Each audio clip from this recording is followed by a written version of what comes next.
I just don't like the guy. The guy's just a douchebag. Wah, wah, wah.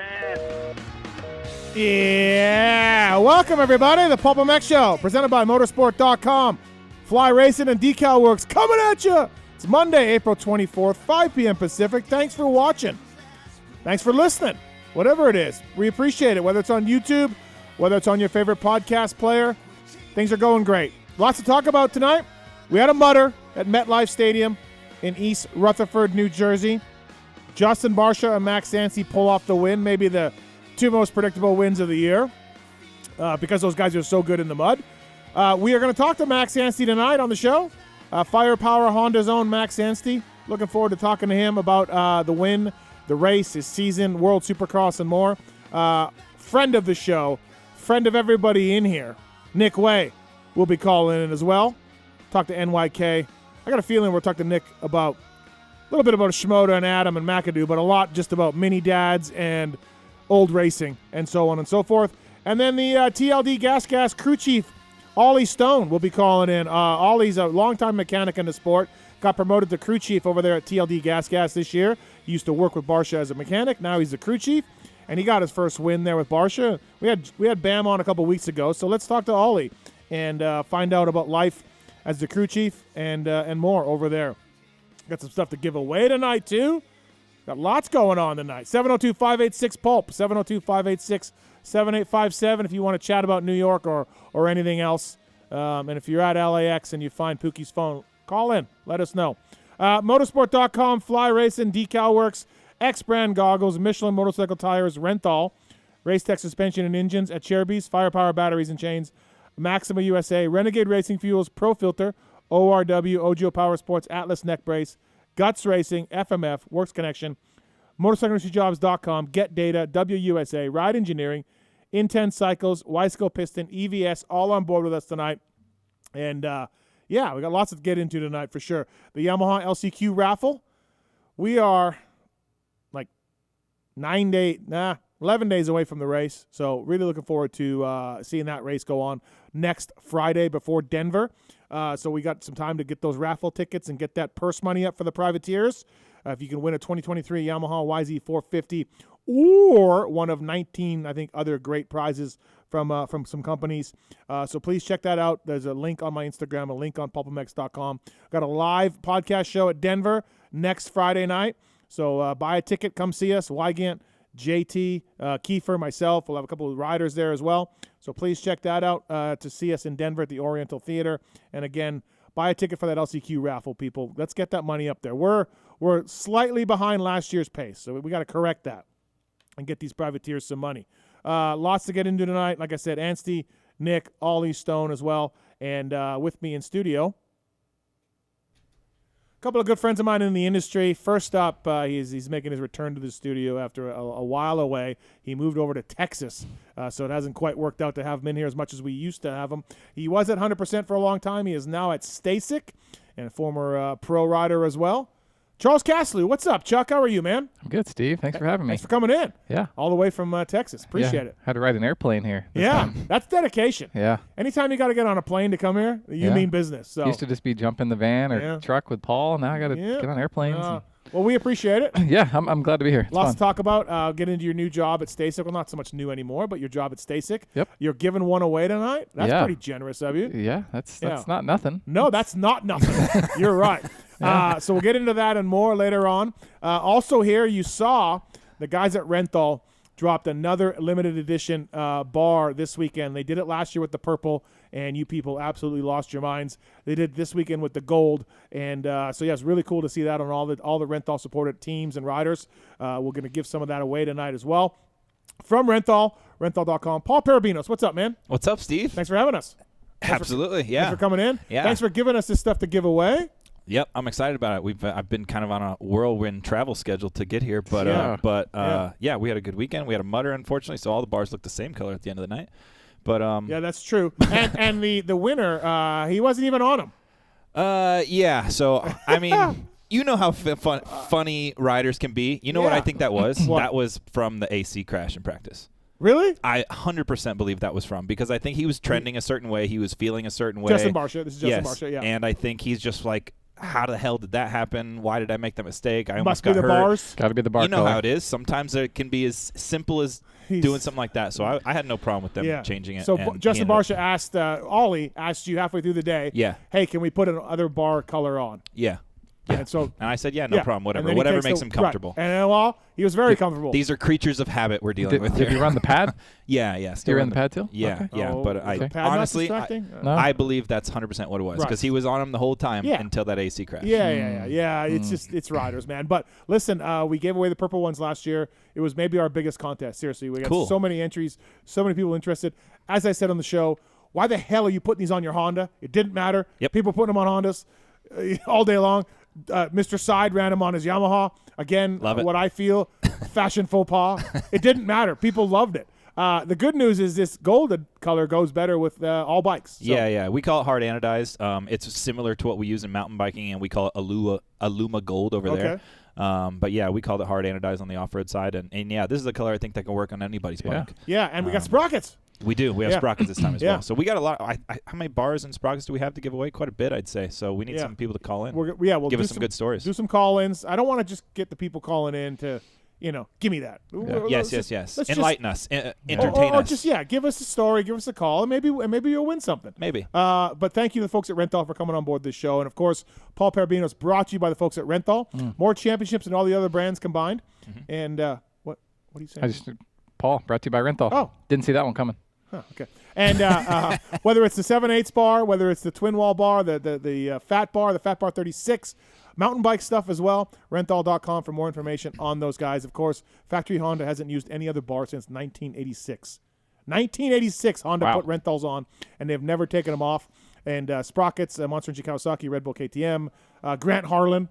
Oh, yeah. So on and so forth. Justin Starling. Nope.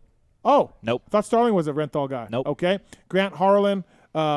You name it down the line. Ken Roxon. PC, Gas. Well, yeah, those are the obvious. But it does say something for your brand when Ken Roxon literally makes one request of the team he goes to. That was a big one. Yeah, and he wants to run Renthals. Yeah, so we actually have just the 250 team and Kenny, and then another brand is handling the other side of the team. Yeah, that says something for your brand. So we're going to give some of that stuff away, and that's right. We appreciate Renthal coming on the show. And the Stasic giveaway, we're going to talk more about it later, Chuck, but I put it on our social.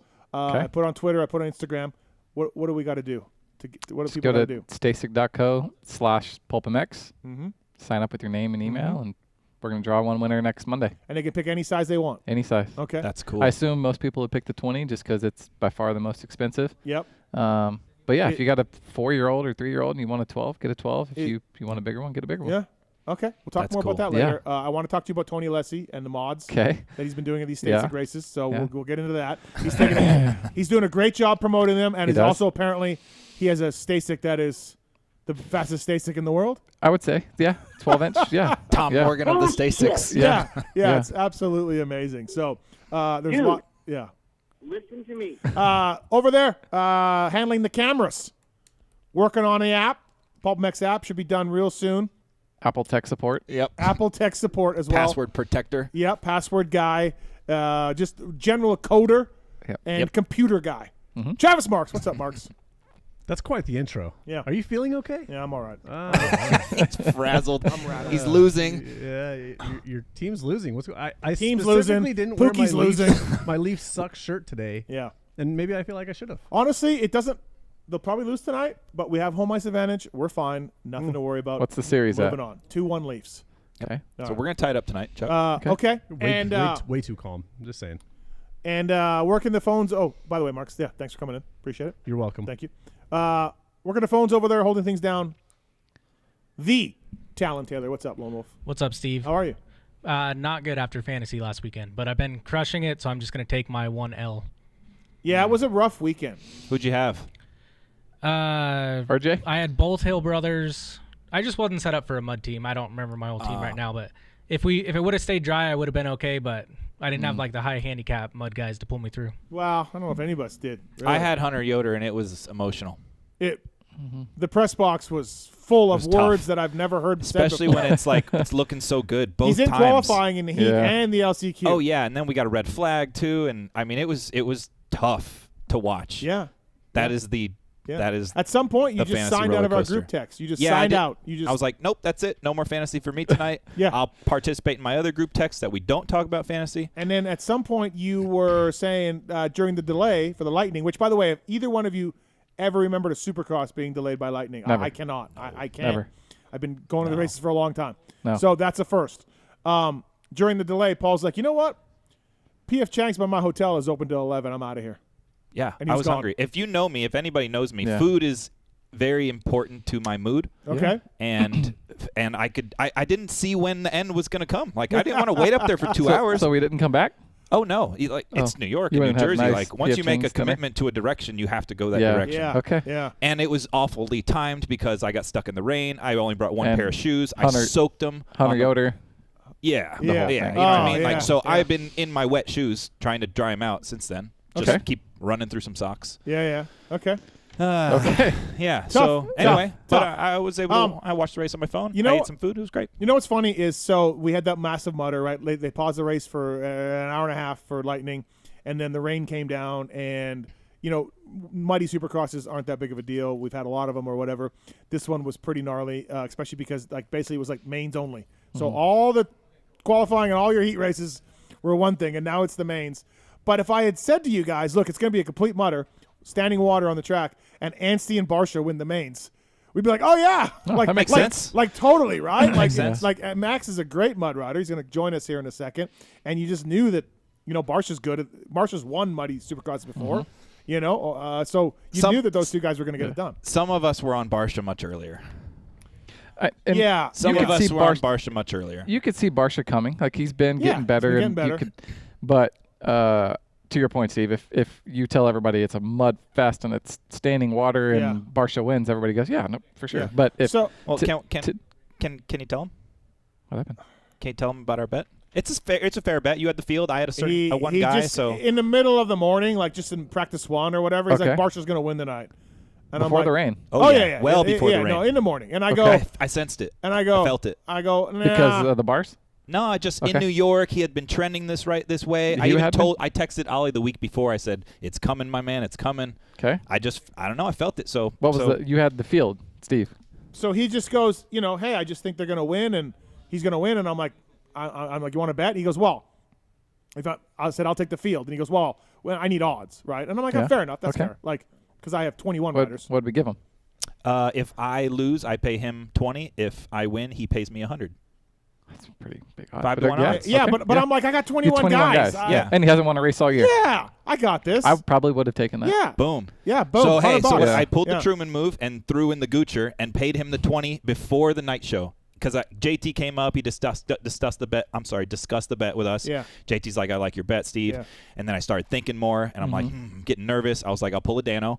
I'll send him the 20. So I did. Yep. Sure enough, Barsha won. He Yeah. sends me the money that night. And then we ended up going to a baseball game the next day. That was $110. So I sent it right back to him. Yeah. But the next A lot of money day, exchanged.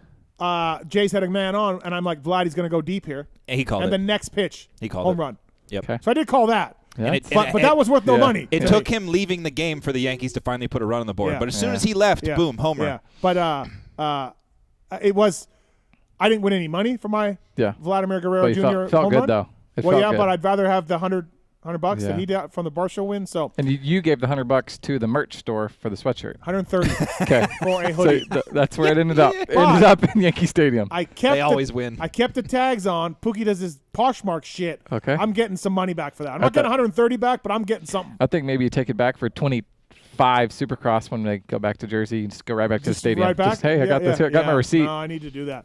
702-586-PULP. Give us a call if you want to talk some New Jersey Supercross. So Barsha gets the win. Oh, boy. Barsha gets the win, and Max Anstie gets the win in the showdown, right? Yep. The Lawrence brothers don't win, but they acquit themselves pretty good, going 2 and 3. And Eli Tomac. I mean, dude, you just don't see Eli Tomac making those kind of mistakes. You just don't see it. No, No. that was gnarly. I think there was for sure maybe a little hole in that transition thing, and we were talking to somebody in the press box that apparently Eli is like his setup has always been really stiff shock, really soft fork, and it was probably one of those things where he's just chilling down the first lane, like getting warmed up, and hit a hole, and whoop, there Just- goes your hand. Yeah. He hit his head pretty good. He Yeah. also got a Charlie horse, right? Yeah. Like, it could have been bad. Could have been really bad. Yeah. I think it was totally because he wasn't expecting it. Yeah. It was so just hand off, and it ended up worse than it probably would have been at that speed on that size of a jump, just because he didn't see it coming. You know how it is. Like when you're riding, if you're not fully, Engaged. max effort, then that's when, at least for me, that's when I always got hurt, was when I wasn't fully focused. Yeah. I think that's a Chase Sexton thing. That's when Chase, different, but Chase crashes and loses the front. Those things happen, I think, when his mind starts to wander, when he's not pushing 100% and he's kind of backed it down and trying to just. Yep. If you had told Eli and John as he was limping off and pulling out of that qualifier, hey, you're going to get second tonight and put points on Cooper Webb, and you're going to be at lead by 11 now. Sign up all day. What an all-time champ night. Yeah, for that's sure, just though. what Like you that do, was right? that was a championship manly, like he did what he had to do that weekend through all that adversity. Yeah, so like absolutely. this was the night I think that really made the difference. Yeah, it was a gutty performance by Eli. And again, Barsha winning was super cool for Ollie, for the team, everybody else. There's no doubt that team, that's a big deal for those guys. And Barsha just inked a 2-year deal with them, so he's back for 2 more years. And things seem to be in sync on the gas side outside of Mosman. Yeah. That's been rough, and I don't know when he's coming back. I don't even know. Could be a while. So yeah, there's lots going on with those guys. Congrats to the Barsha camp and everybody else for the win. I'm a little surprised at Coop though. Like, so the mudder's the mudder. Like, it is what it is. He got lapped. Again, it's a toss up in those kind of conditions, but he was never fast all day. Yeah. Qualifying, he never this wasn't the gritty coming from behind Coop guy that we kind of thought we'd see. Like, say if it stays dry, I still think Eli beats him. Yeah, it's hard. He just hasn't had. He's had to be absolutely his perfect self to go the speed. I feel like that he just lacks a little bit in speed, and I think that's so hard. Mitch always has a great saying that the fastest guy usually wins, and he's been trying to obviously be consistent and stay there through all this, but he needs to go out and beat those guys at some point. And I think just let an opportunity slip somehow. He didn't get the start when he had to get the start. You need to just get the whole shot in that mud situation there. Right. We got 4 to go. 3 to go. Sorry, 3 to go. All open air stadiums. And they're all open air. It's supposed to rain this weekend, I heard. But Eli at altitude at the hard pack of Denver and Salt Lake, which we've never seen Coop really excel at that well. Like, you got to like his chances to at least ride behind Coop in those two, if nothing else. Just The only good thing is that I think why it's still not over is because so many other guys can get in the mix, right? Barsha, Roxon, and Chase can all take points from those two. Yeah. So Anderson even. Anderson even. Yeah. I ran into Sexton in the parking lot, not happy with Barsha's pass. But it wasn't bad. I mean, I don't think Barsha's like, hey, I'm going to knock him down. No. But I see an opportunity, and I'm going to go for it, and it happened and put him down. And I don't blame Chase for being angry, but I also don't blame Barsha. And that's mud race, like track position on a mud race. Like, you do a little, in my opinion, you do little things outside of the etiquette on the first lap of a mud race because it's so important to be in the front. I think Chase is more pissed because it's been the same guy twice. Yep.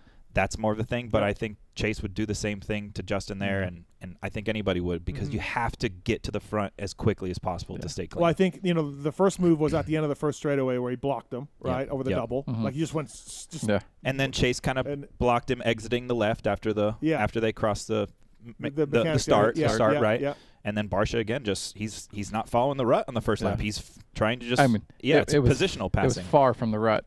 It was definitely a questionable angle, but it was slow. He didn't go hit him. He could have went another 5 feet into him and really blew him off. Which I would have loved to see what happened if RJ had executed his attempt. What's the best possible outcome that could have happened there? He picks his bike up first. Okay. Yeah. That was the bet. I think so. That was the thought. What wasn't it? I mean, going in there, you're thinking that you're going to drive it in there fast enough to move him out of the way and still stay up. Yeah. But that's what he's thinking. There's no way he stays up. I don't think he does. No. He's doing 40 miles an hour when he should be doing 6. Yeah. Yeah. Well, obviously he's planned on using a Honda to slow down. Yeah. God, RJ, and then just the slide and everything was just perfect. Do we know why he didn't finish? Did his bike break or something? I don't know if he just couldn't start it. Yeah, I don't know. Because he slid for 200 yards. Crashed and then just picked up his bike and kind of sit there for a while. Water everywhere in the bike. I don't know. Yeah, didn't know where he was. I don't know what really happened. I still like a guy with more heart than less heart, though. Okay. Yeah. Yeah, he could have just followed him around the turn. Some people had him in Pulp Fantasy, so maybe I didn't appreciate I get that, but you got to give it. Yeah, I mean, like I said, he's never cheating you. Never cheating you on effort. We'll talk more about this down the road, but we got some phone calls on the line. First up, it's Jake. Jake, what's up, man? Hey, what's up? How are you guys? Good. So I don't know if you guys saw or not, but I don't think he posted anything. My dad crashed Tuesday at Glen Helen down St. Helens and broke 2 bones in his neck. Oh, chicken. This is your dad's chicken. Yeah. No way. Do we? I mean, bummer. Is he all right? He's doing okay, or? So I mean, when he crashed, I was actually just leaving the gates. I was having issues with my bike, so I was leaving before him for the first time ever.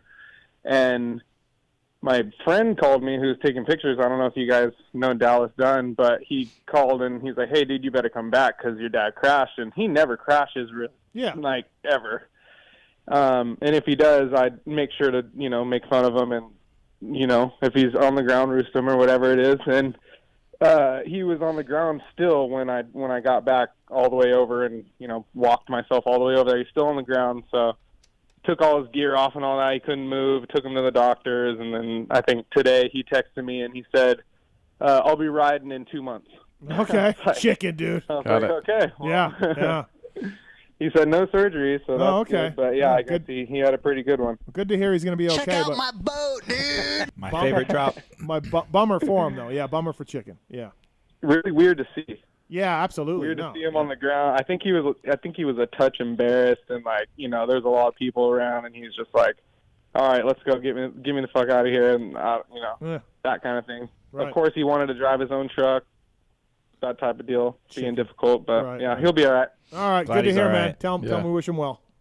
He might be calling Paul for bars though. Oh boy, We got him.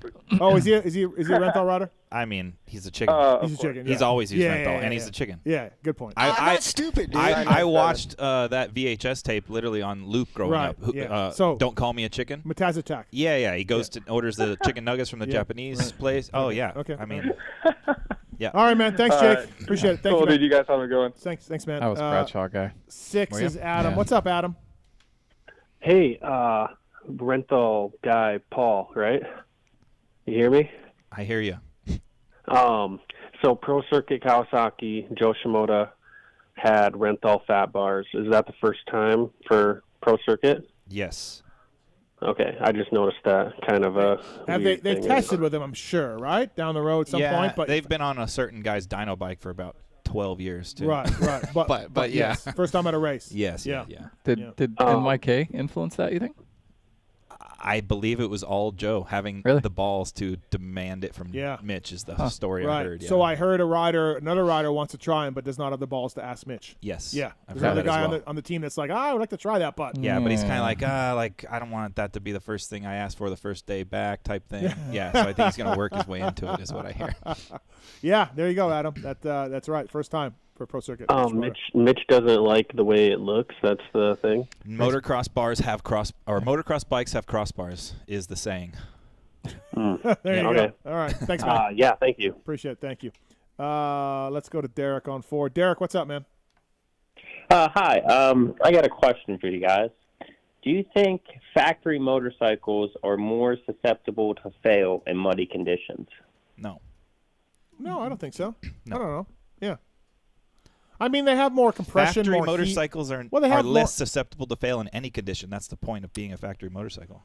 Well, I don't know because, for example, you see sometimes at a muddy sand race, a lot of bikes blow up, and because there's heat and compression and more horsepower and that kind of stuff. But generally speaking, no. I mean, I'm sure. Yeah, I think that's maybe it's. I would more say it's maybe like a privateer's bike who's modified in a certain way that they don't have the resources to adjust for a mud race is why I would say race bikes blow up. All right, Derek, anything else? Oh, and you always talk about your group chats. I was curious to how many you're currently in with ex or current riders. Oh, yeah. I don't know. 100? Right? I mean, good God. Yeah, God knows. I would say at least 50. Yeah. Good God. Yeah, it's a lot. I can't even. Some of them have Some of them I'm in with like 3 other guys, and then I'm in another one with those same 3 guys, but one other guy. Yeah. You know what I mean? And you don't forget which one you're in, and yeah, it's a whole thing, man. Is your phone just constantly going off all day? Pretty much. Yep, it's on silent. So, yeah. Fair. Thanks, man. Passcode. I appreciate you Thank guys. you. Yeah, no passcode. All right, 702-586-7857. TJ's on 5. TJ, you got a story about the purple bars? Yeah, hey, I just wanted to say I've been a big fan of Paul since his Beat Sports Yamaha and BSY days. Okay. Yeah, got to ride with you a lot in Florida. I lived in Daytona. Oh. You came over there and played poker a couple of times. We had a good time.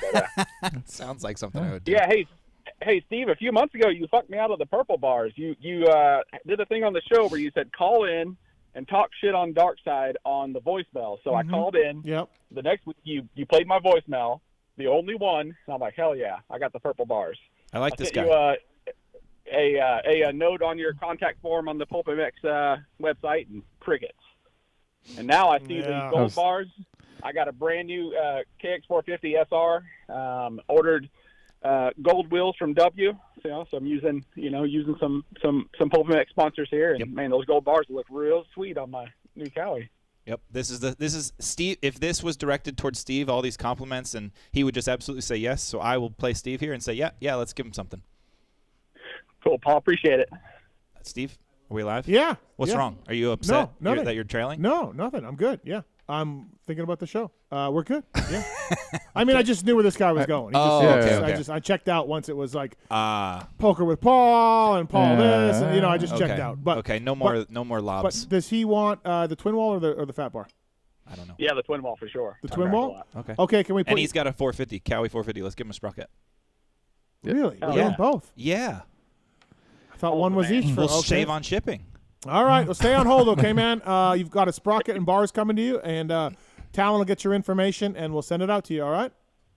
All right, you guys have a good night. All right, thanks, man. Appreciate it. Let's stay on hold. All Gold right. rims on a Cowie? Yeah, that was probably fluff. I probably just got taken. Yep. Doesn't even have a bike. It's going on eBay. Yeah. Probably. Jay, what's up, man? Hey, Steve, would you happen to know what Weed uses for software to edit his blogs? Whatever's the Weed free. Show and stuff. Whatever's free. Whatever software is free or whatever. Yeah, I have no idea, though. No, I don't know, man. Sorry. Okay, thanks a lot. All right, no problem. Thank you. I like that he got right to the question. I do, too. There was no fluff, no build-up. Just here's what I want to know. Tony's on 6. What's up, Tony? What's up, Tony? The opposite. Hey, how we doing? Good. I was just curious on how surprising it was that Max Anstie, as a privateer, won the race. Granted, it's a mudder, but still, these bikes nowadays just seem to have a ton of power, reliability, and I was just, as a fan, just curious. Well, you guys take it away. What do you think? Well, him winning as a privateer, how long is? I think they were talking about that on the TV broadcast, right? Like when has that happened? I think that's something cool and historic. But once we saw it raining, I wasn't super surprised that Max. Millsaps was asking me about it too because, technically he was a privateer when he won Anaheim in a couple of races that year on Rockstar Suzuki, right? There was no Suzuki support. Sure, yeah. What is a privateer? Like what is Max Anstie privateer? He gets stuff from Honda, bikes and parts from Honda, like. I just the whole privateer thing, like Ricky Ryan, when Ricky Ryan won Daytona in '87, that was a privateer. That dude was out of his van, right, with bikes from a dealership. I don't know what we draw the line. I don't know if we start running around saying Max Anstie's a privateer. Before the mud, how many? If you're betting on people that are going to win the 250 showdown, how many people would you have put before you said Anstie was going to win before the rain? Maybe nobody, maybe 2. Yeah. No, Charles says before the rain. Oh, before the rain. I'm sorry. Yes. You're not putting them. No. You're going to bet. No. Both the Lawrences. You're going to bet a lot of guys. You're going to You're going to bet 5 or 6 or 7 guys, and then. Yeah, look, it's a big deal. It's cool. It's great for those guys. We're going to have them on right here. I'm not running around talking about privateer winning this race. Like Ryan Sipes won a 250 showdown on Motor World, I think, or was that Jessamine or. I don't know. Jessamine did too. Somebody on a motor, short one on a motor. No, but someone on a Motor World Suzuki Yamaha. But anyways, so are those guys privateers? I don't know if I'm there. Like they're getting salaries and they're going racing, and I don't know. It's a good question though. But look, Tony. Either way, props to Max. Or like when Larry Ward won on a Motor Triple X. YZ250F. Right. That was just a 302 or something. Nothing, So. right?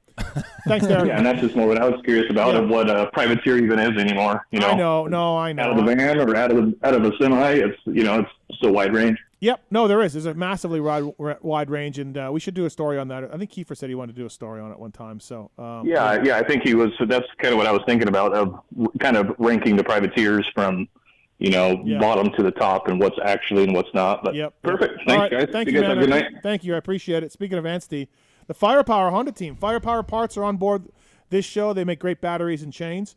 A wide variety of chains from heavy-duty roller to O and X-ring, all made in Japan. Firepower offer the featherweight lithium batteries as well. Firepowerparts.com.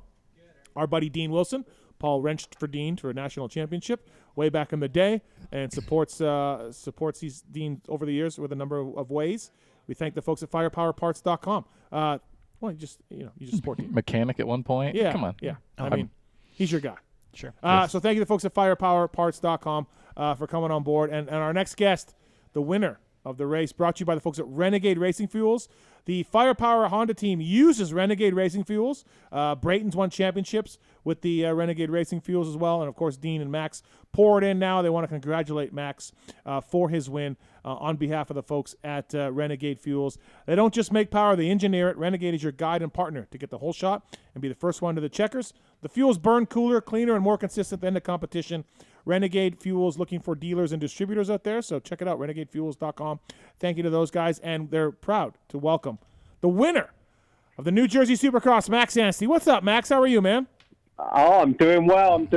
How is everything going? Thanks for having me on. Yeah, you're doing a lot of interviews today. You're a popular guy, which is what happens when you take off and win a race like that. So, yeah, well, Lewis has been here with me, so he's been managing my media all day and having me fly out on Sunday. Listen, I'm surprised he has time between Sexton and Ben Rotson, and I'm surprised he has time for you, Max. I don't know. Yeah, I know. You know how it is. He's spread a little thin, but I'm still his OG, so it is good. Yeah, that's true. You are his OG. You mentioned after the race that it hasn't really sunk in yet. What about now? What about Monday evening? Has it sunk in? Yeah, no, definitely. We just had, I was super grateful. The whole team came over to the house. We had a barbecue. It's actually my birthday tomorrow, so the whole team managed to come over and I don't know. It's just nice. It's a nice environment, a nice atmosphere. I see the passion that Yariv and Martine and even just the families from the wives, the kids. Everyone just involved in this. Having a smaller satellite team be able to do this. For Yariv after coming from Australia and his dream of having a US-based team be competitive, and here we are. I think it speaks wonders, and man, it's just really nice to put my number one trophy next to the second and the third place trophy that I got this year as well. So it's been kind of cool because I've been consistent up until this point, apart from the one race where I DNF. But I mean, 7 out of 8 races I've been inside the top 5, and it's just fantastic. The cherry on top of the cake to get a win. So yeah, I will take it any day of the week. It's fantastic. Yeah. Then did you ask Yariv where the bonus check was, or when that's coming, or direct deposit already? Yeah. No, I'm going to string him up in a minute. No. Yeah. Yariv's been great. At the end of the day, it's like I said, having a group of people around me. From day one when I met these guys, having a good group of people around you, I feel like me being a little older. I know I'm inexperienced in Supercross in a way. Like, this is my first full season of 250 Supercross since 2010 or whatever. But like, actually, I've been on a lot of teams, and I know the importance of having good people and being happy with the group of guys that I've got. So no, I'm super grateful for the people that I've got around me, and that for me speaks volumes. And is more important than. It was crazy actually. Right before, I'm going off on a tangent, but walking down to the start line, I was walking behind Carson Mumford, and I had a little flashback of when I was 18 or 16 or 15 years old or whatever. Okay. And I just thought, holy crap, he looks cool. Like his gear and all that looks cool. And like PC was like the team to be on when I was a kid, and I just thought, man, that's cool. But I'm so much older now, and I realize that I realize more of what's important. Like, I'm happy in where I'm at. I wasn't like sat there gagging like, oh no, my God, like, I really want to like be in that gear or where like it's. I'm just, I don't know. I just felt like I had a bit of an epiphany, and I felt like I've come a long way in my career. To be back in 250 class and being competitive is something that back then I dreamed of, and now I just feel a bit more complete. So. Very special, but yeah, a good night. Yeah, absolutely. I texted Marty today. We've had Dino on the show a couple times, and then you've made mention too, like Marty Davalos, who had a great career, but let's face it, like he was never a privateer. He's never in the trenches. He had teams taking care of him and people taking care of him, and because he was fast and he won races. And it seems like, Max, that Marty is a grit grinder as much as anybody. Like he's working his balls off, long hours. I texted him, congratulations. Good job for Marty. He's been working really hard. Yeah, no, exactly. I mean, at the end of the day, like, I think coming from Ecuador, it resonates more. Like, Yuri's Australian. I'm British. You know the sacrifice that you make to just come to America. The American dream. The American dream is something that we've all dreamt of, and that's what we've all wanted to get to, and it's you can't understand that unless you're from outside the US, because you're so lucky in the US, because the US is where everyone wants to be, and it's a great place. So it's one of those where you just that one step alone, you're willing to. I don't know. It's you. You just know where you've been, and you know where you've come from, and it's like, man, I want to make the best of this opportunity and this situation for being here. So, no, super grateful for the people that I've got around me. So, Renegade Racing Fuel is bringing you Max Anstie, by the way, the winner of the New Jersey Supercross. So, what makes you such a good mud rider? Like, obviously, growing up in the UK, lots of practice. I get it. I understand all that. But, like, what techniques do you use and do you feel makes you so good in the mud? We all remember Matterley, right? Des Nations. We all remember other races. Like, what is it? Or is it just, I grew up in it? I don't know, because I don't know if obviously I rode in the mud, but it wasn't like, I never, when I was on 85s or like when I was younger, I never really, I mean, the two good mud races I've had is Matterley Basin and here, but it's not necessarily like every mud race. Right. I've been great. I understand that, like, you've got to be lucky. You've got to put yourself in the right position.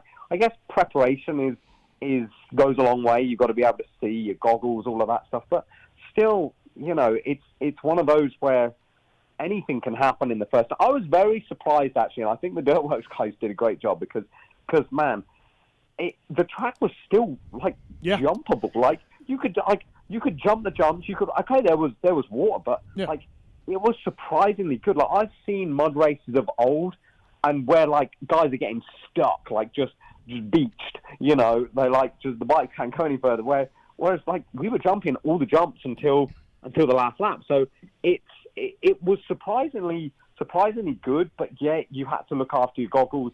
And be able to see.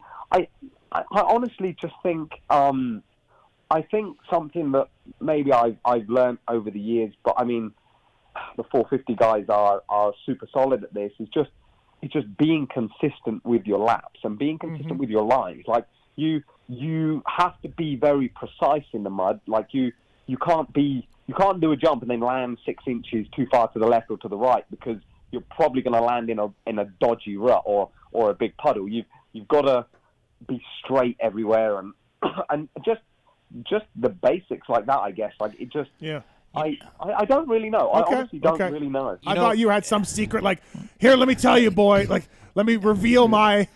You know what I think it is, honestly, and Max, this is Paul from Renthal, but I think it's his attitude. Totally. Like I think it's when it comes to mud, it's your attitude. I mean, Max is British, but I was amateur racer a little bit older than him. He spent a lot of time in the US. He was a KTM kid, right? Max, and you spent a lot of time here. So I think the biggest thing in mud is for one to be a great starter, but two to have a good attitude about it. And I think that's why AP's so great in it, how Barsha's so great in it. They don't it doesn't bother them. They don't stress out when it starts to rain and think about everything bad that can happen. Yeah. They think about all the great things that can happen in mud. Max said he was in the tunnel, and guys are like, "Hey, you must be so happy. You're gonna win. You're gonna do so good." And perfect, right? Embrace that. Yeah. But it can go the other way. Like I was down there with Wey Olly, and he was getting the same thing because he's from GPs. Everyone just assumed, oh, you're gonna be great in the mud. And they were going, yeah, you're gonna love it. And even he was going, yeah.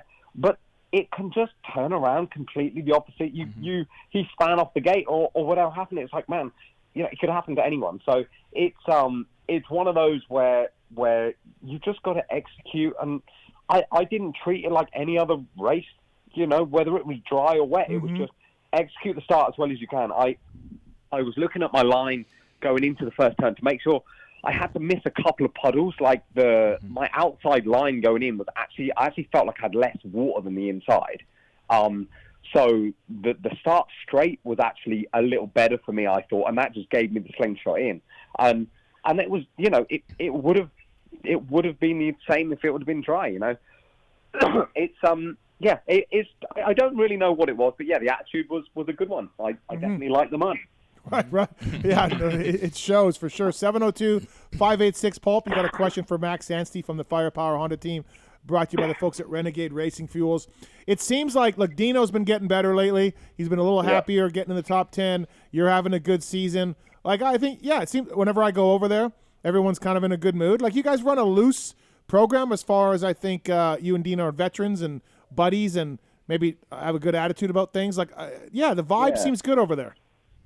Yeah, no, me and Dean work well together. I mean, it's even down to everyone celebrating my win. And the first thing I did was say to Dino, you can jump these rhythm sections. The jumps are all not that bad.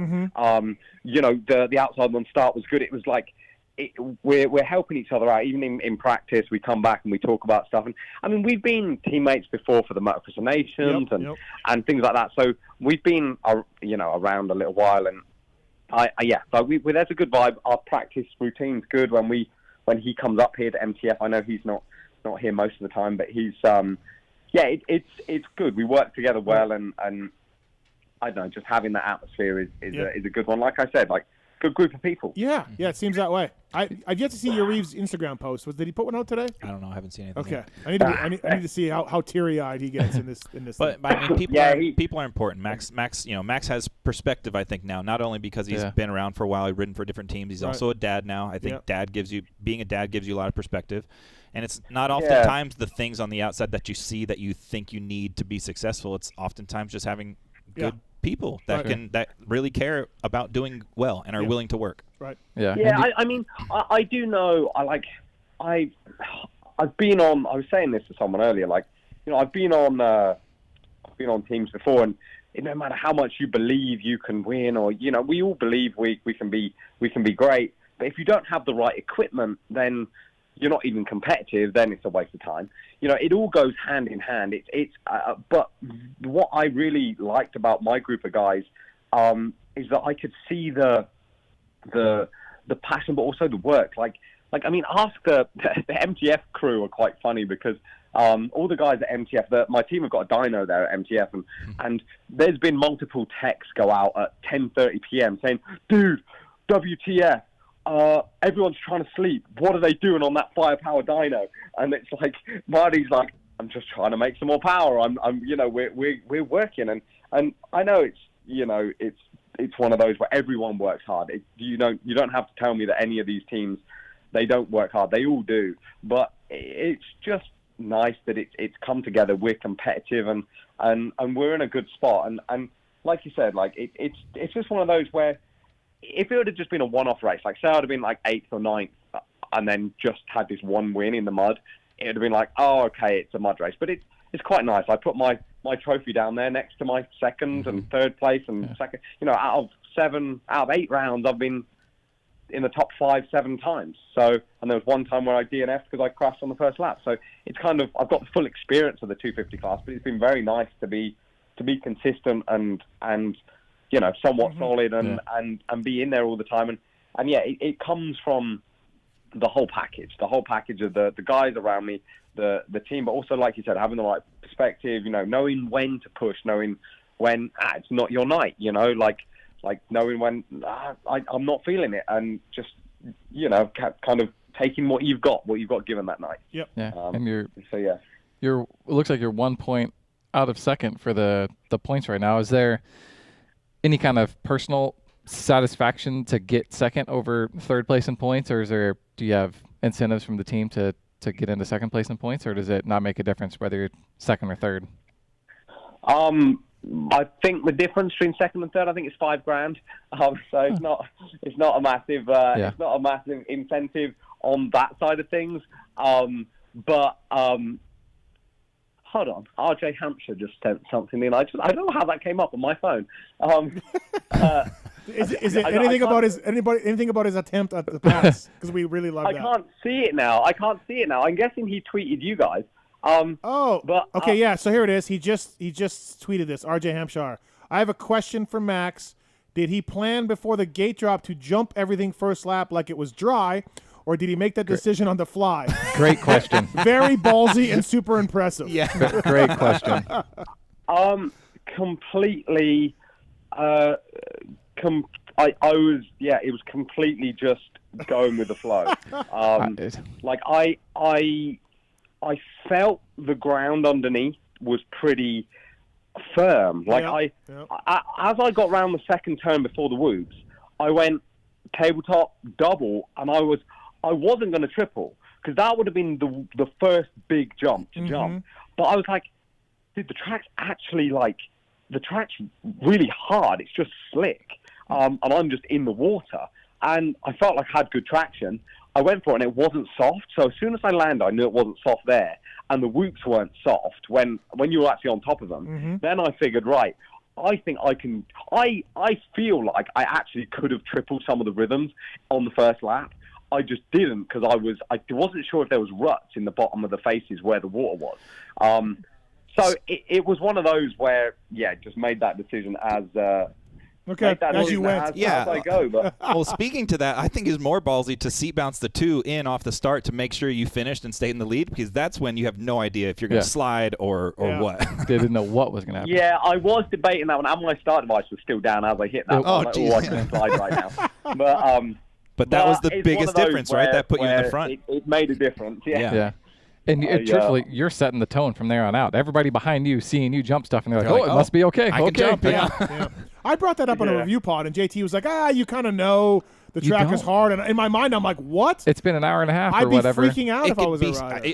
You can interpret it as being completely greasy. Yeah. I had no idea whether they were going to be singling everything or jumping. No, yeah, absolutely. It was great to see. Max, also for you, you're going to do World Supercross, so that's coming up for you as well. But because you got this win, it gets you into the SMX races at the end of the year. That's pretty big. That's good money. Yeah, exactly. No, that's definitely something I'm looking forward to. The SMX races, of course, are I don't know, a one-off kind of cool thing now for this year. And something I want to touch on. I know people liked the whole memes of what I said in the press conference about, and I even said it on the podium. I was like, because I'm not doing. What I meant was I'm not doing outdoors, so it's great that I'm getting in the SMX races. But people took it like I'm bashing outdoors, and I'm like, man, I love the outdoors, and I think Davey Coombs is fantastic. I've got on so well with him. I just think from not being on a factory team side of things, the World Supercross is much more appealing with their prize money, with their bonuses, and me traveling the world is fantastic. It's easy for me, and I moved to America to race Supercross. That's what I came to America for. But yeah, I just didn't want it to come out the wrong way for about outdoors. I see. Yeah, right. As far as it goes, everyone grows up racing outdoors. I do love outdoors. It's just the money not being on a factory team. Just getting your AMA money or whatever it is not really worth it. If you're going to be competitive, whereas World Supercross now for me, the incentives there. I love being able to travel the world. Racing Supercross as well for me. I know being a little older, I've missed 8 years of Supercross where I've been racing GPs effectively. That a lot of these guys, unless you're a young rookie, have got more experience than me riding on these Supercross tracks. Mm-hmm. Whereas all this time when these guys are going to be riding outdoors, I'm just going to be logging laps on a Supercross track. And I was around Dazzy and Hunter and Jet the last couple of years, and being there at 83 compound with them, it was all about how many laps you get in on the Supercross track to being successful. And for me, it's going to be nice to really just focus my skills and my work into that. And yeah, go into the World Supercross Championship. I want to bring that home, or do the best job that I can for that. And starting off the first race in England, for me, that's going to be fantastic. And keep building so that I can come into next year's AMA Supercross, even stronger than what I am now, and more in tune with the bike, and even further ahead with the bike, with the development, with all of this stuff. So yeah, I'm definitely really excited about World Supercross coming up and those things. But yeah, like I said, it's one job at a time. You've got to focus on one thing. And going back to your question about second or third in the championship, of course, having a Honda be 1-2 in the championship is going to be fantastic, and hopefully HRC give us a little more support next year. Yeah. but it would be brilliant. But like you say, Hayden Deegan's riding phenomenally. He's not made the rookie mistakes that most of the guys make. He's been solid, and to be honest, I put a lot of that down to his dad, his family, the way his upbringing, and just what he's seen. Like even I said this to him actually one time. Like even seeing on his Instagram, he goes to watch his sister race NASCAR. You realize that Supercross is not everything. It's not like it doesn't feel like it's the end of the world if you don't perform, or like the pressure's all there. And I think that's really helped him perform. And man, he's done a fantastic job, and he's riding great. So yeah, going into these last couple of rounds, of course I want to do the best job that I can do, and be as high up as I can for the team. Definitely going to be great going to Nashville. We've got a day race there, and then Salt Lake City. That's one where the team are really going to have to work altitude, the bike, making sure we're mapped correctly. It's one of those where those teams that have raced for previous years will have experience of that. So yeah, definitely going to be interesting last couple of rounds. Yeah. So you're committed to World Supercross this summer, and then obviously excited about the Super Motocross, and you've already discussed and alluded to preparing for next year's Supercross. So the plan is to ride 250 Supercross again next year, and World Supercross again, or have you not got that far? Yeah. So the plan is after Salt Lake, we have 7 weeks where I will just get into World Supercross testing, which isn't like, I'll have probably a couple of weeks off, but it's more just getting used to the fuel, to the gas over there, because the bikes run a little different. We've got to run some different gas.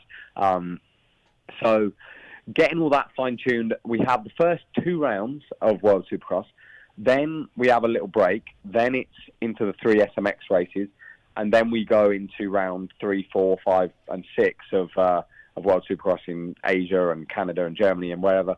And in Australia, I'm also going to race because Uribe is the Australian factory Honda team. I'm going to race the Australian Supercross Championship. I think that's going to be around November time. And I really enjoyed doing that last year. Again, racing Supercross, getting those laps in. It's good for me. JB was my teammate over there. He really taught me a lot, and was great to just be around him. Such a phenomenal Supercross rider, and having him just on board and riding with him even in the week was just fantastic. Learning from him on the weekends. So that's been really cool, and I'm looking forward to that. And yet then next year it's the same plan. I want to be in this 250 class as until I can hopefully go for a championship. That's the goal. I mean, I've been on the 450. I know a lot of guys the dream is to ride a 450, and if you haven't done that, I understand that completely. Now, being in my situation, unless you have a 450 deal and you actually have decent money, man, you're much better off riding the 250. Because at the end of the day, like you said, I've got a family. You realize when you start off racing, even up until this year, I don't do it for money. I do it because I wanna be the best that I can be. I want to perform the best that I can be. But when you realize how much work you put in and you're not really getting much back out of it, and you're struggling to pay your rent, and you're struggling to pay your car payments and your insurance when you move to America and you've got a stupid insurance bill every month, it's one of those that it's nice to get paid for doing well and getting bonuses and riding this 250. I get bonuses down to top 8, and it's fantastic. It's one of those where you actually feel like you're on a performance-based deal. Whereas even for me racing in GPs, if you were high up, your salary was good, but you weren't there wasn't like decent bonuses really. So that's what I really like about this whole American deal, and being on the 250 is definitely something that I want to try to maximize and do the best job that I can, and hopefully go for a championship in the next couple of years or whatever, and do the best job that I can, and then reevaluate, and if the opportunity is there to go back to a 450. But you can look and tell yourself that you're not going to do this or you're going to do that or whatever. I thought I was never going to ride a 250 again in 2016 at Motocross Racing. You're like, I'm done. In Majora, I thought I'm never going to ride a 250 again, and now look at me. I'm like, I'm 30 years old. I'm back on a 250. You can't plan your whole life. You can't plan what's going to happen even next week. So it's like you can have a rough idea. I do one race at a time, 1 year at a time, do the best job that I can possibly do, and wherever it takes me, it takes me. I can't sit here and go, I'm going to do 250s for the next 3 years and then go 450 and win that championship and do this and that. It's like, that's not how it works. I might do Supercross for the next 2 years and might go and do outdoors again. I have no idea. You don't know. It's one of those where I'm focused on one thing at a time, and that's what I've learned so far. That's all you can do. Right. Yeah, absolutely, man. Well, hey, thanks for joining us. Congrats again. What a ride. That's awesome. Great for you. Great for your team. All of that. Yeah. Thanks for joining us tonight, man. Hey. No, thank you very much. Cheers for having me on, and anytime. The cool thing, Max, is the record books will say that you want a shootout. They will be no anything about a mud race. Yeah, I know, that's pretty cool. That is that is pretty cool. That is definitely a good one. No, I appreciate it, guys. Thank you very much. All and right. Like I said, I appreciate everything. It just makes me appreciate being in America and riding Supercross even more, man.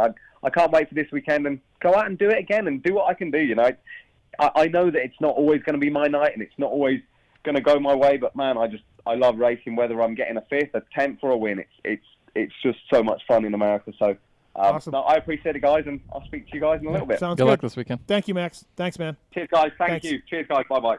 Renegade Racing Fuels bringing you Max Anstie. Great job by him and the team and everything else. Man, you can tell it's about making a living. I mean, it's you know what I mean. It's not about like, I got to be in the 450 class. It's got to be. You just go wherever you can to make your living. That brings up greater questions about the 250 class that I made a note for and I circled for later on in the show because, what are we doing? What are we doing with that class? I'm fine with what Max was saying, but let's not kid ourselves about that class anymore. Let's not.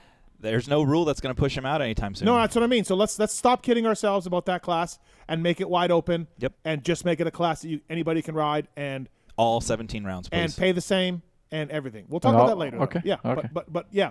Absolutely. Talk about that later. Oh, Daryl has a comment about Chuck's comment. Uh-oh. Daryl, what's up, man?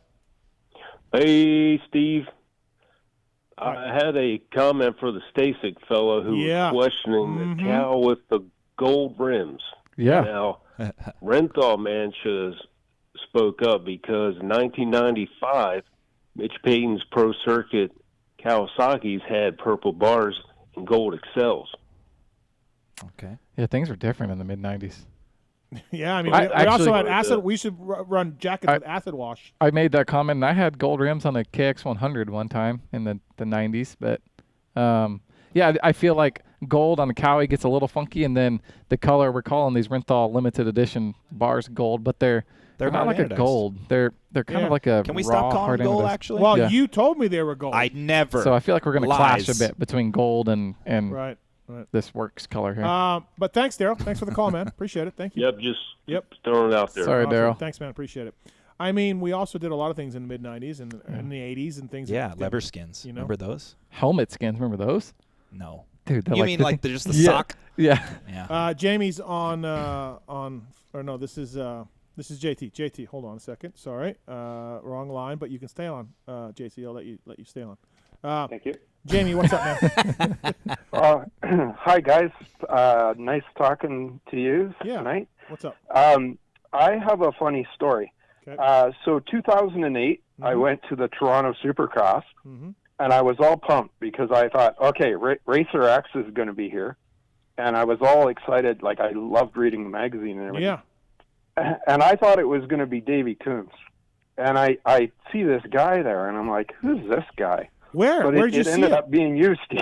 Well, why did was I carrying a Racer X banner? Or why did you think I was Racer X? I don't get that part of it. I think I knew ahead of time, and I don't know if you guys had a little booth there or something. Oh, but I thought I was gonna meet Davey. Oh, but well, anyways, no, Davey does hang out at the booth sometimes. So I Okay. I remember sometimes at those races, I would go and see Fubar, who ran the booth, and I would say like hi. So maybe selling I was subscriptions. selling subscriptions. So maybe that was me. I don't know. I don't remember. But was I nice? Was I cool? yeah. Okay. But anyways, I really enjoyed the race, and I enjoyed meeting you. But it was the year that Reed had sunk in the mud at Daytona. Yeah. 08. That was a round or two before, and Hill had won his first Supercross, and I met those guys at the autograph session. But I remember asking you who you thought was going to win, and you thought Reed was going to win, and I kind of thought so too, just because I figured he'd be fired up from the Daytona and whatnot. But we both agreed on that. But I really enjoyed meeting you, and I've been a fan ever since. And I don't know if you remember or not, but I wrote you a really long email one time, and you just cut and paste. It was about rollerball, my experience meeting rollerball. Oh, okay. And you just cut and pasted it and put it right on Direct Motocross. I think it was when you were kind of doing a gig with them. Yeah. I was editor. There And for a little bit, I'm like, holy crap! It got on there, but it was like just a cut and paste. I thought you were going to edit it, but nah. But that would have probably Well, took too long. extra But if it effort. was about rollerball, I was all in on that. Like it's not hard to do but that. So. yeah, no, I think you're the number one rollerball fan, and I'm right behind you. Fantastic. But, Well, thanks for calling, man. But I appreciate it. I just appreciate all that you do, and I love the show there, and I just wanted to call in. Thanks, buddy. Appreciate it. Thank you, man. Yeah, have a good night, Thanks. Yep. This is riveting. Fellow Canadian. Yeah, there. listen, it's a Canadian, okay? All right, we need that support tonight from Ontario. So Dude, screw the Canadians. Fly Racing, flyracing.com.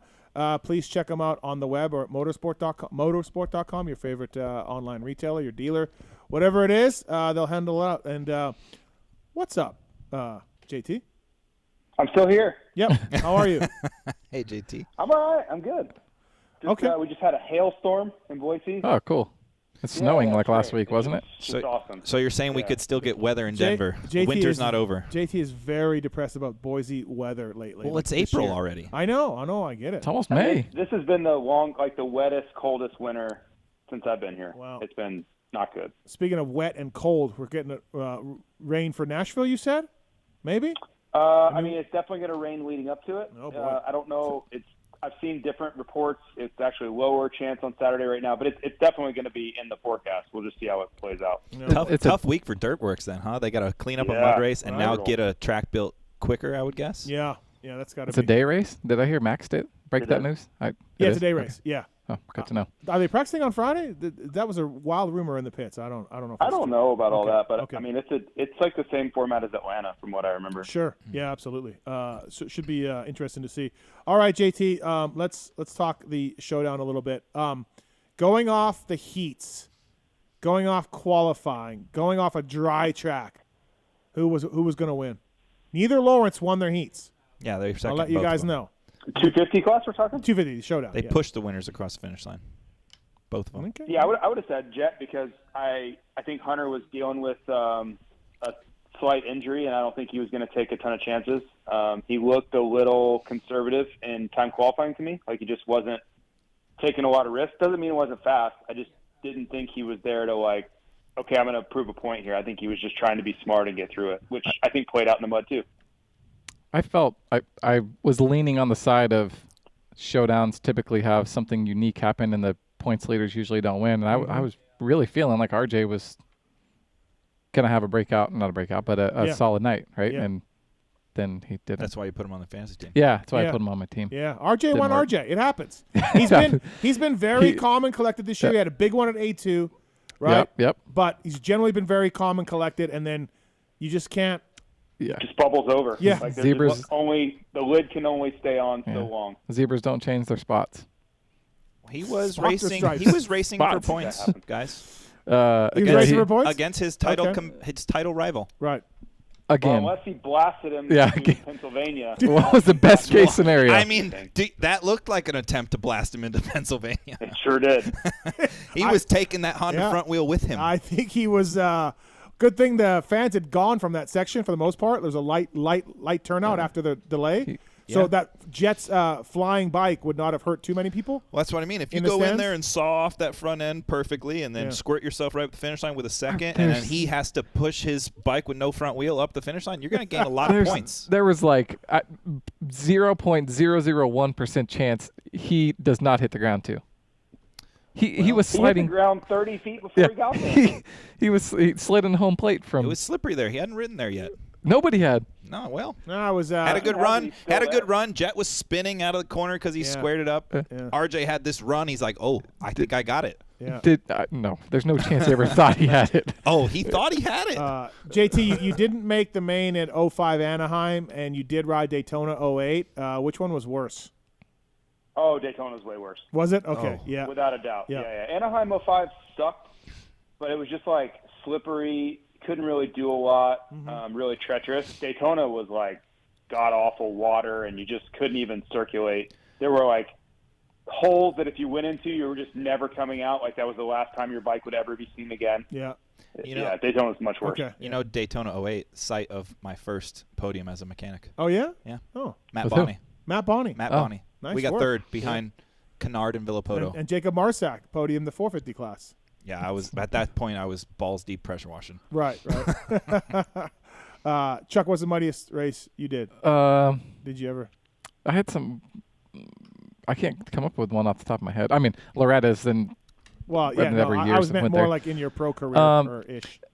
Anaheim 08 practice was muddy, if I remember right, and I actually did make the night program there, which was really sucked. Yeah. But it was one of those where it was like just muddy enough where you had to jump the triples, and it was like really sketchy. Well, even jumping them back then wasn't a guarantee. It was like first lap for Anstie where he's like, I just felt like I could do it. It was like that the whole practice where you're like, I don't really know if I can do this or not. Yeah. I'm trying to think. I didn't make the motos at Millville 06 when Ricky lapped the field. Yeah. I didn't make the motos there. Yeah. That day. That was quite a race also. That sucked. That sucked also. Sevilla 03 was worse than all of the other Supercross. I saw that on TV as a kid. Yeah. Yeah, that was pretty gnarly. So JT, obviously, look, Barcia's win was induced by the mud for sure, but he's been trending in the right direction. Maybe he gets one of these next three. I don't know. I mean, he could. Yeah. I don't think it was some outlier. You know, it helped, but you also have to give him credit. He was the fastest guy. I think Sexton maybe wins if Barcia doesn't get him early. But after that, how do you take anything away from Barcia? He was the fastest guy. Like he beat Roxon, outlasted him. Tomac really couldn't do anything with him when he was right behind him, and the rest was history. So I wouldn't be shocked. I think it will take a special ride from him to get one of these last three. But I mean, he's been second and third for like a month and a half now. So why not? Yeah, which really could get in the way of this Tomac Webb thing. Yeah. Although Webb's got to put it together here. Yeah. So I don't know what He needs to win. He has 3 races to win. Yeah. Yeah. I feel like he needed to win. in East Rutherford. Or he had to be devastated after watching Tomac go down. He can't get up. He can't ride that practice. He can barely walk off the stadium floor, and then he ends up losing points to him on the night. Like that is a brutal turnaround from how the afternoon looked like it was going. And he gets lapped. I mean, it's muddy, but you know. You just he was like, okay, nobody wants to, be celebrating when someone else is hurt, but there's no way it wasn't like, oh man, this is an opportunity right here. Yeah. And then you end up losing points. And typically Cooper Webb is so opportunistic. Like that's just what he thrives on. That's how he's been successful. Is he exploits every opportunity that's given to him, and this was one that he let slip through. And I think he's well aware of that. He just it's a tough blow for over. Yeah, he's 11? 11 up. That's a lot in 3 rounds. It's a lot. It's for sure. But I mean, it's still not with 3 open air stadiums. I think it's not over because there's just too many good guys this year. I mean, it's definitely not over, especially when you look at what happened at Tomac this weekend, just cruising, and that happens. Yeah. I mean, obviously that's a one. Like none of us can remember Eli Tomac ever doing that. Yeah. So I know Cooper didn't qualify great this weekend, but I feel like it was somewhat of a Cooper track, like it dry. Yeah. I feel like that would have been a good one for him, where he's able to stay low in turns, and whoops weren't very bad. 8 whoops that were beat down. Like, I feel like he even spoke about that himself in pre-race before on TV, the Insider Show, whatever. He spoke confidently about, hey, this is my type of track, my type of dirt. Right. Yeah. To JT's point, I think he was at the end of qualifying, even though Eli came back and rode the last session and seemed fine. I'd still think the break from qualifying to heat races, I think Cooper and his team are feeling, okay, this is an opportunity. This is our chance to gain some points and grab a win. And I think that's why he was so extra frustrated, because I think he knows this was one that was served up to him, and he could have. Do you think if you're Roger and Ian, well, Roger's literally got a title of like brand manager for all of them, or whatever, racing manager for all 3 brands. But if you're Roger and Ian, are you at all happy with Barcia's win at all, or are you just kind of looking at the opportunity of Webb and a title and losing more points in your little bum leaving there? I think how does that go? I think for me, like as a racing person, and you remember when you were a racing person, Steve, right? Where you go every single weekend, that's your life. Yeah. Even I think that outweighs the hats that they wear corporately. I think they are putting all their effort into making sure the Orange Bike wins, right? Like, and sure, I think they'd be happy for it, but it's when you're at that highest level, you don't care so much about race wins, you care about championships. So like that's what I think is outweighs everything else, right? I think all the thoughts are on Webb right now. Yeah, and like big championships is all they think about. Is there any positivity to the fact that Barcia got 26 points and kept Eli from getting 26? Sure, maybe. I mean, maybe a little bit. That helps for sure. At least they can say, hey, at least it was our guy that stole the win points, But you got to try to find silver linings, otherwise, it makes for a really long week. When you've been in it as long as Roger and Ian, the only thing that excites them is a championship. Yeah, probably. When you look at the amount of guys they have, they're like, well, we should win races. Yeah, that's what we pay these guys to. I mean, I'm sure if Barcia was leading the points, Ian and Roger would be in those pits quite a bit too. Right. Because I think that's, again, championships are king. Yeah. Fly Racing, flyracing.com. Jason Thomas on the line. We have a question for JT here from Brandon. Or Sean, sorry. Sean, go ahead. What's your question for JT? Hey, JT. I just got into go-kart racing, and I was looking to buy a new full-face helmet. Okay. And I noticed your guys' helmets are, like, significantly cheaper than, like, a Shoei or whatnot. And I want to know if, like the safety reasons or the why Shoeis are more expensive, or if I'm still safe to buy a Fly. You know what I'm saying? Well, yeah, I mean, Shoei's a really strong brand, and a lot of it just comes down to construction costs. They're probably using more expensive shell materials, and there's a lot of things that go into it. But they're also probably capitalizing on their brand name and brand integrity, so they can get away with charging more. So good for them. But for us, our street category is newer. We're not really targeting the high-end consumer yet anyway. And so, yeah, I mean, you just have to kind of know where your place is in the market and your target kind of demo with your product. So by all means, Shoei makes an incredible product across all the spaces really, but their street products are what they're known best for. That's why they have guys like Marc Marquez. But that's not really the space we're in with Fly Street. So Do I think that you're going to be just fine wearing a Fly Trekker or a Odyssey or whatever? Of course. But yeah, they make a great product, and if you try a Shoei, you'll understand why it costs so much. But yeah, there's a lot of different price points and places in the market for a reason, right? Budgets and people's motivations and needs are quite different. All right, there you go, man. Thank you. Appreciate it. All right, Fly obviously has a plenty capable helmet competing with Shoei in the off-road side, but not on the Formula. street. He should just run a Formula Absolutely. with some And goggles. Yeah, we're not even trying. Pop that visor off. I think one day, that's why we sell Scorpion, is to kind of fill that higher-end customer need. We're exclusive with Scorpion, and they have all the carbon fiber options and all that stuff. So maybe one day we can put Rheon technology into a street helmet and go that route. I would love to say that we will, but yeah, all things in time. Wanted to ask you guys before we let JT go here on the show, privateer riders that are kind of shining. I asked you two guys in the studio to talk about a couple, and I'm talking 450 class. It's been a year. Look, we got no AC, no AP this weekend. Craig's out, Mookie's out. There's been a year for these privateer guys to really shine. There's a lot of them that's been doing it. Give me one or two guys that's like opened your eye. Moran's got a top 10 this weekend, obviously mud induced, but 7th. But yeah, 8th I think. 7th. 7th? Okay. Yeah. But give me a guy or two. All three of you. I'll let Chuck, you go first. To me, Grant Harlan jumps off the page. He's behind Moran's and some of those guys in points, but to me, he was the most of a privateer, although Moran's is obviously full-on privateer too. But I feel like Harlan has never been that guy that's getting hole shots or being in the front or doing those things that makes you think about him and notice him other than for fantasy purposes.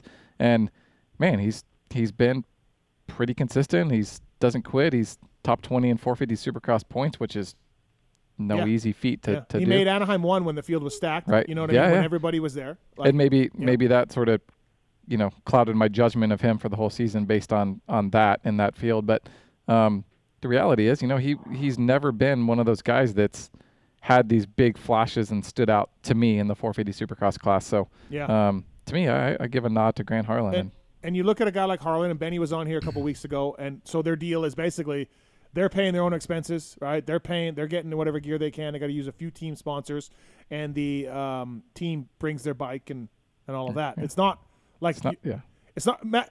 You can see Max Anstie's out of a semi, and Dean Wilson, and you can see Grant Harlan and Benny out of semi. That's radically different deals. Sure. Yeah. Right there. You know what I mean? Too. Yeah. So that's a good one, Paul. For me, it's Josh Cartwright. I think I identify with him quite a bit because I remember going to college and trying to race at the same time, and that's no easy feat, right? And this is a guy that's college educated, and I think now he's finally through that, and he has a normal job and a normal schedule, and he's able to and I'm just fully speculating, but I would guess he's able to dedicate more time to his craft and racing and have a more organized plan. And now he's a 450 main event consistently qualifying guy, and I think that's a hell of an accomplishment coming from being a guy that never made mains before for years. 250 mains. He's made 250 mains. Yeah, but here and there though, right? But now he's consistently in the 450 class. I think that's a big feat. Right, JT? I will go Benny. And for me, Benny is a little different than the rest of these guys because when I watch Benny, I see a rider that is capable of battling with factory guys, right? He has a kind of next level talent and speed ability that a lot of these guys, I don't want to say they're never going to have because that's not fair, but they're probably never going to get there. They're just going to hit a ceiling of yep, that's about as fast as I'm going to get. And I lived it, right? I've watched it. It's just how it goes. Some guys can just push that limit. Now, Benny's problem is he crashes too much and he hurts himself too much when he gets to his best level. Yeah. But when I watch him, if he gets a great start and he's battling with the top guys, he doesn't look out of place. He is not getting pushed around, and they're like, dude, you got to get out of my way. I got to go. He can go with those guys. You see him qualify really good at times. So he's that guy where I'm seeing that flash of speed again, and I don't know if it's sustainable. I don't know if he's going to be able to break through. But he's that guy that's always man, if he could ever put a couple of seasons together and get some momentum, he could be a top 10 every week guy. No problem, in my opinion. JT was a Grant Harlan-ish JT's better than that. No, but not flashy.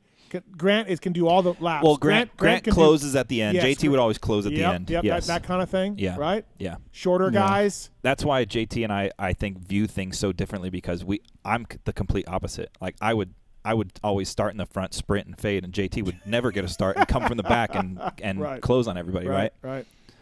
Yeah, Benny's good. I mean, he's fast. He has speed, and he crashes a bit. Like I think a bit. Well, the good analogy I have for him, and JT would probably know this too. But like growing up in Florida, you remember Brian Gray.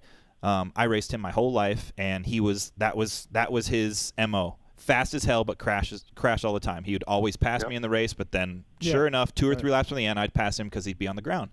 And one day he stopped crashing, and he just was good. And then he became factory Suzuki, and all of a sudden was on this huge uptrend. He just stopped crashing, but he had so much speed all the time. Do we see a guy like Benny at this point in his career figuring it out and not crashing? I think his ship sailed. I don't. I mean, JT. Not in a super negative way. How old is he? 26, 27? That'd be a good guess. If only someone could Google it. If only Marks could Google it. If only there was somebody producing the show that could give us some sort of really stats. 26. Fuck you, you're fired. 26. But I'll see you guys later. Good pull. About that password Steve was talking about. Yeah. I don't see it, but up. maybe. And I don't have any. That wasn't a negative connotation around Benny, right? Like he's good. He's better than I ever could have dreamt of being. Yeah. But he's he's done the same thing consistently for 4 or 5 years now. Yeah. Right. Yeah. It's been a good season for privateers for those guys. They've been cranking it out. Yeah. Cade stepped and up. A little bit different crew. Like last year was Starling and Cade and a few guys, and this year it's been kind of different. Yeah, true. A few different guys. Yeah. No, I agree. Starling's been injured, not riding much during the weeks, and just kind of getting in mains. And I just realized Starling's not top 20 in points. Wow, I would have thought he was. In front of him. Yeah. Absolutely. And that's for the people that don't know that. There's a big financial I think incentive to get top 20. $7,000 for 20th, something like that. Something like that. $5,000. It used to be big. Like I know JT had a big cardboard check in his house from privateer. Well, that was from privateers would get money from Skoll and all that. Yeah. They had world points too. Like we had world points fund, AMA points fund. Yeah. It was awesome. Oh, so if you got 17th in AMA and 14th in World, you were getting both of those separate? Yeah. Oh, nice. Yeah, it was great. Yeah. If you go to Toronto and Vancouver, you're in for the series. You're in. That's right. Yeah, it was. You can. If they're racing and paying, JT was going. Yep. Also, I want to talk about the Ken Roczen. We talked about. I thought he was going to win the race. Well, when he's up front, he kind of dropped backwards a little bit.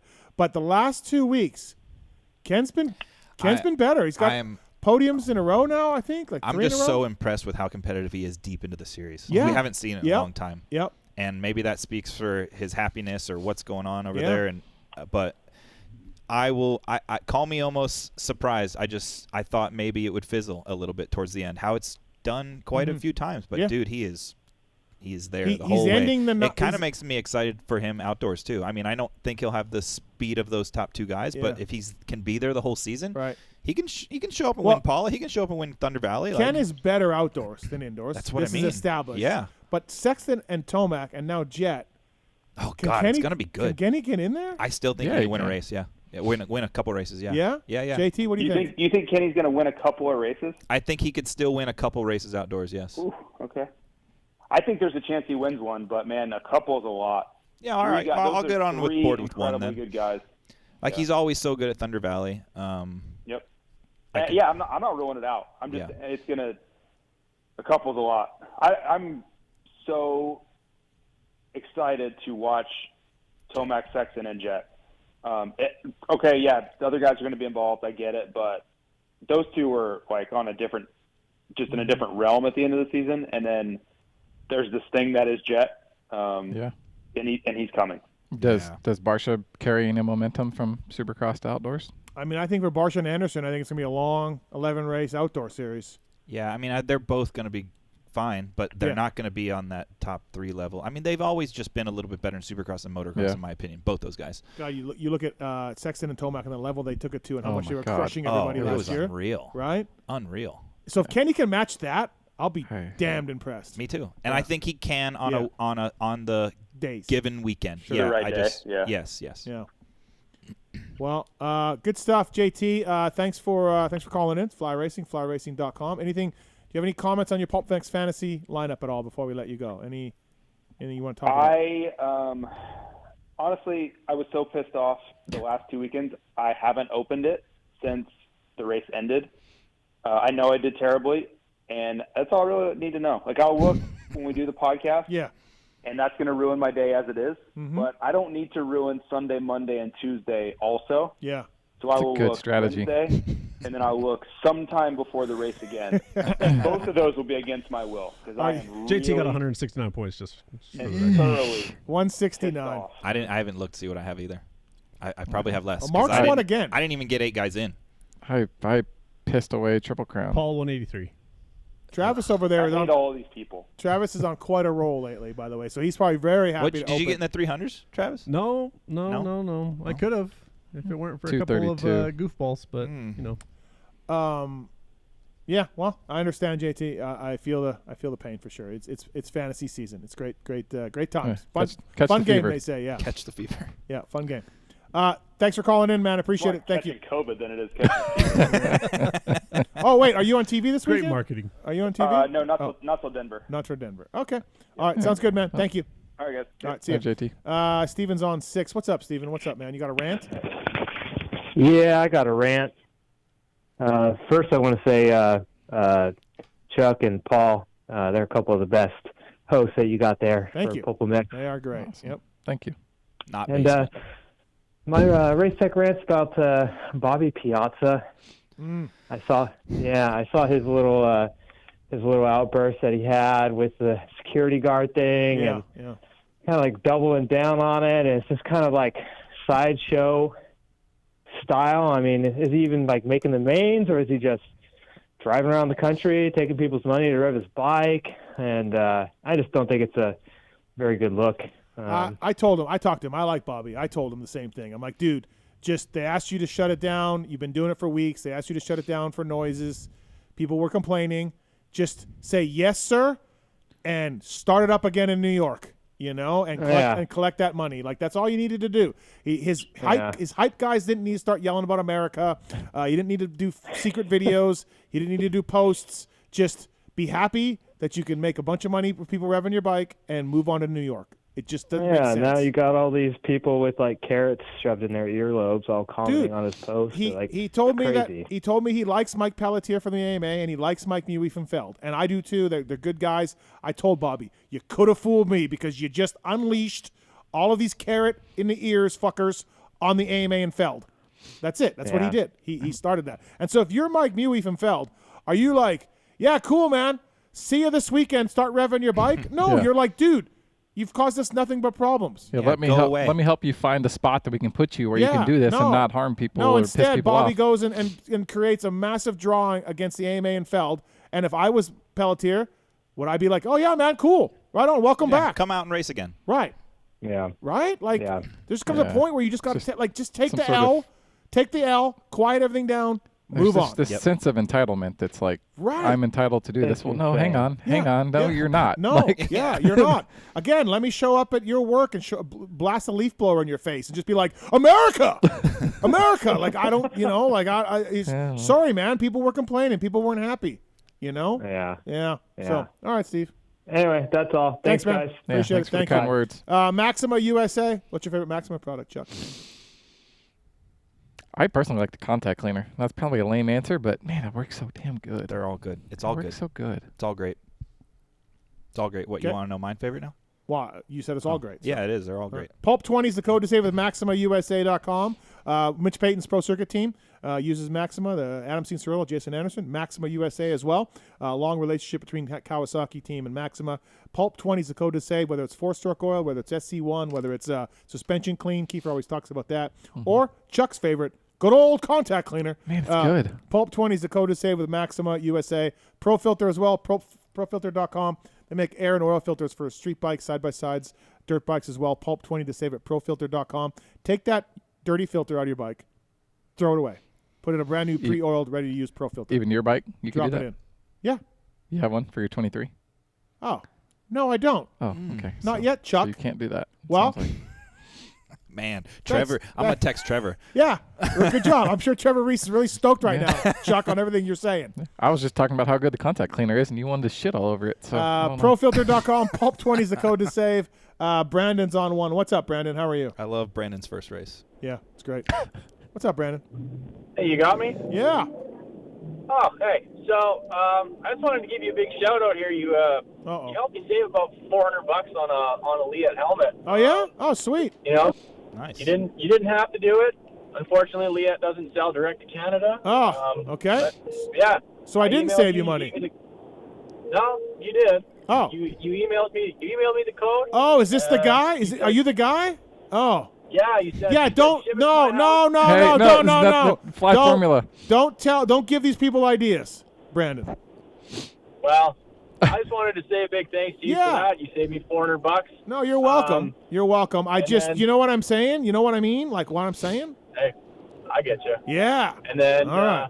The other thing too is one of the jerkies from Snowboard. He helped me out because again they don't sell to Canada or anybody with a Canadian credit card. So yeah, you know, this guy could have taken my money and fucked off with it, but he didn't. Oh, well, that's good. And he helped me. Yeah. Well, that's what people from Snowboard do. Marks is their ringleader. Yep. Marks is their god. And, Marks runs that thing. So. If you were on Snowboard, you'd know that Jeremy Hand was on a 450 this last weekend. So I wish our friends would share that information in our group text literally. That is dedicated to doing good at fantasy. Yeah, you would think someone would share that. He always chimes in, hey, anybody hurt? What'd you hear today? And we willingly give this information, and he's sitting on information like this and doesn't share it. It said in AMA results he's on a 250. Oh, really? He qualified 18th, but I'm like, 250, bad start. I'm not sure. I wasn't picking him on the 450 either. I might have. Yeah, we were talking about, especially after AP and AC were out. I was like seriously thinking about it. But I looked at his heat race. No, Marks decided to keep that info to himself. Did you pick him? All the rave. Marks, yeah, I picked him. You picked him? Yep. Yeah, he picked him. Oh, what do you know? And he had Schwartz. Yeah. Oh. Talk about being gifted. Yeah. Oh, I also had Jordan Smith and RJ, so let's back that down. Yeah. But Brandon, I'm glad gifts and some. I'm glad Snowboard could help. I'm glad I could help, man. Thank you for listening to the Leatt Re-Raceables and this show as well, PulpMX show. Yeah, absolutely, man. Thanks, man. man. Really appreciate it. No worries. Thanks for looking out for the little. That's what I do. That's what I do. You went above and beyond for I your did. fellow I'll Canadian. tell you what I did for him if you guys want during commercial. Okay. But not now. Can we talk about the Fly Formula helmet? I love here it. on the PulpMX show. Listen, FXR, Leatt, they're on board the Pulp world, mostly Fly, of course, but I love that Formula helmet. I've said it over and over. It's fantastic. Note to self. Just put on your Canadian accent and get Steve whatever you want. Yeah. Don't you know? All right, let's take a commercial break here. Ollie Stone's coming up. Nick Wey as well. A couple of our buddies. We got our commercial of dinner is here as well. So that's good. Let's beat it then. All right. Boots here. Stay tuned. PulpMX show presented by motorsport.com, Fly Racing Decal Works, Perebjinos, Castloo. I'm Mathis. Be right back after this, everybody. Lipstick on your dipstick?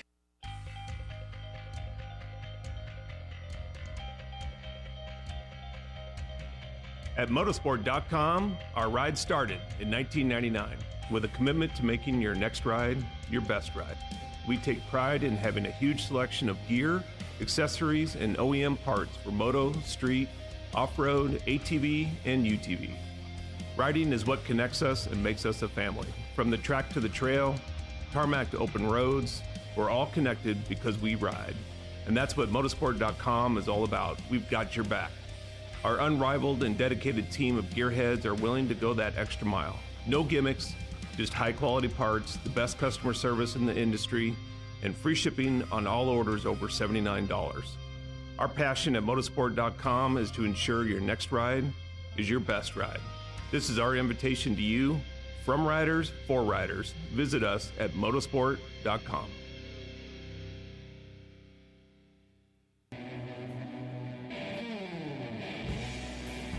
Hey, in case you didn't know, Racetech is the world's largest aftermarket suspension modification company. All Racetech products include award-winning gold valves and settings are 100% guaranteed and made right here in the US of A. Racetech also offers state-of-the-art precision engine services and parts to all engine builders.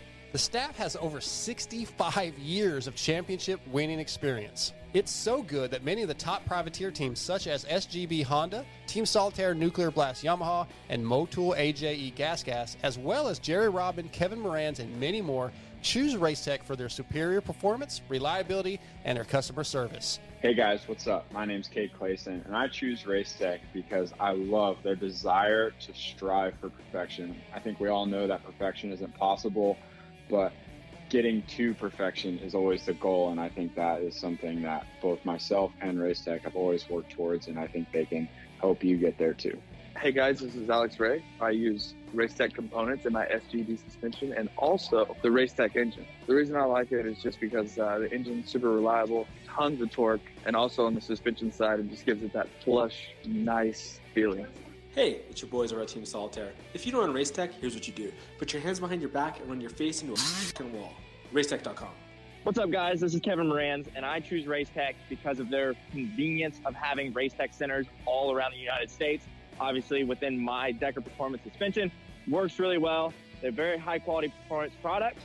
Definitely check them out. Hey, guys, this is Jerry Robin, and I choose Racetech because the reliable motors, good power, good suspension, and obviously it's great people around, and I've been there for a long time, and they're awesome. Visit Racetech.com and use code PULP22 to save.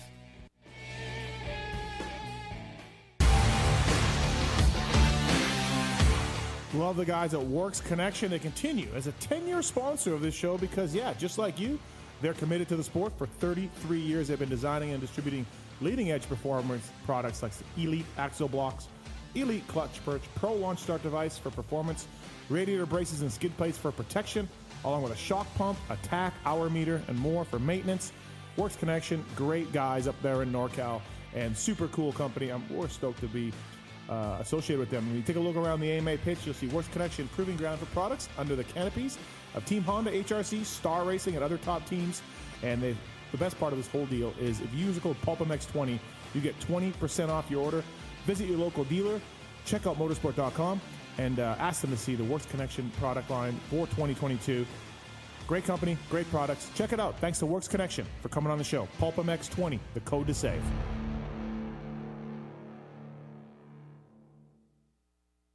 With over 80 years' experience manufacturing power sports pistons right here in the USA, Wiseco has evolved into a full range of performance components for dirt bikes and other power sports machines. Whether you ride a 2-stroke or a 4-stroke, Wiseco has a variety of pistons from reliable forged replacements to the performance-focused Racer Elite series. Wiseco offers race-proven components for the rest of your engine, too. From Garage Buddy engine rebuild kits, clutch and valve train components, USA-made Racer Elite connecting rods, and their CB4 thermal protection line. Wiseco is proud to be a technical partner with Factory Honda HRC for the 2023 Supercross and Motocross, driving professional-level product development that gets passed down to you. Visit your favorite online or local dealer or wiseco.com to find products for your machine. Maxima Racing Oils was created for world-class racers who challenge the limits of possibility. Their demands on equipment drive us to look beyond conventional ideas and to exceed industry standards. It's in our DNA to identify problems, formulate solutions, and execute at the highest levels of competition. Case in point, the championship-winning Factory Kawasaki race team, longtime Maxima partners who extensively use Maxima throughout the bike. Maxima's USA-made products exceed JSO requirements and can be used in all motorcycle brands: Kawasaki, Honda, Yamaha, Suzuki, KTM, Husqvarna, and more. Maxima Racing Oils. Experience the difference. Visit MaximaUSA.com for more information.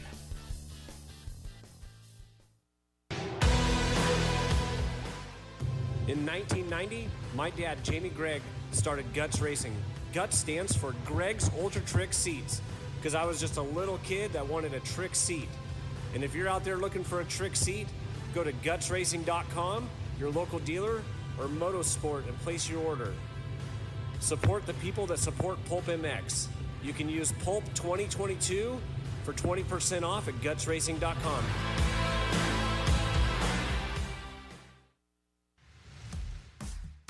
FMF Racing is proud to celebrate over 45 years of fun, building every FMF exhaust right here in the USA. Owner and founder Don Emler may have started FMF Racing in his garage 45 years ago, but Don is still hands-on in our 100,000 square foot state-of-the-art manufacturing facility in Southern California. FMF's goal? Design and manufacture the world's best performance exhausts 100% in the USA under one roof. FMF is a proud sponsor of the Lucas Oil Pro Motocross Championship for over 25 years. Hi, it's Tomax superfan Dylan here. The only thing I love more than seeing Eli win... Whoa, wait, Dylan. Sorry to cut you off like Steve does his callers and guests, but a lot has changed. Similar to your favorite rider being on a new team, the new Michelin Starcross 6 tire range provides significantly improved performance and durability. Designed to win. The new Michelin Starcross 6 tire range offers up to 16% more traction when new and up to 19% more traction when worn in comparison to the previous generation. This means consumers will not only benefit from improved performance on their first few rides, but that this performance increase will continue throughout the extended life of the tire. Michelin is a legendary innovator in motorcycle tire technology, and thanks to Michelin silica technology, the Michelin Starcross 6 tire range provides up to 11% more durability than the previous generation. This means consumers will enjoy the significantly improved performance throughout the increased life of the tire. Take it from me, as I too have to buy my own tires, this added value is great news. The new Michelin Starcross 6 tire range is available in 6 versions, specifically sand, mud, medium soft, medium hard, and hard versions, with the naming designation corresponding to the type of terrains and conditions where the tires were designed to win. Another innovation is the Michelin adaptive design, with specific positioning of the tread blocks in 3 zones: central, intermediate, and lateral zones, with the single goal to offer exceptional grip for the front tire and exceptional grip, traction, and longevity for the rear. To learn more about the new Michelin Starcross 6 tire line and all the quality products that Michelin offers for motorcycle segments that Steve cares nothing about, visit michelinman.com/motorcycle, and then visit your local dealer or online retailer to choose Michelin product to maximize your riding experiences. Also, too, make sure to follow at Michelin Motorcycle on Instagram and Facebook. Attention riders! Welcome aboard the all-new Atlas Vision. We hope you enjoy the added mobility, quicker flight time, and additional views. Please follow along as we outline the safety features of this revolutionary device. The first thing you will notice is the added headroom. The fore and aft positions no longer come with annoying restrictions, so feel free to move about the cabin. Quicker flight times can be achieved by unmatched comforts and unencumbered movements. Yes, we're built for speed and comfort. And now available to all customers is a 360 panoramic view. Go ahead and look around the cabin. These new angles are available at no additional charge. Located on the underside of the frame is the gold standard of impact absorption, D3O. In the event we accidentally take a trip to Indonesia, we suggest that you remain with your neck in the underextended position and allow this proven material to do its job by reducing the forces over 50% better than ever before. Although the Atlas Vision will not be noticeable, it will be there when you need it. If you are riding with a child or someone who requires assistance, secure your vision first, and then assist the other person with a Prodigy, Tyke, or Brole. We ask that you keep your brace on until your moto is finished. We remind you that Atlas makes flexible neck protection. Tampering with, disabling, or destroying the product is prohibited by the limited lifetime warranty. You will find this and all other safety information in the user manual located online at atlasbrace.com. At this time, we ask that you remain standing with throttles in the wide open position with your elbows up and hips fully unlocked, whatever that means. On behalf of the captain and entire crew, thank you for flying Atlas Vision. Enjoy the views.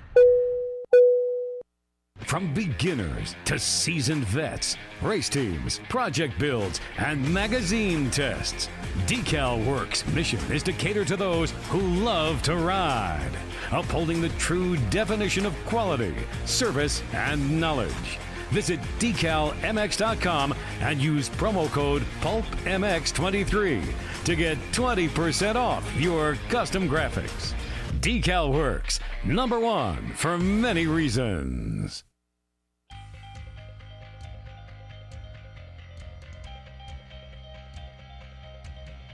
At motorsport.com, our ride started in 1999 with a commitment to making your next ride your best ride.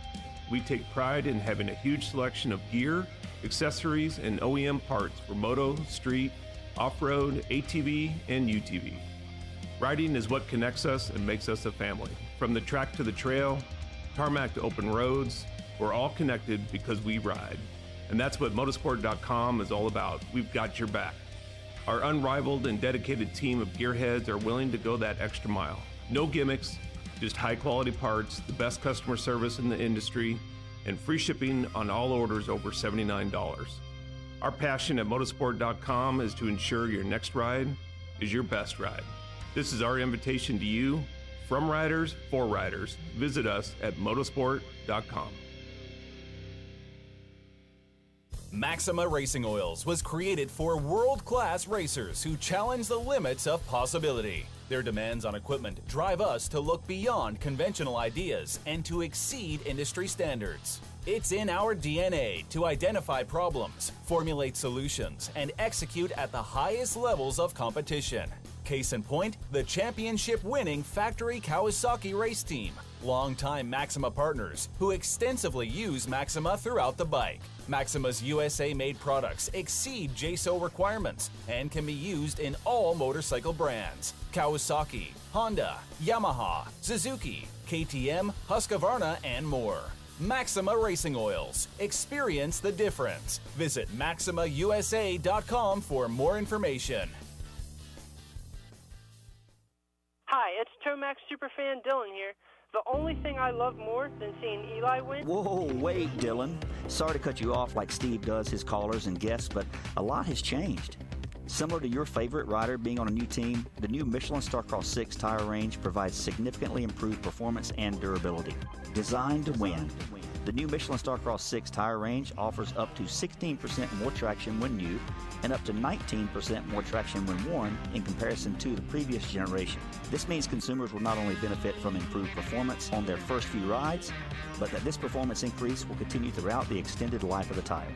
Michelin is a legendary innovator in motorcycle tire technology, and thanks to Michelin silica technology, the Michelin Starcross 6 tire range provides up to 11% more durability than the previous generation. This means consumers will enjoy the significantly improved performance throughout the increased life of the tire. Take it from me, as I too have to buy my own tires, this added value is great news. The new Michelin Starcross 6 tire range is available in 6 versions, specifically sand, mud, medium soft, medium hard, and hard versions, with the naming designation corresponding to the type of terrains and conditions where the tires were designed to win. Another innovation is the Michelin adaptive design, with specific positioning of the tread blocks in 3 zones: central, intermediate, and lateral zones, with the single goal to offer exceptional grip for the front tire and exceptional grip, traction, and longevity for the rear. To learn more about the new Michelin Starcross 6 tire line and all the quality products that Michelin offers for motorcycle segments that Steve cares nothing about, visit michelinman.com/motorcycle. And then visit your local dealer or online retailer to choose Michelin product to maximize your riding experiences. Also, too, make sure to follow at Michelin Motorcycle on Instagram and Facebook.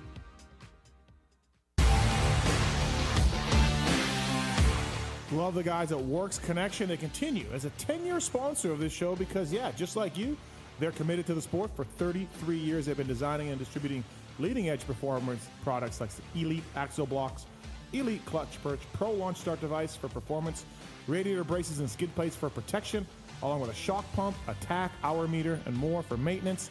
Works Connection, great guys up there in NorCal, and super cool company. We're stoked to be associated with them. When you take a look around the AMA pitch, you'll see Works Connection proving ground for products under the canopies of Team Honda, HRC, Star Racing, and other top teams. And the best part of this whole deal is if you use the code PulpMX20, you get 20% off your order. Visit your local dealer, check out motorsport.com, and ask them to see the Works Connection product line for 2022. Great company, great products. Check it out. Thanks to Works Connection for coming on the show. PulpMX20, the code to save.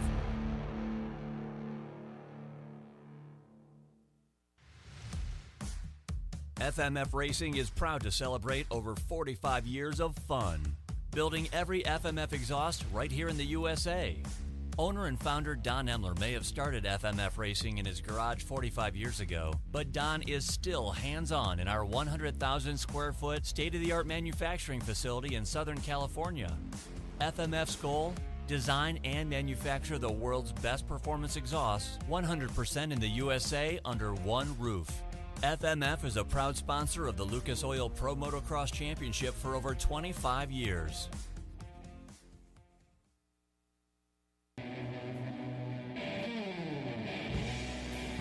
Hey, in case you didn't know, Racetech is the world's largest aftermarket suspension modification company.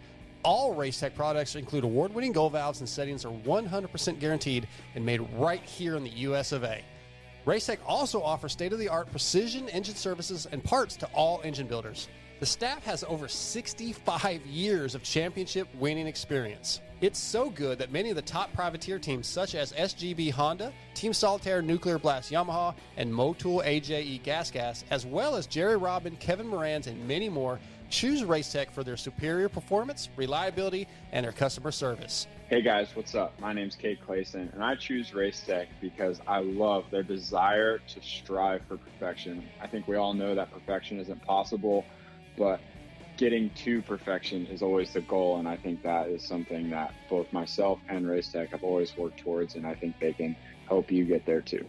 Hey guys, this is Alex Ray. I use Racetech components in my SGD suspension and also the Racetech engine. The reason I like it is just because the engine's super reliable, tons of torque, and also on the suspension side, it just gives it that flush, nice feeling. Hey, it's your boys over at Team Solitaire. If you don't run Racetech, here's what you do. Put your hands behind your back and run your face into a wall. Racetech.com. What's up, guys? This is Kevin Moran's, and I choose Racetech because of their convenience of having Racetech centers all around the United States. Obviously, within my Decker Performance suspension, works really well. They're very high-quality performance products. Definitely check them out. Hey, guys, this is Jerry Robin, and I choose Racetech because the reliable motors, good power, good suspension, and obviously it's great people around, and I've been there for a long time, and they're awesome. Visit racetech.com and use code PULP22 to save. With over 80 years experience manufacturing power sports pistons right here in the USA, Wiseco has evolved into a full range of performance components for dirt bikes and other power sports machines. Whether you ride a 2-stroke or a 4-stroke, Wiseco has a variety of pistons from reliable forged replacements to the performance-focused Racer Elite series. Wiseco offers race-proven components for the rest of your engine, too.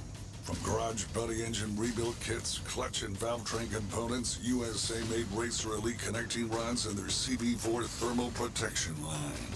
Wiseco is proud to be a technical partner with Factory Honda HRC for the 2023 Supercross and Motocross, driving professional-level product development that gets passed down to you. Visit your favorite online or local dealer or wiseco.com to find products for your machine. From beginners to seasoned vets, race teams, project builds, and magazine tests, Decal Works' mission is to cater to those who love to ride, upholding the true definition of quality, service, and knowledge. Visit decalmx.com and use promo code PulpMX23 to get 20% off your custom graphics. Decal Works, #1 for many reasons. In 1990, my dad, Jamie Gregg, started Guts Racing. Guts stands for Gregg's Ultra Trick Seats, because I was just a little kid that wanted a trick seat. And if you're out there looking for a trick seat, go to gutsracing.com, your local dealer, or Motosport and place your order. Support the people that support PulpMX. You can use Pulp2022 for 20% off at gutsracing.com.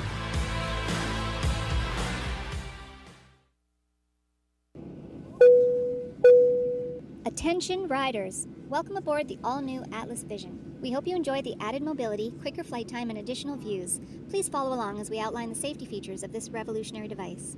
The first thing you will notice is the added headroom. The fore and aft positions no longer come with annoying restrictions, so feel free to move about the cabin. Quicker flight times can be achieved by unmatched comforts and unencumbered movements.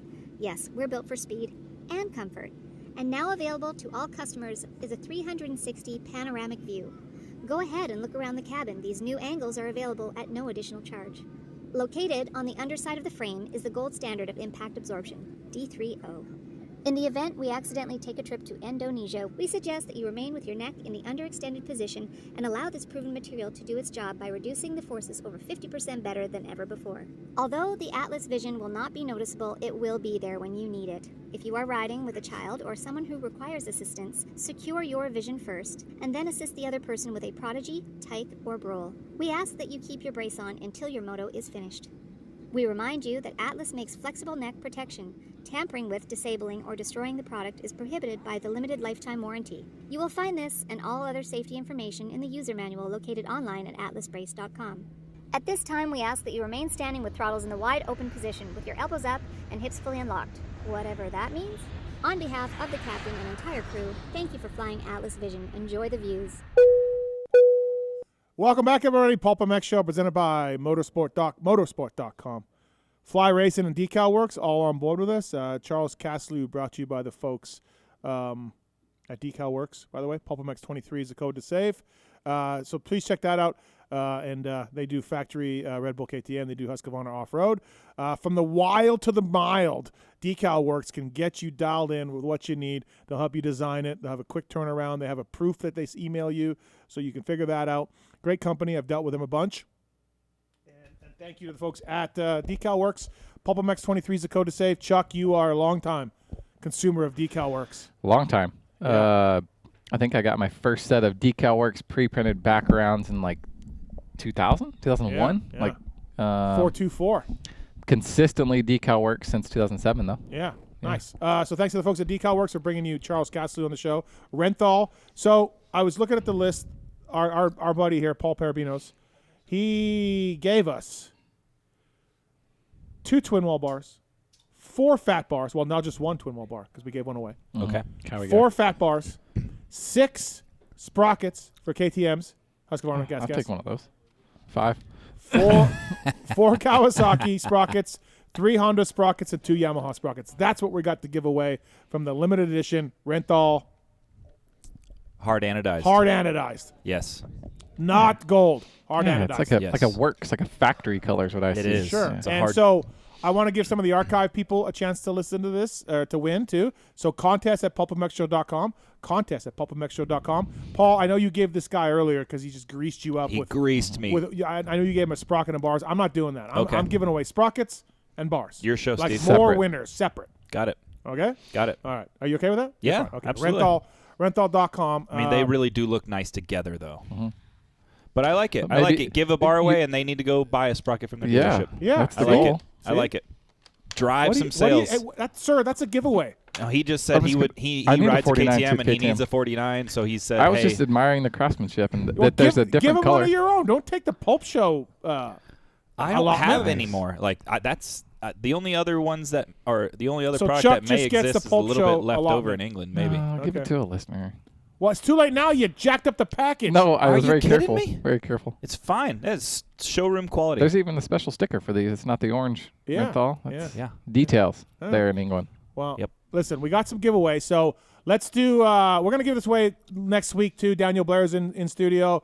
But let's do on this show this week, let's do 2, either sprockets or bars, contest at PulpMXShow.com. Email us. We'll pick 2 archive listeners. Maybe email 424.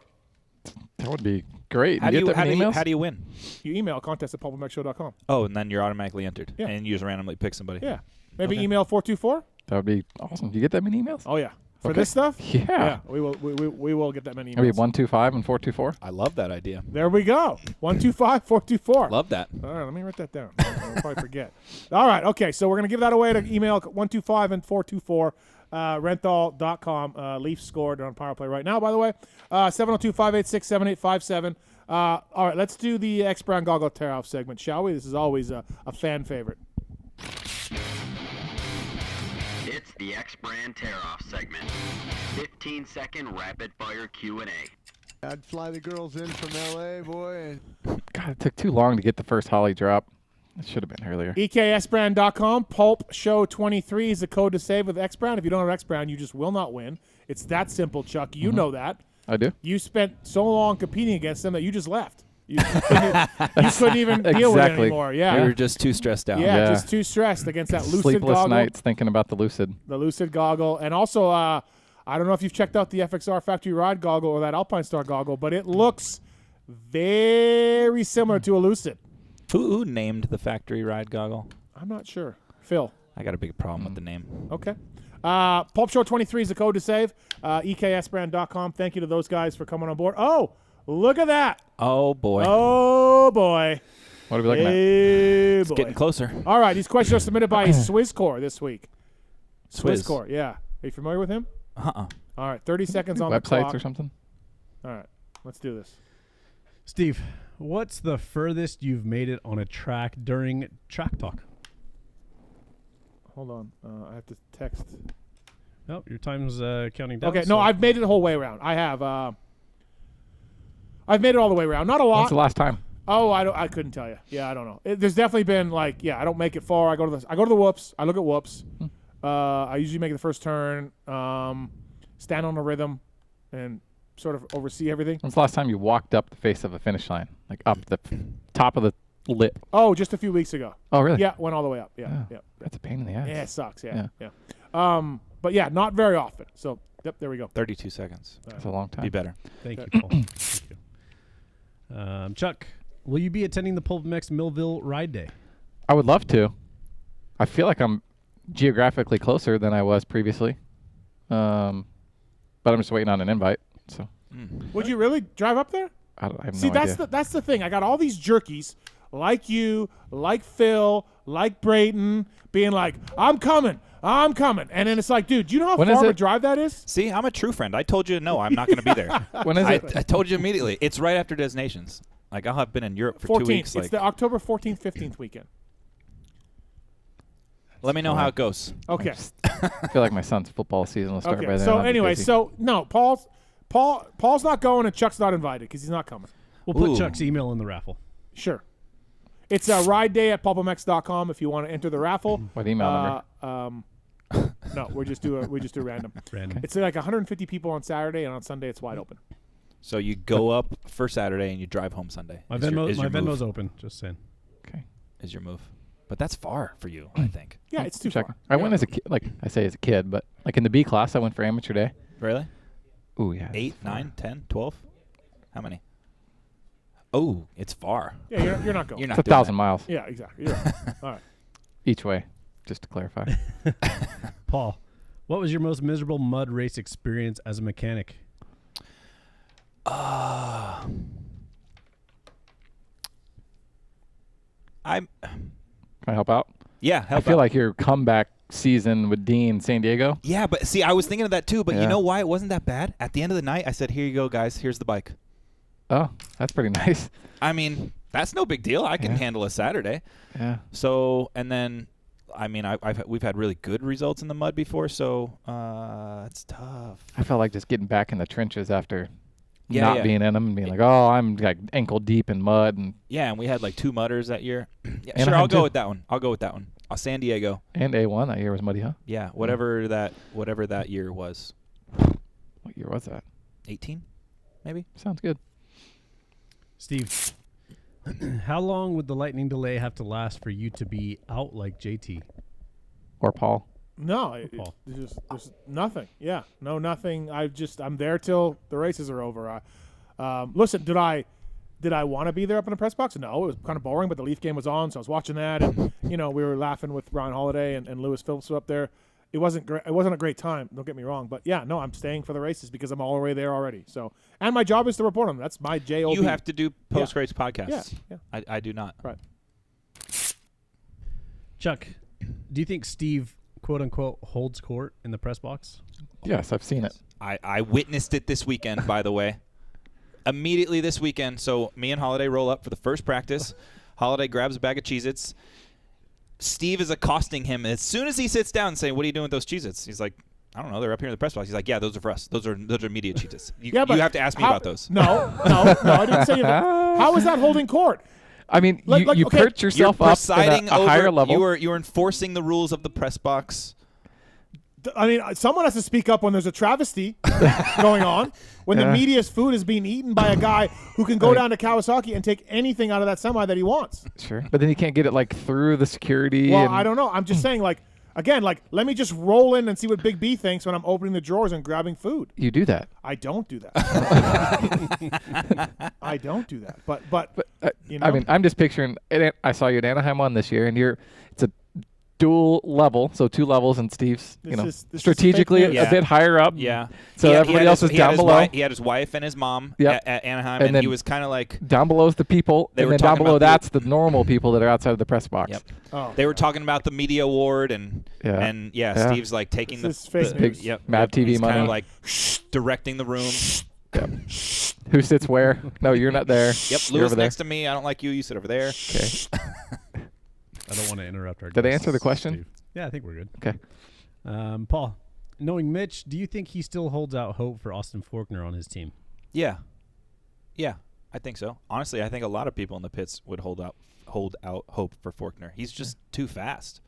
Yeah, if something happened and he went sideways, somebody's picking him up. Absolutely. Right away. In a heartbeat. In a heartbeart. I'm with you. He's not going without a ride. I just think it's obviously frustrating because he's been through so much, and if you remember, it was Chase and Faulkner that came out of Loretta's, and Faulkner was the guy, and Chase was number 2. And look at how different their pro careers are. So yeah, he just hasn't been able to stay healthy. But honestly, the last 2 couple were barely his fault, right? That gnarly one in the start, and then getting cross jumped by Jet when he got hurt too. Yep. So I just feel like the kid's been through a lot personally, and if they can get through all that, he still has the potential to be a gnarly good dude.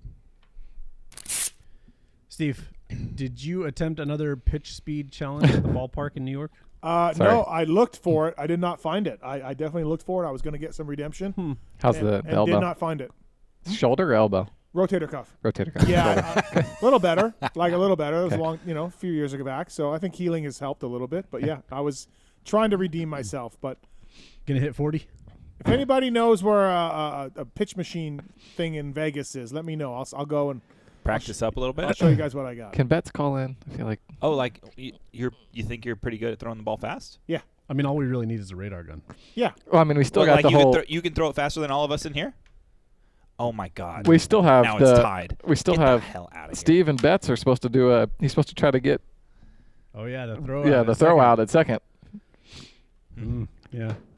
Steve is with us here. Yeah, Steve's definitely with us. Yeah, the refs definitely didn't help the Leafs there for sure. Okay. Do you want to go more on that, Chuck? No, we're good. All right. Chuck, who have you seen get the most infuriated over a PulpMX fantasy-related issue? JT, Paul, or Dan? Ooh. Oh, it's a toss-up between. No, Dan is not it. No, it's a toss-up between JT and Paul. Because Dan gets very animated, but it's all in fun, and he's moved on to something else so quickly. Yeah, Dan is by far better than Paul. I think Paul, because I've been around him a whole lot more, like in private settings where there's not a filter on for who's listening and who might hear him in the press box or at the stadium. Okay, so I was going to say the flip. I've been around JT in that situation more than Paul. Yeah. I've been around JT. I've been around Paul at his house in the comfort of his couch. But I really feel I've tried to make an effort to not be so gnarly in the last few years. Okay. Yeah, last couple years. But previous before that, oh boy. Yeah, it'd ruin the whole day. Oh yeah. Like we'd be at Paul's house having a nice dinner. He'd whip up some food and we'd all sit down and then they'd just get ruined. JT is the same though. JT's gnarly, dude.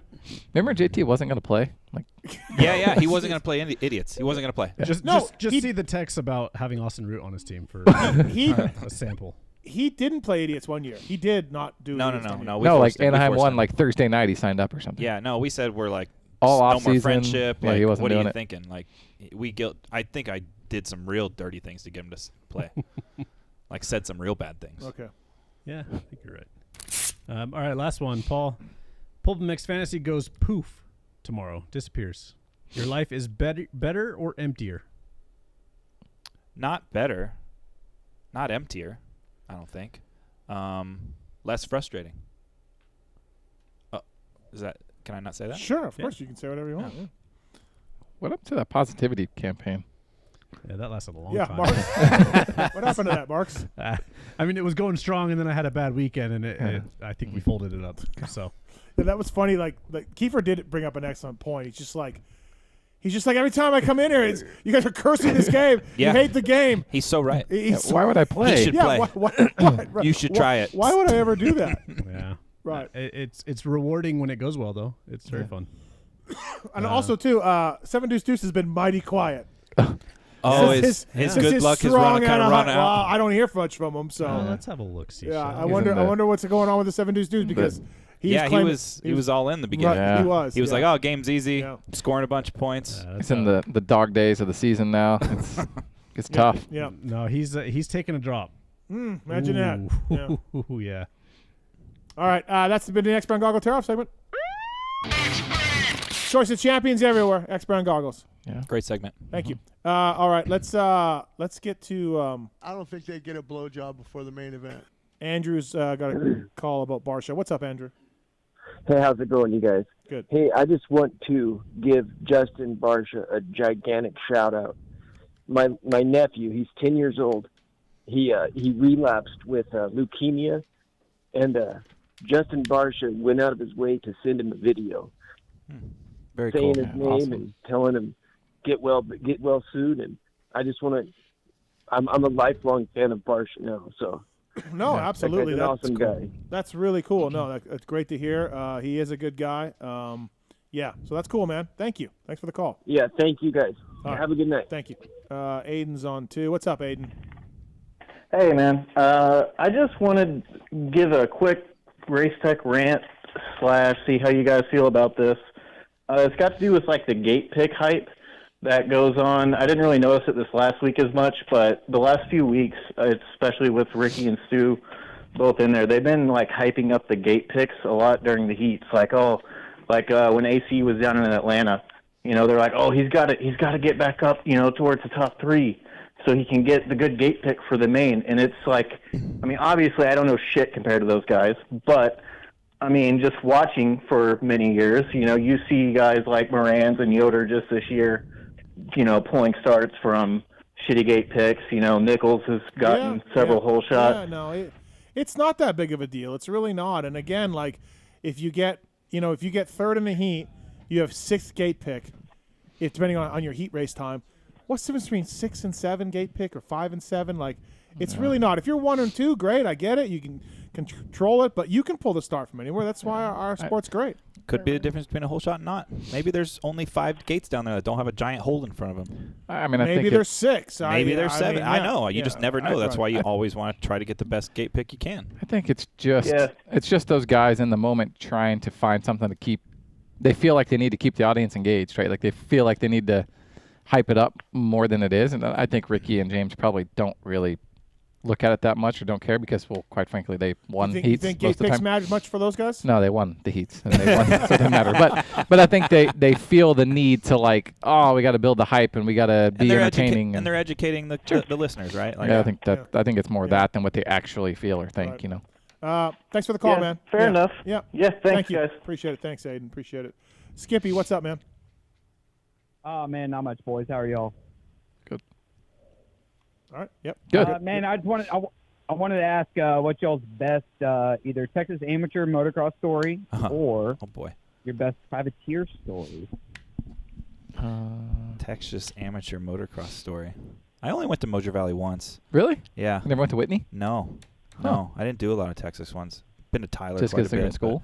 I think so, yeah. And we always did mini-O's, and we did World Mini. We wouldn't go to Texas. Dude, all the way to World Mini from Florida? Yeah. One guy would drive all our bikes out there. We'd all fly. All the way out to that shithole. Yeah. Yeah. So, Texas amateur story. Probably, what was... there was a story I have a question. So, I think Millsaps was in... Maybe Millsaps, somebody else. And what was the track... Maybe, Marks, you remember. The old Texas amateur track that it said... Moser Valley. Okay. Was that the best track? Whitney. It was Moser Valley was good, but Whitney was the better track. Maybe it was Whitney. Then. Whitney was the best track. Was Millsaps right? Is that the best track, like amateur track out there? Like, I think so. Yeah. Whitney, I've never been, but it looked awesome. Whitney was a really awesome, really great track. I just Good wanted to dirt back and up good what hill. Davey was asking, Totally. so, yeah. Much better than Loretta's or World Okay. Mini's not even in the conversation. So. Yeah, or Ponca or mini-O's, yeah.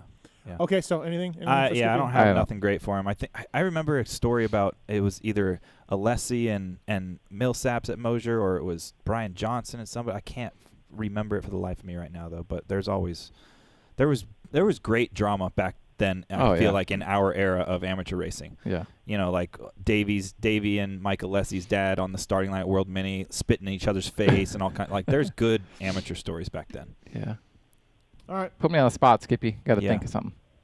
I know there's a lot there. Also, Paul, is there any chance that WPS dealers could have an opportunity to buy rental from them? Did you say WPS? Yeah, he did. Yes, sir. I don't know. I don't know that yet. I don't know. that would be really cool if we could work on that. Okay. He'll work on it. I'll Just think for you, about Skippy. that. Yeah. Thanks, man. Thank you. Thank you. Appreciate it. Thank Later, you. Skippy. What's up, Frank? What's happening? Hey, Matthews is going to win it in overtime. Oh, from your mouth to God's ears. No, Frank. no. The 3-4 is coming through. There he is. He's going to win it in overtime. All right. What's your question? I just want to tell. I'm pretty pissed off at the fantasy league. My oh boy, first-time wife is beating me by a bunch. Yeah, that's Very frustrating, upset. ain't it? Yeah. Yeah, she's 22nd in the league right now. Wow, she's an expert. That's what I said. Yeah, she's. I don't know what's wrong. I don't know what's wrong with me, but Are you helping she's her? kicking my ass, but I'm helping her a little bit. Then she'll change it. Yeah, time to She stop says, "I don't helping want him altogether. Yeah, I'm helping I'm helping a little bit, but she's doing the final picks and she's kicking my ass. So she's going to the front. She says she's going to win it all this 3 races. I can relate. One time, Pookie jumped in a fantasy football league. She named her team the Pookie Bears with a Z, and then she ran off with the league because she happened to pick Tiki Barber and Randall Cunningham when they just ripped apart the league. They never got hurt. Yeah. So she was thinking she was a fantasy expert. So yeah. All right, well, keep an eye out for her, and then don't forget 3-4 is going to win it in overtime. Thanks, Frank. Thank you, man. Appreciate it. All right. Thanks. PulpFantasy.com for more information. Enjoy the game. PulpMX Fantasy. PulpMX Fantasy. Sorry. If only your name was on it or something. Vernon, you want to talk to Chuck? What's up, Vernon?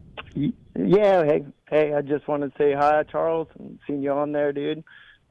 Grew up racing with Charles and here in Texas, and actually raced with Paul some too. Vernon I don't know if he McKitty? remembers me, but yeah.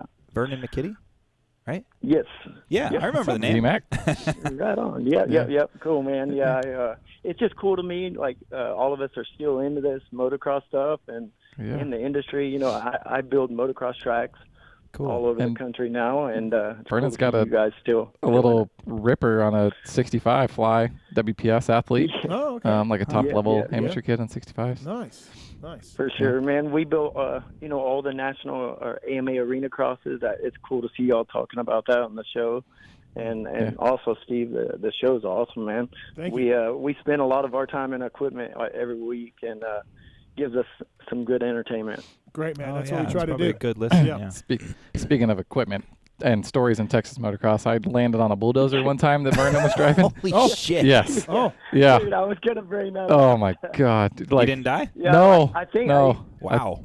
No, he didn't die. He's right here. Yeah, I know. How do you not die? Like, that's gnarly. It was bad, dude. Yeah, that was the scariest point I've ever had in a piece of equipment. Charles came by one lap, and I was like, "Hey, Charles, we're gonna reface this landing." Next lap, I think he forgot we were there. I'm not sure. I'm looking at him. The I didn't whole think you time. were there yet. Oh I think. no. Yeah. Like a big jump. I'm like, oh, Just God, went right into the bulldozer. Yeah, I landed. Jump off, Luckily, or? like the cab he was sitting in, the dozer blade is wider than the cab. Yeah. I happened to land perfectly, maybe 6 inches before the blade, right into it, and flipped past the cab. Like if I would have went a foot to the left, I would have flew into the cab and probably got really, really hurt. Yeah. You didn't Yeah. snap forks or wheel or Dude, something? my wheel was like a pizza. Like somebody took a slice of pizza out of it. It was like a Oh. triangle. It Wow. was like imagine your worst nightmare. How old were you? 16, maybe 15, Oh, 16. wow. 16 or so. Yeah. Yeah. You- We were you- both riding that day, and I think I decided to fix that, and we had talked about it, but I guess you thought I wasn't there already. Yeah, I didn't think you were there I'm yet. watching the whole time. I'm like, oh, dude, is he still coming? Oh, crap, I threw it in reverse. I'm like, oh, God. Yeah, Then imagine he hit it. coming over a jump, like not massive, but like a third gear on a 125, Yeah, like I kind of know. wide open seat bounce tabletop, and you just never left the throttle the whole right into the face, right into the blade. It was. Did you get hurt? Yeah. I didn't break anything. I couldn't Really? walk for like a week. Wow, you got I was like, bruised. my thighs bars, were yeah, from the bruised, like from handlebars? Yeah. It was gnarly. Holy smokes, Jesus. Yeah. Gnarly. But heck yeah, man. Well, cool, man. Thanks, I just Vernon. want to say hi. Yeah. Yep. Yeah, thank you guys for everything. Yeah. No problem. Yeah. Thanks, man. Appreciate it. Thanks. Vernon McKinney, everybody. I remember Did the he name. ride Yep. Maestro Suzuki for a while? Yeah. I remember that. And the Bad Boy Energy, the Rick Ware team before it was Rick Ware team now. Yep. He rode for that team with Jeff DeMent back in the day. OGO Power Sports, email. No, use the code PULP. Man. Should we call Pilo? Pulp 15. Pulp 15. You're a little Pulp 15 is a code. struggling a bit today. I got a You're lot flustered. going on. You Yeah, know what I got going I know, on. I'm just saying. And you know what I got going on over there. Rise and to the what occasion, I got please. going on over here. Yeah, I got a please. lot going on. All right. Pulp 15 is a code to save. OGO Power Sports. Please check out your favorite laptop bag, gear bag, whatever it is, OGO Power Sports. If you're going away for a couple of days, why not pack that 9800? Why not just pull it in? For a couple days? Yeah, bring it in. Sure. The rig bag as well. I have the layover bag from the folks at OGO Power Sports. Pulp 15 is the code to save at OGOPowersports.com. Love the OGO stuff. My backpack is 3 years old, and it's great. I don't need a new one. It's fantastic. I got OGO right down here. Yeah. Had there the we same go. one for 12 years. And there's even one if you want donuts on your OGO 9800. I think they have one too, if you want to get that one. So whatever it is, OGO Power Sports will help you out. Pulp 15 is the code to save. They bring you the 7 o'clock hour. Our next guest on the phone, this gentleman made the main event this past weekend, and we're stoked to have him. Devin Simonson, what's up, man? How are you? What's up, man? I'm doing good. Congrats on the main. That's cool. Yeah, man, I was stoked. It's been a pretty rough few weeks before then, especially on the 250, and then I made the jump to the 450 class for Cade. And Were you on the 250 or 450? 450. Because it says 250 in the results. Yeah, it says right here. So actually, when Cade got hurt, Julian asked me if I wanted to ride the 450 or race the 450 class, whatever, in Phoenix, I believe. Yeah. And so at first I was going to ride the 250, and then on the plane ride there, I talked with a few guys, and I was like, man, like I'd really hate to go out all that way and like be close and then wish I had more power, you know. And so then I decided, like, I think it was Friday, Thursday, that I was just going to ride the 450, no practice on it. Nice. So, jumped on the 450, and I enjoyed it. Felt like it suited my riding style a bit. Yeah, you won the LCQ. Yeah, crushed it. Yeah, it's good. It was a good time for sure. Yeah, and listen, Cade and Marquier in the main event. Yoder didn't make it this weekend, Paul. I don't know if you heard, but Yoder's been doing great things. The PRMX, dude, you guys are crushing it right now. Yeah, good job. No, I appreciate it. Yoder, he had a bit of tough luck. He's been riding really good. I think for sure he would have been in there. Obviously, the red flag probably didn't help his case. He had a pretty good gap before then. But Yep. Part of it. I was making a joke a little bit because Paul picked him in fantasy, and generally Yoder's been crushing it. But that'll be good in Denver. Yeah, this weekend, and then of course we know the whole shots where he got torn down by a random tear down by the AMA, even random. Yeah, random. No man, good job this weekend. So good work by you. I appreciate it. And I have a little question for you. So I was listening to the review show earlier. Oh, and, I know where this is coming. Is this about your hair? Yeah. So I'm not, give it to him. I'm not sure who else is on there with you. But, it's you guys Paul Perebjinos and Charles Castloo.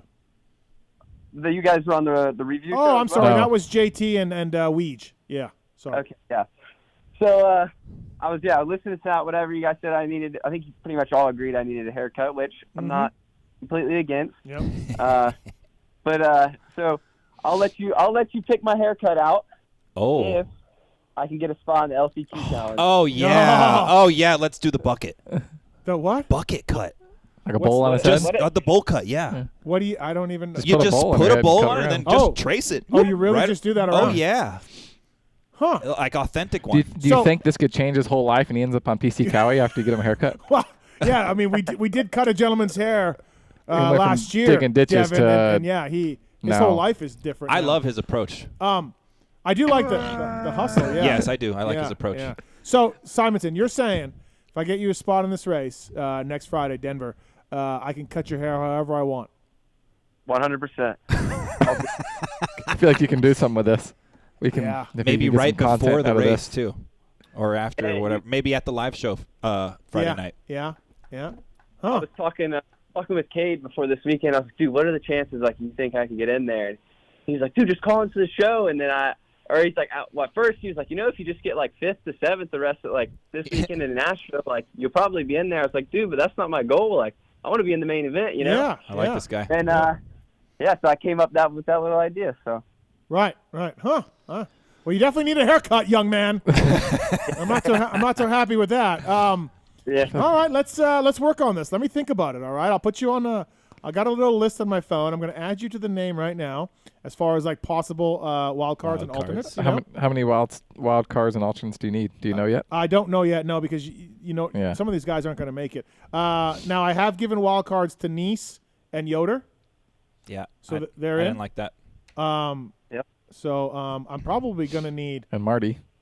Well, no, Marty. No, we banned Marty. No, I asked a bunch of guys like Paul, like how would Marty do, and they're all like, dude, he would work everybody. Yeah. He's too good. So he's really good. I didn't want that. Yeah, I didn't want that. Even like a puffier Marty. He'd be fine. He's still fine. Oh yeah. More traction on the front end. Right.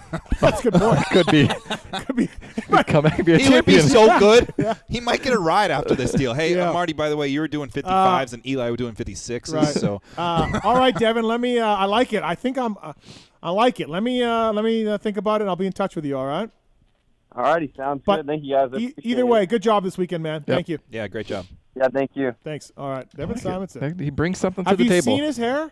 So if you do wild. just cut it with a bowl, I mean, it's gonna It would be legendary. Yeah. Be a great. Because he's got You like. think you'll actually cut it, or you think you're just going to get him on stage and do a thing about it? I don't know how to cut feel like hair. you could. Yeah. That's the beauty I of feel the like you bowl just hit cut. him with You a don't razor have to down be the able middle to or cut something. hair. That's what the Yeah. point of the bowl is. Anybody can cut hair. He's got like naturally perm hair too, like so. Oh, I didn't. Yeah. It's. I can let's see a picture of this. Yeah, it could go either way. I'm with talking that. like the Lloyd Christmas cut. Yamaha LCQ Challenge next Friday. By the way, I wanted to bring this up too. So we had a bunch of categories last year in this race. A bunch of I guess prop bets, Marks. I don't know what we called it. Props. Yeah, or that's something? what I called it. Yeah. All right. I just want to let you guys know what we got so far this year. Hannah Ray, the great Hannah Ray, is again doing $1,000 for the whole shot. Okay. For the rider who gets the whole shot. Our guy Justin Brayton, 10 cycles, 10th place, $100. Yep. Wygant. You know Wygant and his money. Yep. It's not easy to part with. He's putting up $100 for the first rider to DNF. Okay. We have the first FXR rider, $500 from the guys at FXR. That's nice. Cool. We have the Swap Moto, biggest crash, $500. Anton, $100 for the most passes made in the race. That's a good one. Thanks, Anton. Our buddy Regis Harrington is just giving $1,000 covert cameras, $1,000 for the purse. Guts Racing, $250 for the best Guts rider, $250 for the worst Guts rider. Our like guy that. Andy there, yeah, I love it. X Brown Goggles, $500 for the fastest lap. That's lap what I did overall. last year. Oh, you did? I did $100 Okay. for fastest lap. You and Wilbur, I think. Yep. We're in on Yep. it. Christian Craig, fast $500 for the first to the finish line. Okay. FFL, like that. Christian FFL. Craig, $500. Kobo Links, our guy Kobo Links up there, $1,000 for the shortest rider in the race. Shortest. Yeah, Kobo Links is a lowering suspension link. I like it. Yeah, I feel $1,000. like you can get $1,000. JT, just give him a wild card just- spot. Yeah, and- there we go. I'll do something again for $100. You will? Yeah, Okay. yeah. I'm not going to Rental buy a or Paul ticket. P? No, Paul. Okay, That's all hard to Yeah, expense. maybe I call it Okay. something. But All right. Well, I'll come up with why don't you something. guys team Maybe up? we can. Yeah. Yeah, but it has to be something really. Yeah. You know, Something I want. cool. What about lift- I want what to about- see. I want to see pointed effort in the race to win my contest. Oh, I was thinking like something that I think is just a lit kit. Just you guys judge who looks the best. That's $200. Could do That's that. a decent one. Yeah. You know, like that's easy. Just be like, I like this guy's like, you know, His you're not- whole setup. Yeah. Nah, I don't. I want Okay. something better. All right. Works Connection, $500 for the top rider using a Works Connection Pro Launch Start device. This is really cool Yeah. stuff. Dude. Yeah, we got. So if you want to get in on this, if you're listening, if you're in the industry, if you're a buddy of mine or something, text Marks and That's part of your Wow. description now too, Marks. Okay. yeah. Is there one Yeah. for last place yet? There's DNF. No, Wygant had worst last place last year, but now he went with the first DNF. People just battling for last? Yeah. So, anyways, we're doing a bunch of prop bets. Marks, I'll get you those to put down on a little spreadsheet Yeah, like yeah. I did last year? Yep. If only you knew how to use those. Yep, thank you. And we're going to do that as well. So thank you to those companies for stepping up and those people for stepping up. And again, we're a little bit behind last year's purse money, so get going. You can go to my Instagram. You can go on PulpMX.com and buy the raffle ticket. We got Renthal's giving us a whole drive kit and bars is one of the prizes. So we really appreciate that. And Fly's got a package on there, and FXR does. We are live streaming this race, thanks to the folks at FXR. Myself and Verb Moto are getting together. We're going to have Daniel Blair doing the podium interviews, and I think AC and Weege are doing the play-by-play and the analysts. Oh, wow. JT's going to step in also, so yeah. Can you believe this? We're doing it. I know. Wilbur going to hold the card again? Yep, Wilbur's on board to hold a card. Okay. I have a question. The rumor was they want him to maybe calm down the outfit a little bit. Why? I don't understandable. He can be less calm than that. All he had was short shorts on and short shirt. I'm with you. Will can do much weirder things. Is it more surprising that they gave you one race or two? Is that now? Did that just happen? No. I don't know. No, I hope that's a replay. That's not now. I mean, I just want to take a second and pause and Yeah. just react to you have a Supercross at a Feld Monster Energy I know. Supercross It's race. great. Thank you to by Feld. Monster Energy. Yeah. Yes, Monster Energy presented by Monster Energy Supercross, the game, the proud game of Monster Energy Supercross. No, listen, I thank the Feld guys for doing it. That's awesome. I can't believe they gave it to me. I also have to think, though, again, I've said this story a couple times, like, I did tell Prater one time, I'm like, hey, man, I was kind of thinking of just giving away all the money in the LCQ at Salt Lake and just watching the guys grab the brakes. They didn't want that. Yeah, well. Stroking my cat. Remember, I was going to stroke my cat like an evil villain. Yeah. But it wasn't a threat, but I just think they were like, "Holy shit, we got to do something. We got to do something for this guy." But this has turned into a reason why guys go racing. They're like, now there's the PulpMX privateer fund I can make money. Yeah, at a couple guys have told me that on the. You're enabling Lane these Shaw kids. said he thought about the race money when he jumped on 450s. So there is some of that, right? But yeah, it's pretty cool. And reading that list of prop bets, like that's a lot of stuff. A lot of companies in the industry are stepping up and giving extra stuff they don't have to do. Like, well, we had more last year, actually, to be honest. We had a bunch last year. Because remember the race was postponed in Denver and it went to Salt Lake, so that week was quite hectic. But yeah, we're looking forward to that. I think Mr. Side is going to give some money. He did last year too, so we're waiting for some of those prop bets to come in. But you guys, I'm going to do you guys team up. Yeah. Okay. I'm trying to think of something different, unique. Okay, you do that. Thank you to the folks at Wiseco, 2-stroke, 4-stroke. You see Sexton and Lawrence's and Colt Nichols. They've got Wiseco on their bike because Wiseco's been a partner of Factory Honda HRC. Full range of performance components for dirt bikes, UTVs, ATVs, jet skis, and more. And whether it's the Racer Elite Series, which is their reliable forged replacements, they have that as well as the Racer Performance Focused Racer Elite Series. They got race-proven components from Garage Buddy engine rebuild kits, clutch and valve train components, wiseco.com for more information. And there's a code to save on pulpmxshow.com as well from the folks at Wiseco. So you want to support them with a piston purchase or whatever, you use the code and save. Or look at everything that they got over there. I've been using some of the stuff on my project bike builds that I've been doing.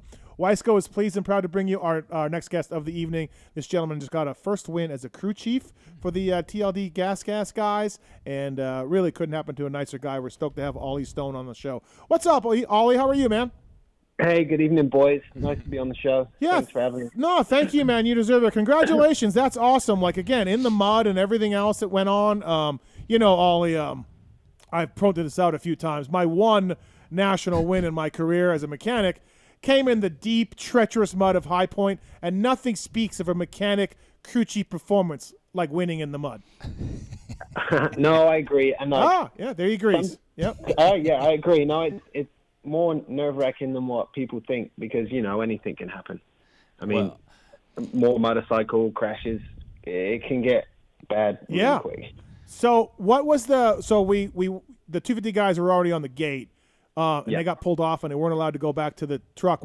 Speaking of Pierce Brown, who again you're a crew chief for them, what was that like to get ready? Like, what did you do? Did you just run back and forth to get foam and handguards and plastic bags and filters and stuff? Like, what did you do? Yeah, pretty much. I mean, if they didn't get pulled off the gate, I believe the 250 race would have been a dry race. So I was actually up in the stands ready to go. They were lined up, and then they pulled them off. It wasn't raining at the time, It was just lightning. Right, yep. Lightning. And then we were watching the weather, and the weather was coming, and it started raining, and I was like, oh, God damn it.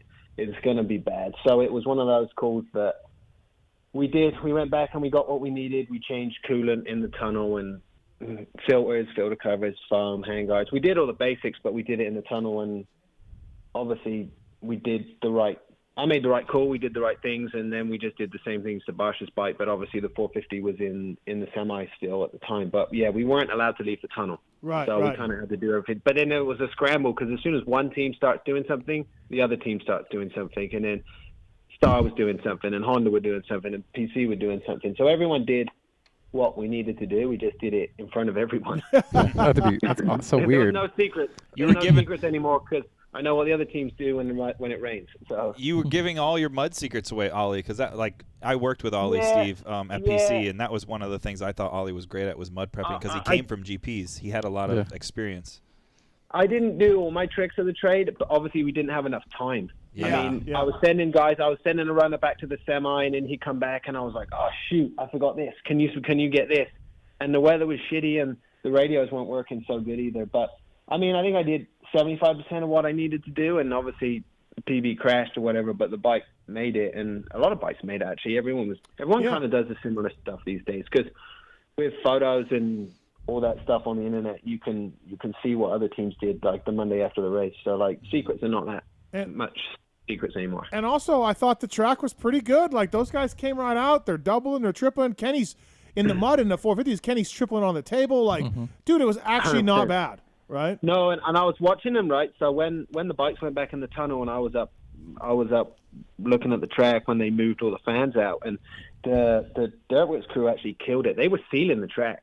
They were back dragging it with the skiddies and stuff when the lightning was still going on. So they knew, obviously, we knew the rain was coming, but they actually killed it with that. I mean, I think that helped preserve the track better than what we thought it was going to be, you know? Yeah, no, it was actually not so bad. Congratulations on the win. That had to be pretty cool, man. I mean, again, you've won races. You've been a mechanic for a long time. Worked for Mitch Payton for a long time. So you've won races before, but does this one feel any different for you? It does, because being a mechanic and winning a race is different because you're on the radio, you got the pit board, you know, you're in it a little different. Whereas I'm the one with the team calling the shots. We're making the decisions. It was dumb stuff. It was like, hey, like, hey, do we set the start device? And I'm like, yeah, we set the start device. But these are like things that, like, if it didn't work out, I'm in the shit, you know, like, so I'm making these calls that someone else used to when I was at PC, or we did it enough times at PC that Mitch would be like, oh yeah, this is what we do, and we just do it. So I mean, I got enough experience to make the calls, but it was watching the race. I actually was on the floor and I watched it from the mechanics area, and it was like, will the 17 minutes go a little faster at this point? Oh yeah, I bet, right? Yeah, you're just kind of sitting there and he's slowly moving up. Yeah, listen, we all know the run he's been on lately, Ollie, and he's been doing great. Yep. But the first 7 weeks, he has one podium and a lot of, 6, 8, 6, 8, 8, 6, 7, those kind of stuff.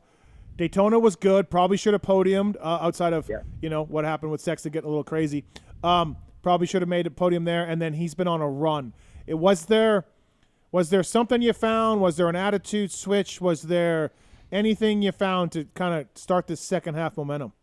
I mean, without giving away all my secrets and anything like that, it was tough. I mean, nobody listens. But it was tough.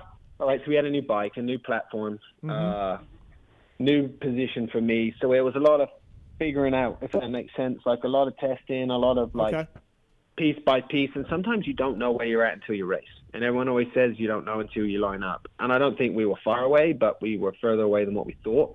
But it's a lot of like small pieces to the puzzle. It's like maybe Justin's riding program he tweaks, or like we had to work on starts after a little bit. And like until you do races, like racing every weekend is really good because you can tweak in the week on that and make an improvement and tweak a little bit. Like there's no magic part anymore that you change this one part and you go from 8th to 1st. It's not happening.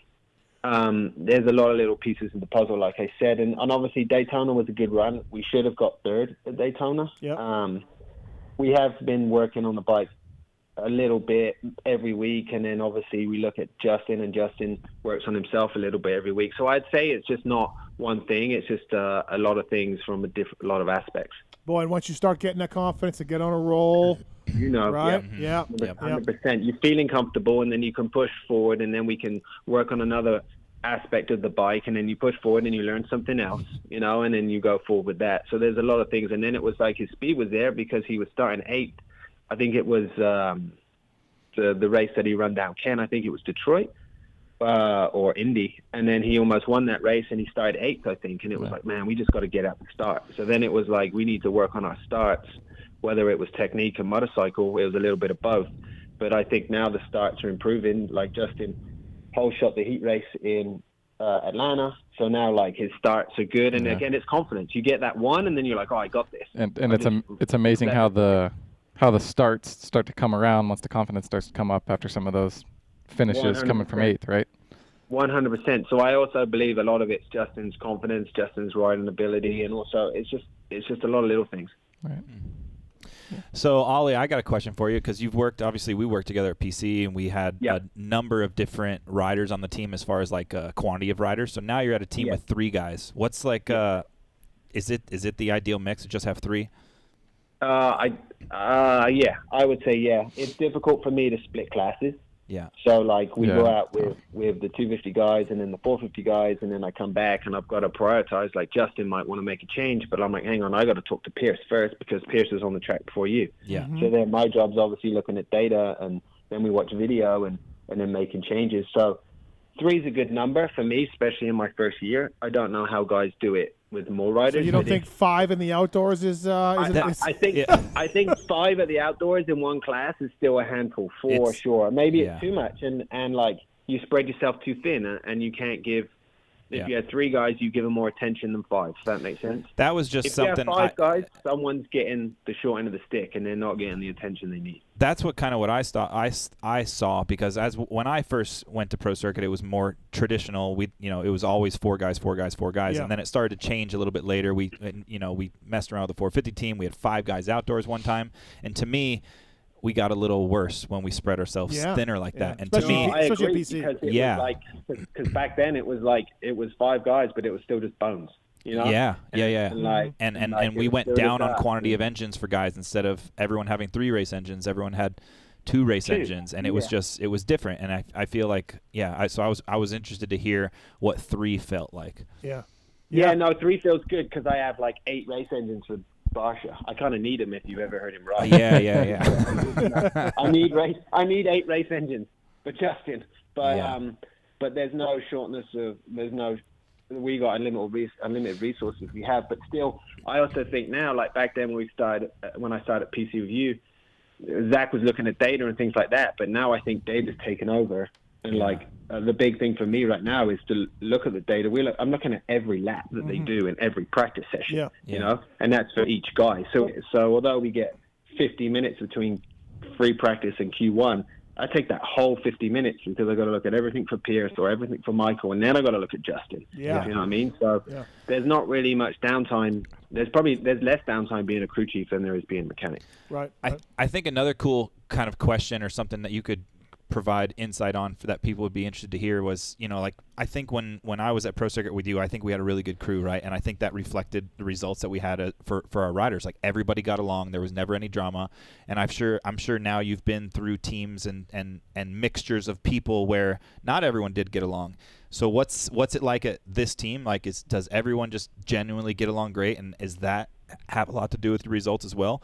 Definitely. I think work morale is huge, and I've been with that year I was with you, and everyone was sound, everyone's on the same page, and you always have the weak link or someone on a different page, and it's hard. And now I'm in that position. I have to you can't bully anyone or single anyone out. You've got to be that guy to bring them into the circle, if that makes sense. Yeah. And to get the best out of the mechanics, they have to be happy, and you got to give them enough time to be with themselves and work. But you've obviously got to put the work in because you can't cut any corners.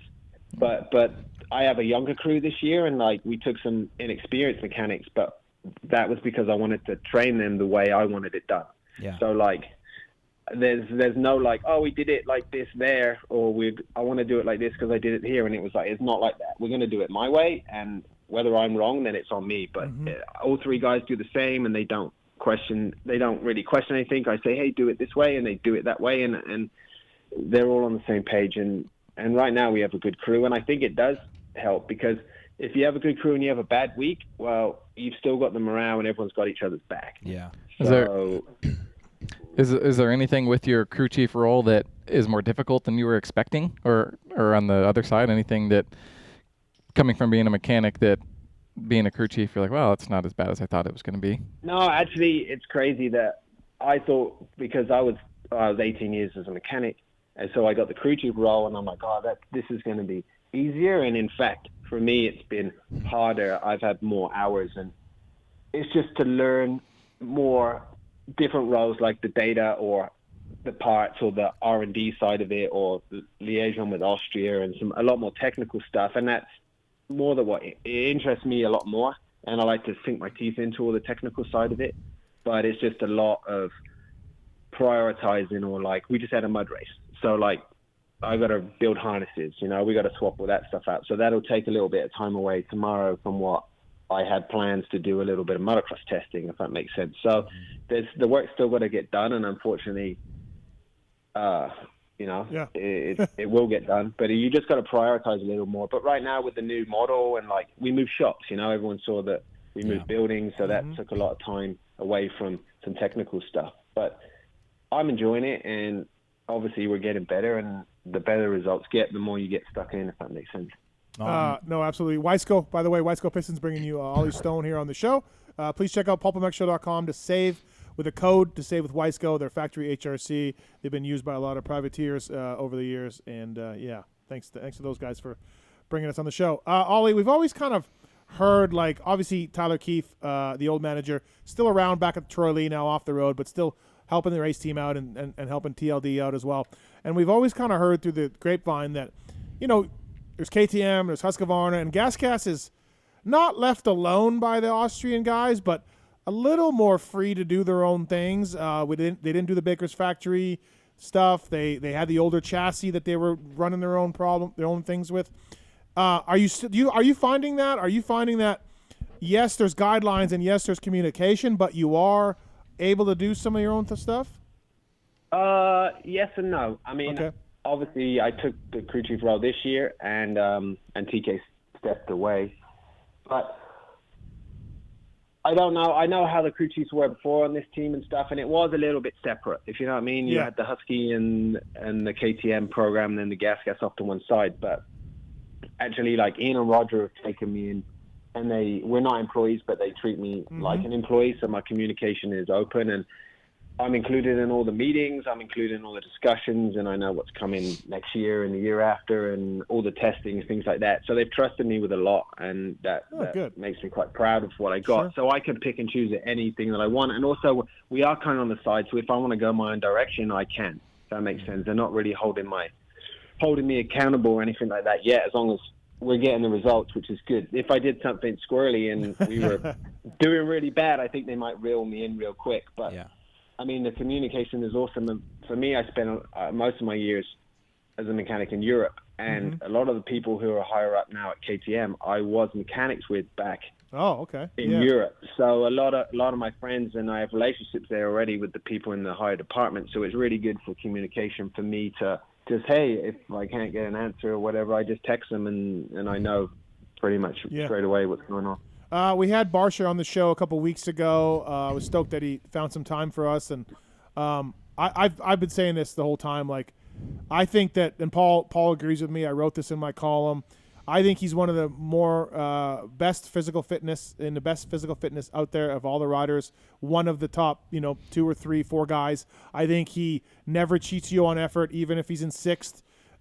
He's going to give it his all. He had some rough years at JGR, but for the most part, whether it's Yamaha or whether it's just switch to GasGas, I think the guy, he does some dumb things on the track. Let's face it, he's done some dumb things, but dude, he never cheats you on effort. He's in great shape, and I think that's all you could want as a team manager or a crew chief or whatever, is somebody like Barsha to just be a professional and never give up and always try to work for a solution. 100%. I mean, like you said, whether he's in 10th place, 20th place, or 1st place, you're going to get the same effort. And you get the same dedication through the week, too. Yep. It makes a big difference, especially the hours that we put in during the week and on the weekends. And for someone to ride around and give up, it makes it very hard to do the job or fly back to the next race or get up to work on Monday morning. But no, JB is in good shape, and he does do the work. And I was his mechanic last year, so it was good for me to step into this role, and I have a better understanding of him and the team and the motorcycle too. So I think that's helped piece all the pieces of the puzzle together. But with him, you don't have to worry about him not putting in the work. That's for sure. No, it's been great. Pierce Brown, how do we stop hitting the ground? What do we got to do? You should ask Wilbur. That's Wilbur's guy. Okay, all right. We'll pass that on to Wilbur. Yeah. Will's department. That's not a D-flat. No, but Pierce didn't. Pierce hit the ground in a race, okay, but I didn't see it. But it was a mud race. I think most of the people hit the ground. If you didn't hit the ground, I mean, Kenny hit the ground and you finished third. Huh? I meant more like just in general, like in his life. No, I know. We're working on that. I mean, you need to be with some of these other riders. You need to be like a psychologist or a psychiatrist or something like that. You know. Yeah. It's very difficult. I mean, I'm still learning to be a crew chief and put the bike together as best as possible. I mean, in time, I might be able to be better at managing the riders and stuff, but right. Yeah, that's a tough one. I mean, yeah, good luck to someone who can figure that out. Yeah, no, you're right. Hey, what did you look? There's a lot of things that Mitch Payton taught Paul here and taught you and even taught me. I never worked for the guy, but I've had some great conversations with him over the years. He's sort of like everybody's guru, right? Like even factory riders go in and see him if they have problems or issues, and it's really he's sort of the Yoda of the industry, even though he ran the ankle savers pegs this week. What did you learn from Mitch the most? What do you think you took away from your long time at Pro Circuit and brought over to the TLD guys? Is there one or two things? There's a lot of things, honestly, and sometimes it's second nature to me. Like I was there for 9 years, and sometimes the way I approach our race shop or I approach the race or something, I'm like, damn, that's exactly how Mitch did it. But it's kind of like everyone wants to be Mitch, you know, or be successful like Mitch. Mm-hmm. I mean, he ran a tight program, and I understand why. I think what I bring to the team is more like, why wait till tomorrow? It was always a why wait till tomorrow. If there was a problem or we needed to do something, it's like, all right, let's just do it right now. Yeah. Whether it's 4 o'clock in the afternoon, 2 o'clock in the afternoon, or 9 o'clock at night. You know what I mean? It's like, well, you're not waiting till tomorrow. Let's just do it right now. So even now with some of the guys, and it's just like, oh, yeah, we could do that tomorrow. And I'm like, well, we'll just do it right now. You know what I mean? Like, that's the biggest thing. And I find myself doing it a lot, and it's like really late at the shop, and I'm like, shoot, I should have gone home earlier. But it's like, oh, I just wanted to get it done. It was just get it done. That's the biggest thing that I took away from this.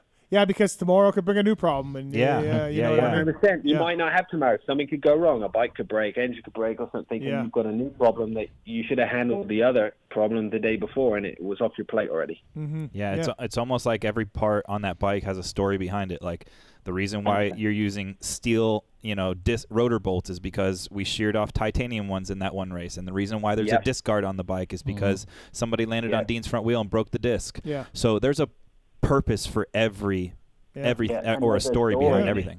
And it's never forgotten either. It's passed down generation. So like where I'm at right now, I'm trying to build that knowledge, if you know what I mean, because I don't know, I've not been there long enough to go, hey, why is this part here? And the people have come and go, they're like, oh, we don't know. But I'm like, well, I want to know. You know what I mean? I want to know, because if we don't need it, I'll take it off. But if we need it, it stays on there, and I want to know why it's on there. So I've still got a lot to learn about some of the things. But no, that was a big reason at Mitch's too.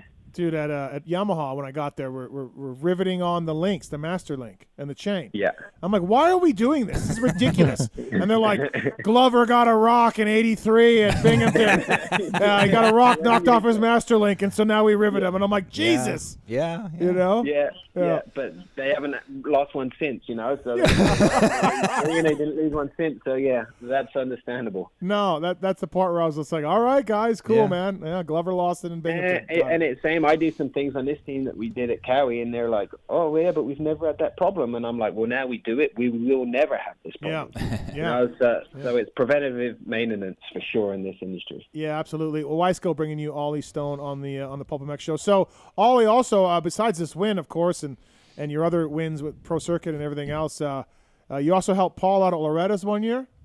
Yes, I did. I got a Loretta's championship with Pool P. Yeah, and so, but I heard there was some controversy.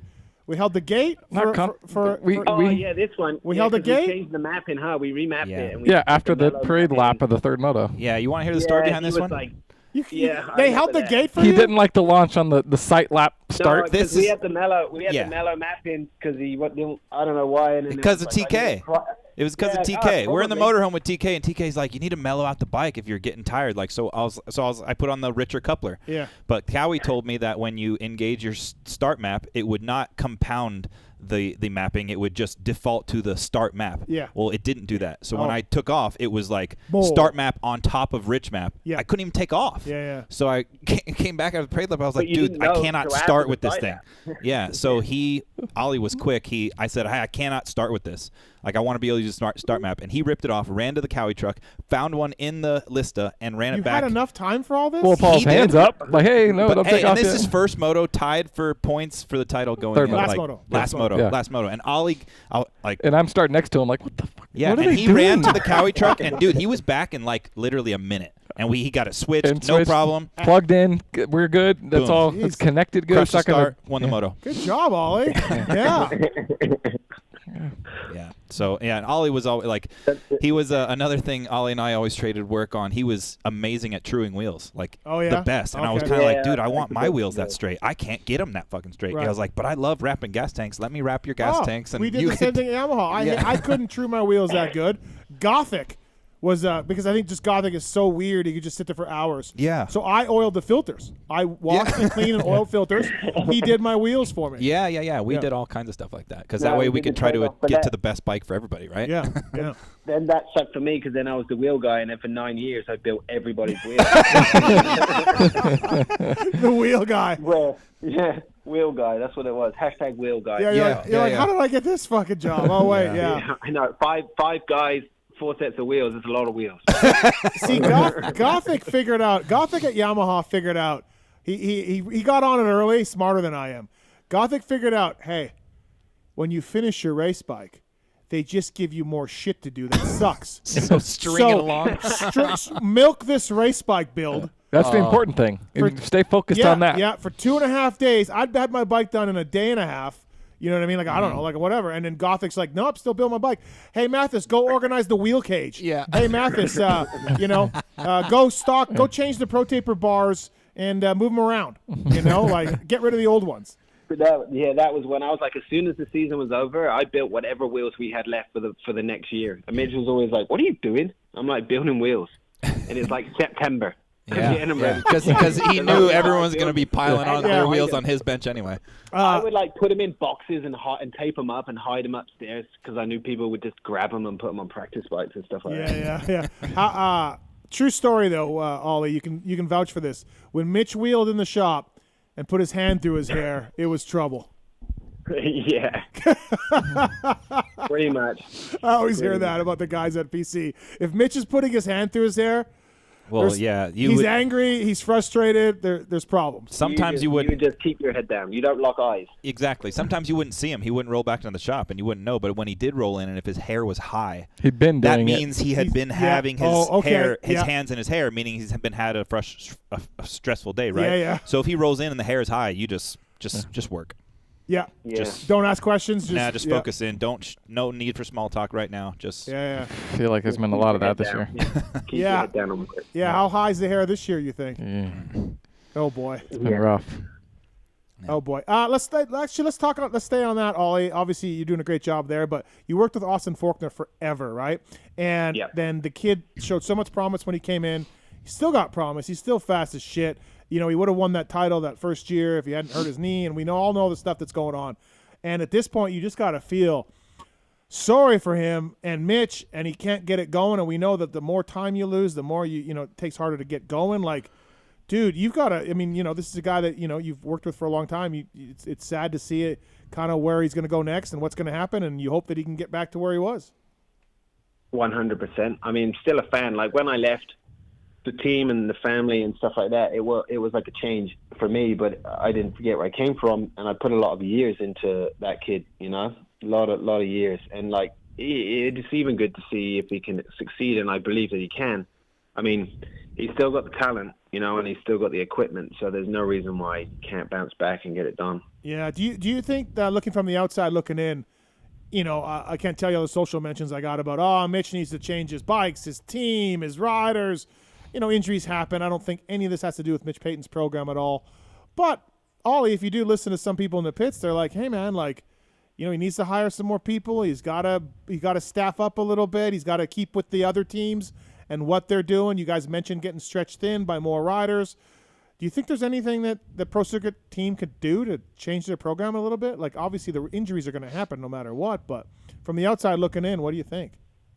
No, I don't think so. I mean, some of these teams have less staff and they're succeeding a little better, if that makes sense too. So I don't think it's a staffing issue, and I don't think it's the bike issue or the riders. It's just Mitch is gnarly. Like, the program's good. Like the R&D that goes into the bike and the money he spends on R&D in the bike, it's unbelievable. And I just think it's just bad luck. I've been there.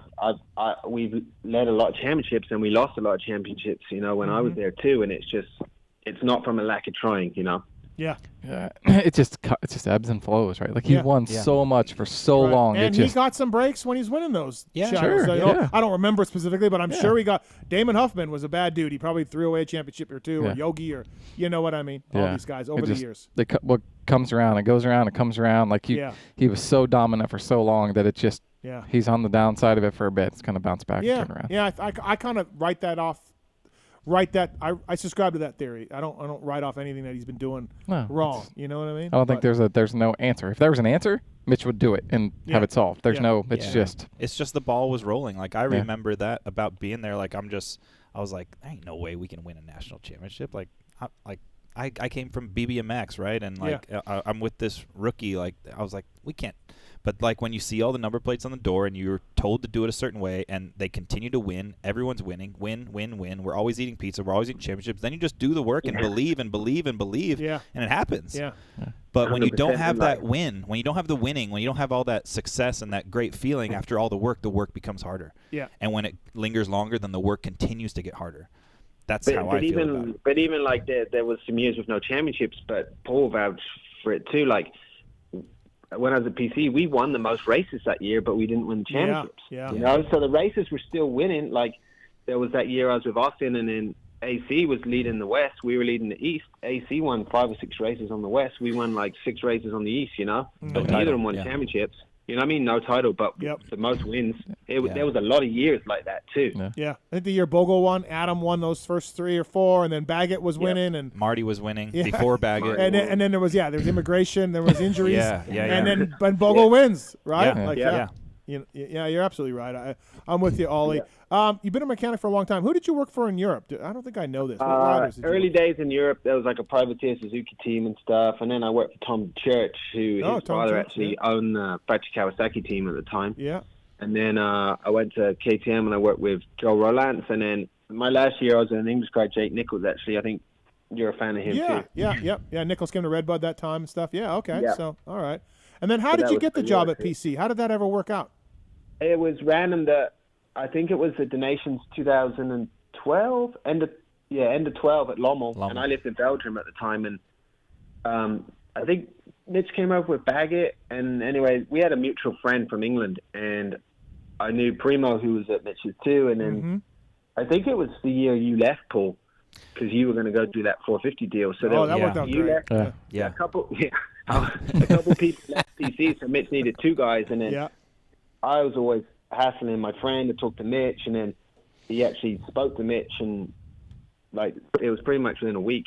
He asked a couple of people about me, and then before I knew it, I was in Corona, California, and I had the job. But then Paul left, but then Paul came back because his deal wasn't working out. So I got to work with him. I left on a Friday. I came back on a Tuesday. Yeah. What's up? But I arrived on the Monday. And then me and Ollie became like best friends. Somewhere in there was like supposed to be like an Olin suspension test or something. Sealed the deal. Didn't go well. That wasn't so good for you, Paul. No, I read the situation right though. Yeah, you really did. You really did. So your dream, Ollie, when you started out, a kid from England, you were like, I want to go to America and work. Like I was kind of like, 100%. Yeah, for me, I was from Canada, and I failed. Once I failed as a racer, I was like, I can be a mechanic, and I don't want to be a mechanic in Canada. I want to be a mechanic in America, and I just kept reading the magazines, and that's what I wanted to do. My path is exactly the same. Like I remember when I was a kid and opening Racer X and looking at the Mitch's bikes, like Ricky was there, number 70, and all that kind of stuff. I'm watching it. I remember we used to have the races on TV in England as a kid. It was on a shitty little channel, and it was 2 weeks delayed to watch the Supercross or the motocross. And it was at like 3 a.m. in the morning, so I used to make my mum record it on VHS. This is how long ago it was, and then I'd watch it back when I got home from school. Yeah. So it was always America. But to be a mechanic in England and then go to Europe and do the MXGPs, that was like the best thing that I could do at the time. Right. But you always got a dream, right? And Yeah. you shoot for the stars. And I was fortunate enough to get an opportunity to come here, and that was 10 years ago. Yeah. Still here. Yeah, I can remember my first time like on a Supercross floor, and McGrath's we're waiting and staging, and like McGrath's there, like not far ahead. You know, he's sitting there and buttons over there, like, you know, and I'm just like, holy fuck, like this is fucking cool. You know, got my clear glasses on and my fanny pack.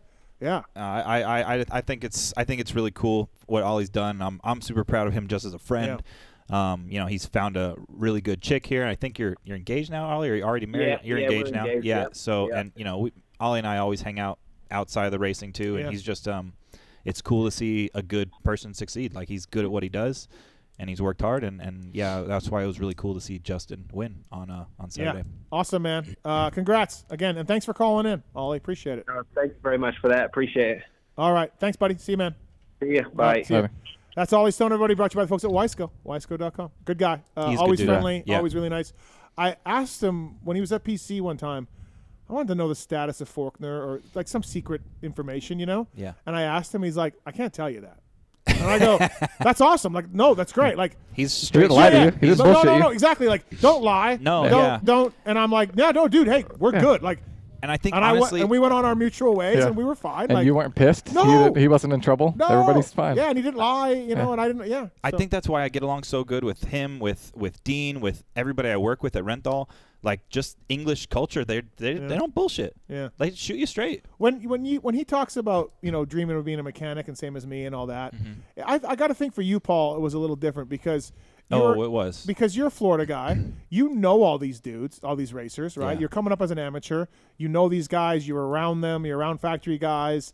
You know, you're kind of in the scene already. Yeah. You didn't really grow up dreaming of being a mechanic. No, or it was anything, you know? weird, and I didn't really grow up thinking I was going to be a professional too. It was just what I did, and I was trying to do it as best I could. I never really aspired, and I also wasn't willing to put in the work, I think, to be good. Yeah. Like, I mean, I was similar with Justin Brayton as far as, like, you know, our age and speed when we were younger, and I just never really pursued it. I started getting to being a mechanic because I needed to make extra money in college. Right. And it was like, oh, I can fly to the races for free, do grips and graphics, go to something that I know everything about, have a great time, and make money.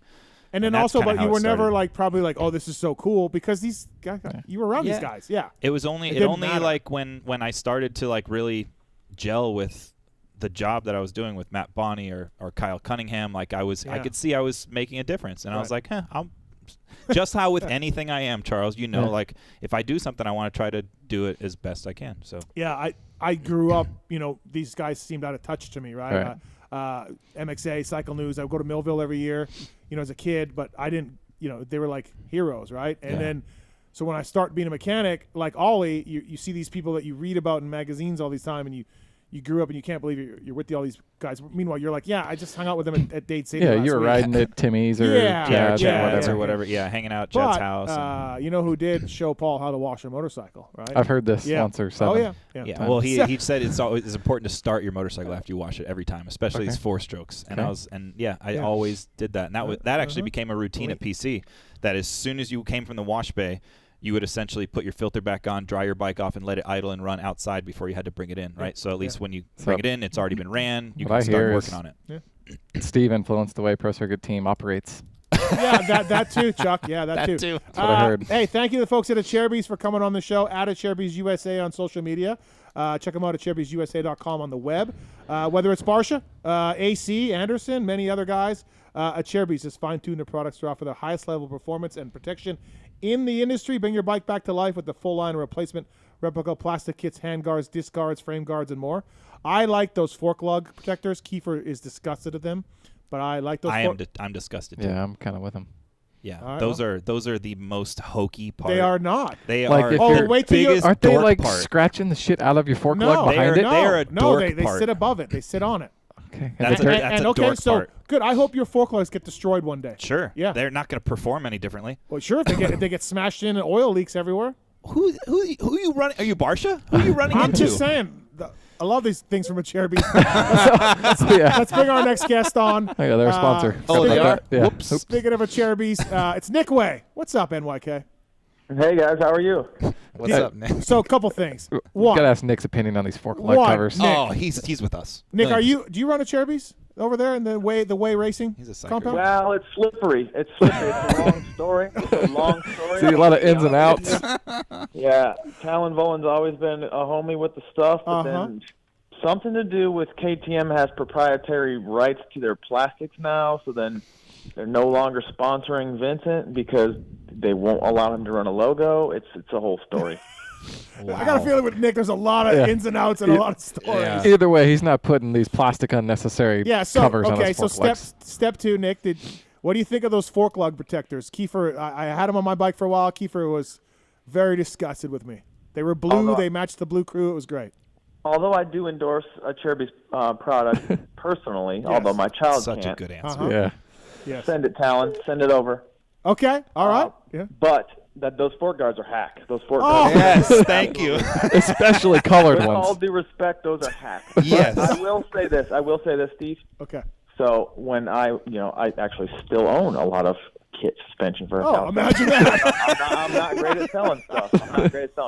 But I was very, obviously it was important to me, my look. Yeah. So I ran the right side light speed carbon fiber one, very close. It was very tight though. It was like not necessarily as bulky as yours. And the disc guard, which also covered. That's so significantly different. Nick was a fan. The light speed had the ski on the side too. Nick is a fan of fork lug protection. No, he's a fan of carbon fiber, purpose-built specific A-kit suspension lug covers. I will say it's different, but I can't really be over here on my high horse talking about what are you doing. You're not having blue plastic things. Yeah. Dude, did you have a blue chain block to match your fork guard protectors? No, I don't like those. I don't like those. Blue skid plate? No, but the fork lug protectors in blue really set the bike off nicely. Okay. Ties it all together.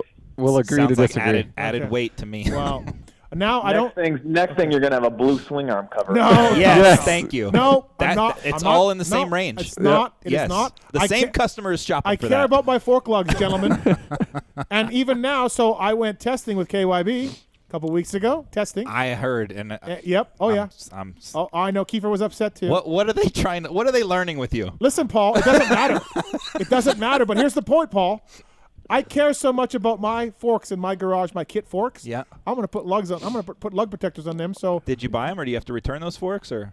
I think I got to return them at some point. You're going to cover up what machined Listen, billet a bitchin' fork lug. 2 months ago, Gilly hits me up. I need your shock back, and I'm like, what? He's like, Eli needs that shock spring while we're low. And I'm like, what? I guess he was running my shock spring weight. Wait, you have like a tie spring on your bike? In Soupy, yeah. Oh, I had full stuff. Oh, my gosh. I had PSF stuff. I had full. It was Listen really to this nice. guy, yeah. Nick. Anyway, so. Yeah, he's going to have it mounted on the CR500 in no time. Talking about Gilmore, I don't know what to tell you.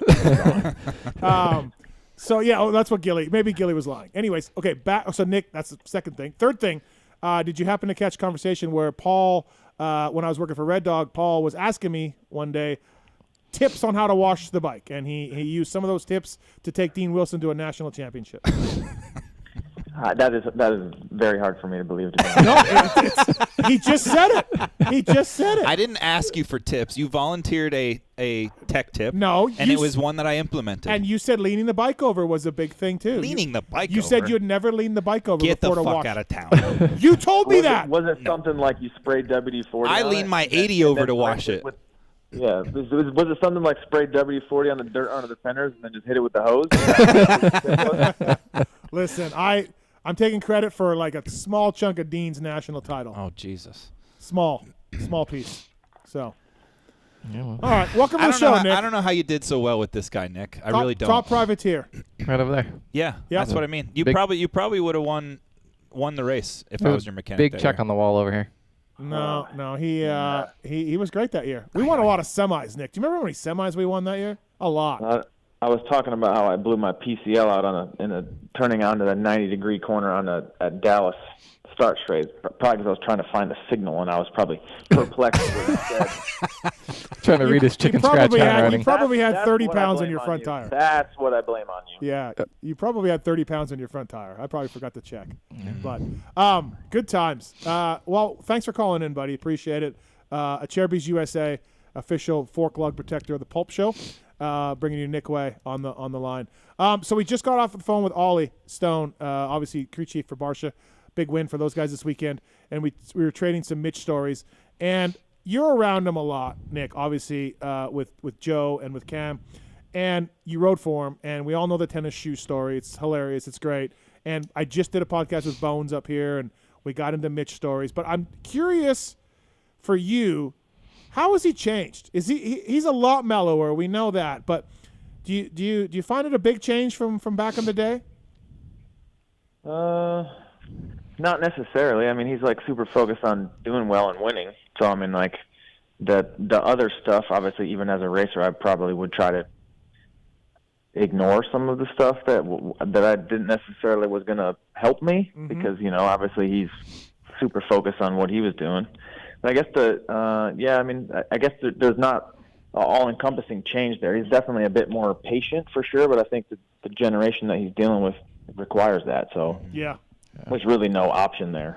You can't just yell at them and send them running shoes, right? Well, I mean, this is multiple generations that he's had to kind of adjust, right? Sure. Yeah, absolutely. Yeah. So yeah, he's a little more patient than what you remember. Yeah, for sure. But I mean, I like looking back now, because when I first rode for Pro Circuit, he had just bought that building off Wardlow, and then now, like me being in my 40s, I understand how big of a purchase that was for him. You know what I mean? It's like it's an incredible investment for him at that point. I mean, even now, it's like got to be one of his biggest assets is the property and the building, right? Yeah, it's still big. Yeah. Yeah. So I mean, like at that point, he had just moved in there, so like. Yeah, his stress is at all-time high. Yeah. So I think of that often, where I'm like, yeah, man, I wish. Things were gone a little bit smoother, but then I'm like, man, if I were him, because it was probably similar age to I am now, making that right. huge investment and having, like essentially he's selling very small profit items that take a lot of labor to build. That's a massive undertaking, the purchase he bought there. I mean, I'm stoked that it's worked out for him for sure. I understand some of the stress he was under, I guess. Yeah, somebody told me when he built that place, he built that building in the back and it was empty for a long time. Yeah. And they were like, look, man, you're going to want to build this, down the road. Like, you're going to grow, you're going to build. And he was, at the time, he was super stressed. Didn't want to build it. But they were like, do it now while we're building this other one. Everything's cheaper. It'll all, be here. So he really went out of his way to get that building built. And, of course, he's... That was going to be the race shop, I think, was the idea behind that, I thought. Yeah. But it's... never worked out that way or whatever. Yeah. It was funny that, he does the Pro Circuit Pulpcast, the ones that I do after the race, Nick, with the microphone. I'll walk around. And he's a sponsor of those. So I try to talk to him and just get his thoughts on the team and the night. And, dude, if it's been a bad night, he's like, nope, I don't want to talk. Like, you know what I mean? Like, we're fine, friendly, we're good. And I just move on and we just exchange some small talk. But that's how competitive he still is in 2023. If the night's gone badly, he don't want to talk. Yeah, he knows he might say some things he don't want to say. Right. But the passion is still there. Do you know what I mean? Yeah, I mean, generally, like even you, Steve, even you, when you go to all these events and you travel so much, you want to do a good job. Even me, yes. Even you. Even me. Even you. Yeah, you're right. So, like, I mean, obviously, I'm invested with my time and a lot of stuff that I'm doing to help the guys that I help. So, I mean, I'm very emotionally involved also. So, I understand. Yeah, no, absolutely. Some of the stuff definitely goes full circle though, because as a rider, you think, why do these bums care so much, right? That's what I thought. Like, these guys care more than I do. Get out of here. Yeah, right. By the way, so speaking of Joe, he came back from injury, and obviously this weekend was a mutter and like whatever. But is it just me, or does Joe seem he's getting a little better English than he has been, and he's a little more comfortable in his skin? He's a little better to do interviews and things like that. Is that right? Do you notice that, or is it just me like not knowing him that well?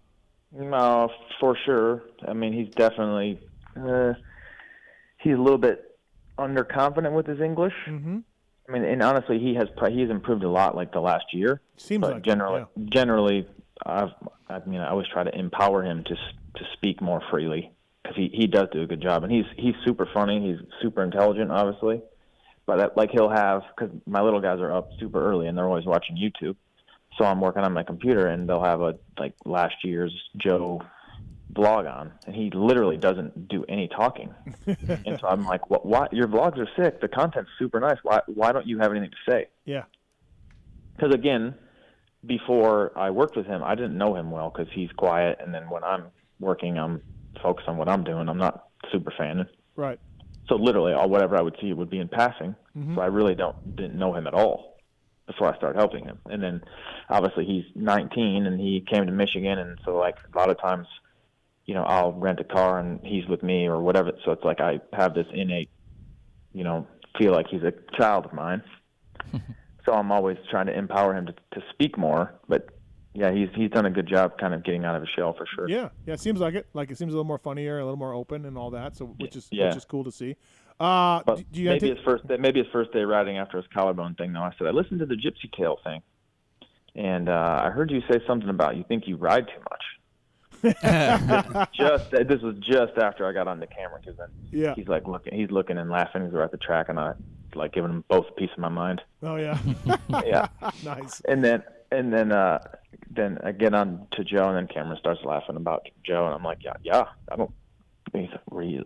He's like, oh, really? So he's more careful a little bit lately. Nice. 702-586 Pulp. You want a question? Got a question for Nick Wey or Perebjinos or Charles Castloo? Give us a call. Why don't you?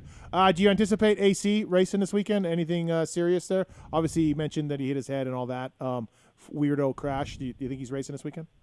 Yeah, I did some training today, and he felt okay with the elevated heart rate, which is probably the biggest indicator this close, just symptoms. Yeah. So okay. I think he potentially could be okay, but I'm not an expert. Right. What a weird deal, right? What a weird thing. Just cruising. Yeah, I mean, same thing with Tomac, right? Just stuff happens with dirt bikes. Mm-hmm. Obviously, that's obviously a very tricky little double out of that 90 with no run. So you had to gas it, and then Barsha had already kind of demonstrated that it was tricky in front of him, and then unfortunately he maybe wasn't anticipating Barsha still being there, but it happens. I forgot to ask Ollie Paul about Barsha changing his handlebars. I meant that was on my topic. Barsha didn't run the limited Rentals this weekend. Yeah, he asked to take them off right after that incident. So to me, that was something that he could quickly change to reset his day a little bit on the trajectory he thought he had for himself in his head, for that day. I can see the 2.7 doing that back in the day. Yeah. Yeah. Yeah, let's get comfortable. Yeah, let's get comfortable. Absolutely. Let's get comfortable. I feel like if Nick's running these bars came down to what gear he was wearing. If it didn't match, it was just not going to happen. Yeah, Sorry. probably. It's not going to happen. I'm always giving Knowles a hard time. Like, what are you doing with these colors? They want him to stand out, right? They want him to pop. So Nick's quote from original Terra Firma sat with me for most of my amateur racing career. That if you can't win if you don't look cool. Right. And yeah, that was factual because all the guys that won, they looked cool. It's tough. Fast forward now, it's an everyday battle for me to try to get my child to stop messing with his stuff. it's a spitting image of you. Now you know what T-Way was going through.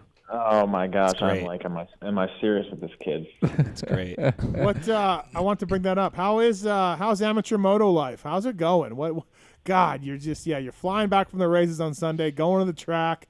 World traveler vibes for sure. You told me that on Saturday, Nick. Like you do it too. Like because I knew you were at Freestone, and I was like, oh, maybe he'll miss the next race or something. But you were at that race. You're not missing any of the pro races. If anything, you're missing some of Vincent's stuff. Yeah, just sometimes I don't necessarily have it set up to where I have to be at every race by any means. But as we all are trying to do a good job, and then I think I remember back with my racing that I was maybe 20 until I was even remotely comfortable having my dad not there. And then I don't know, I just think that this generation needs to be a bit more empowered to do some things on their own. So I'm conscious of the way that I'm trying to raise my kids so they can fend for themselves a bit. Mm-hmm. Yeah. I mean, I would love to run across the track and catch them. I would love to be able to do that, but the facts are I can't. Yeah. So I have them as prepared as possible. Then that's probably as safe as I can keep them. Right. You know, like Vincent's super into it. So he's gonna take it to as long as he can for sure. Yeah, but it's a lot. This last weekend, I went to Nicole and Ava went to Reno she had a regional there's like a regional qualifier for the national competition on Thursday, so they were gone Thursday and Friday. Mm-hmm. And so I needed to go to Atlanta because Joe's first race, and Answer sponsored the Cal Classic event at Glen Helen, plus Vincent was going to race. So I took the motorhome out there Thursday, took the boys out there Friday with the van, made D ride because he couldn't miss school. He wasn't planning to race. Prepped the bikes before I left, put them in the motorhome, took a red eye to Atlanta. I think I left Ontario, got the boys dinner, got them to bed. I left Ontario from like 9:30, flew to Atlanta 5:40. Is when at 5:40 a.m. I landed. Track walk 6:30 a.m. Dude, the hustle is unbelievable. And then I flew out Saturday night at 9:30 p.m. Got into Ontario at 11:45. Got home around 1. Straight to Glen Helen.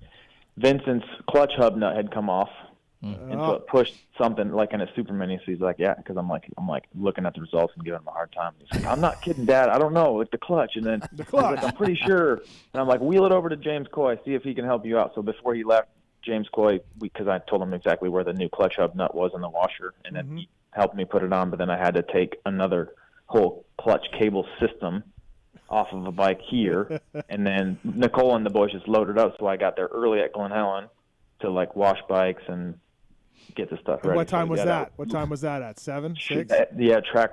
They have 1 lap of practice or 2 laps of practice in the morning. And that was at 7:45. So I had some time to get stuff ready. So yeah, that was maybe my most aggressive weekend yet. I feel like we could have tagged in Big Nasty for this or something. Yeah, something. Yeah, but Nicole's got it. Like they're fine without me. They are. I'll vouch for them. They are fine without him. But man, we talked about this too, Nick. You need to enjoy life a bit more too. You're wide open all the time. Yeah. Yeah, I'm grinding. I don't do well with chilling though, to be honest. No, I feel you. I don't think any of us are great at sitting on a beach. Oh no, I'm good. I'm good at it. I'm fine. Yeah, I'm good. I hear we're putting D in football.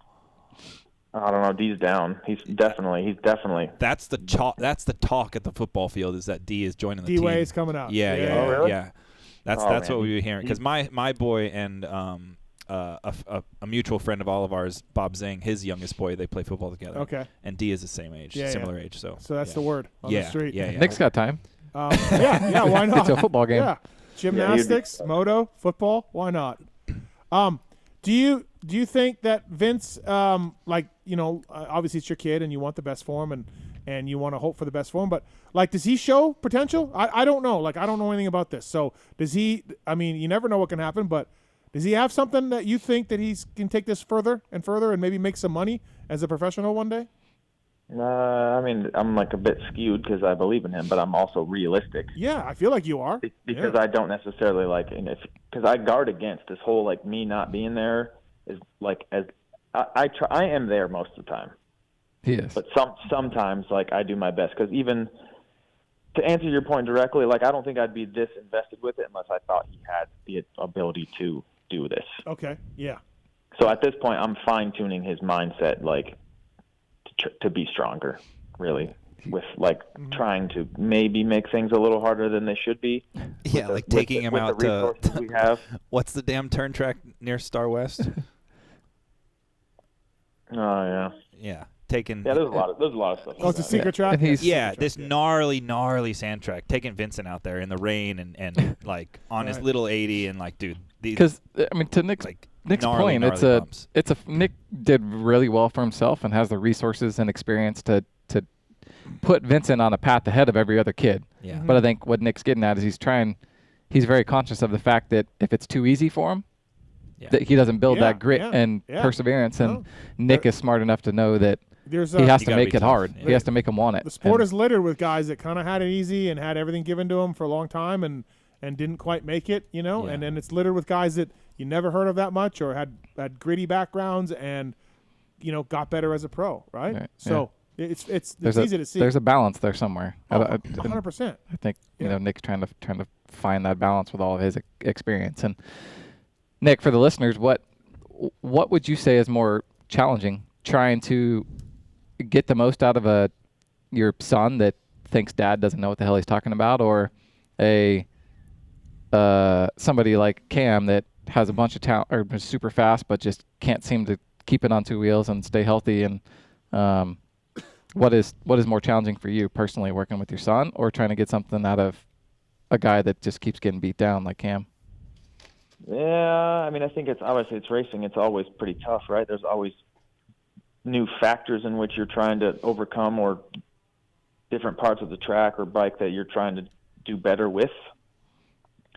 That's why we like it, right? It's not, right. There's no guarantees, but certainly, I mean, with up until this point, like, my son listens super well because he obviously looks up to the big boys, we refer to them as. Yep. But there's times where we go to a race where he wants to start somewhere, and I'll tell him, well, you're going to have to hit somebody before you turn if you want to start here. And then I'll laugh, and then he'll want to pick that gate, and then he'll get a 15th place start or something. So there's just there's things like that where I'm trying to let him make decisions on his own. Right. But yeah, I mean, specifically Cameron this year, it was tough because we came into the season knowing that even if he needed to take a step back in his competitiveness, he needed to finish all the races. Right. So kind of tough the way that the thing worked out. Was kind of out of his hands here, but obviously he'll be out for the summer. Hopes to be back for the Super Motocross playoffs, but yeah, I mean, and then obviously Adam has had some more struggles than he speaks about openly. And then generally it's just, I end up really caring for these guys, and it's not just business. So I'm trying my best to manage the emotional side and have them be prepared, and obviously work strong with the team. I think everybody's pretty happy with the way things have progressed with the circumstances with Adam specifically. And then obviously it's, Cameron's season started off okay, and then made some adjustments with the team, and then things were looking really good. He's practiced well all off season, and then Joe's made huge gains. So everybody's so unique. It's not the same, but the tricky part is to be able to try to get each of them as competitive as they can be, and have their program specific to them, where it's not just cookie cutter. Hey, we see you at 7:30, everybody. We're going to go run Sandhills. Right. Yeah. There's a little bit of that in the industry too, right? That they just go, well, everybody does this. I don't care your age, your fitness level, your how you did Saturday. Yeah. We're just all going to run Sandhills till we throw up. Cool. All right, and I understand it. That'd be very convenient for me. Yeah. Yeah, absolutely. No, I can see that for sure. Kiefer talks about Aiden, and he's shown some improvement and getting better, and he's telling his kid he needs to train better and he needs to be in better shape and this and that, and nothing happens, and then he gets Troll Train on it, and now it's great, and he's doing everything that Troll wants, and then Budman, he tells him how to ride, he tells Kiefer to fucking beat it, and then Budman tells him how to ride, and he's on board. Yep. So Kiefer's like, doesn't great. come from Dad. Yeah, it doesn't come from Dad. It comes from Alex Martin and Buddy Antidez. Cool. I pay for a quarterback trainer for my 7-year-old kid at football. Because he won't listen to you. Yeah, but not even that he won't listen to me, but it's just I don't want to tarnish I want to be the dad, and I don't want to always be on him about what he should or shouldn't be doing, and not that it's that serious as a 7-year-old playing football. Dude, but I could teach him how to play quarterback. It's the point of having somebody else tell him the things to do, and me being able to just enforce it and tell him he's doing a good job, or hey, we should practice this, versus me being, hey, you need to do it like this, you need to do it like that. Let somebody else tell him the fundamentals of what you should and shouldn't do. But there is some of that with Vincent too. Yeah. Totally. Yeah. Hey, you want that gate? All right, go start there. Oh, go figure it out. Yeah, 15th place. Oh, wow.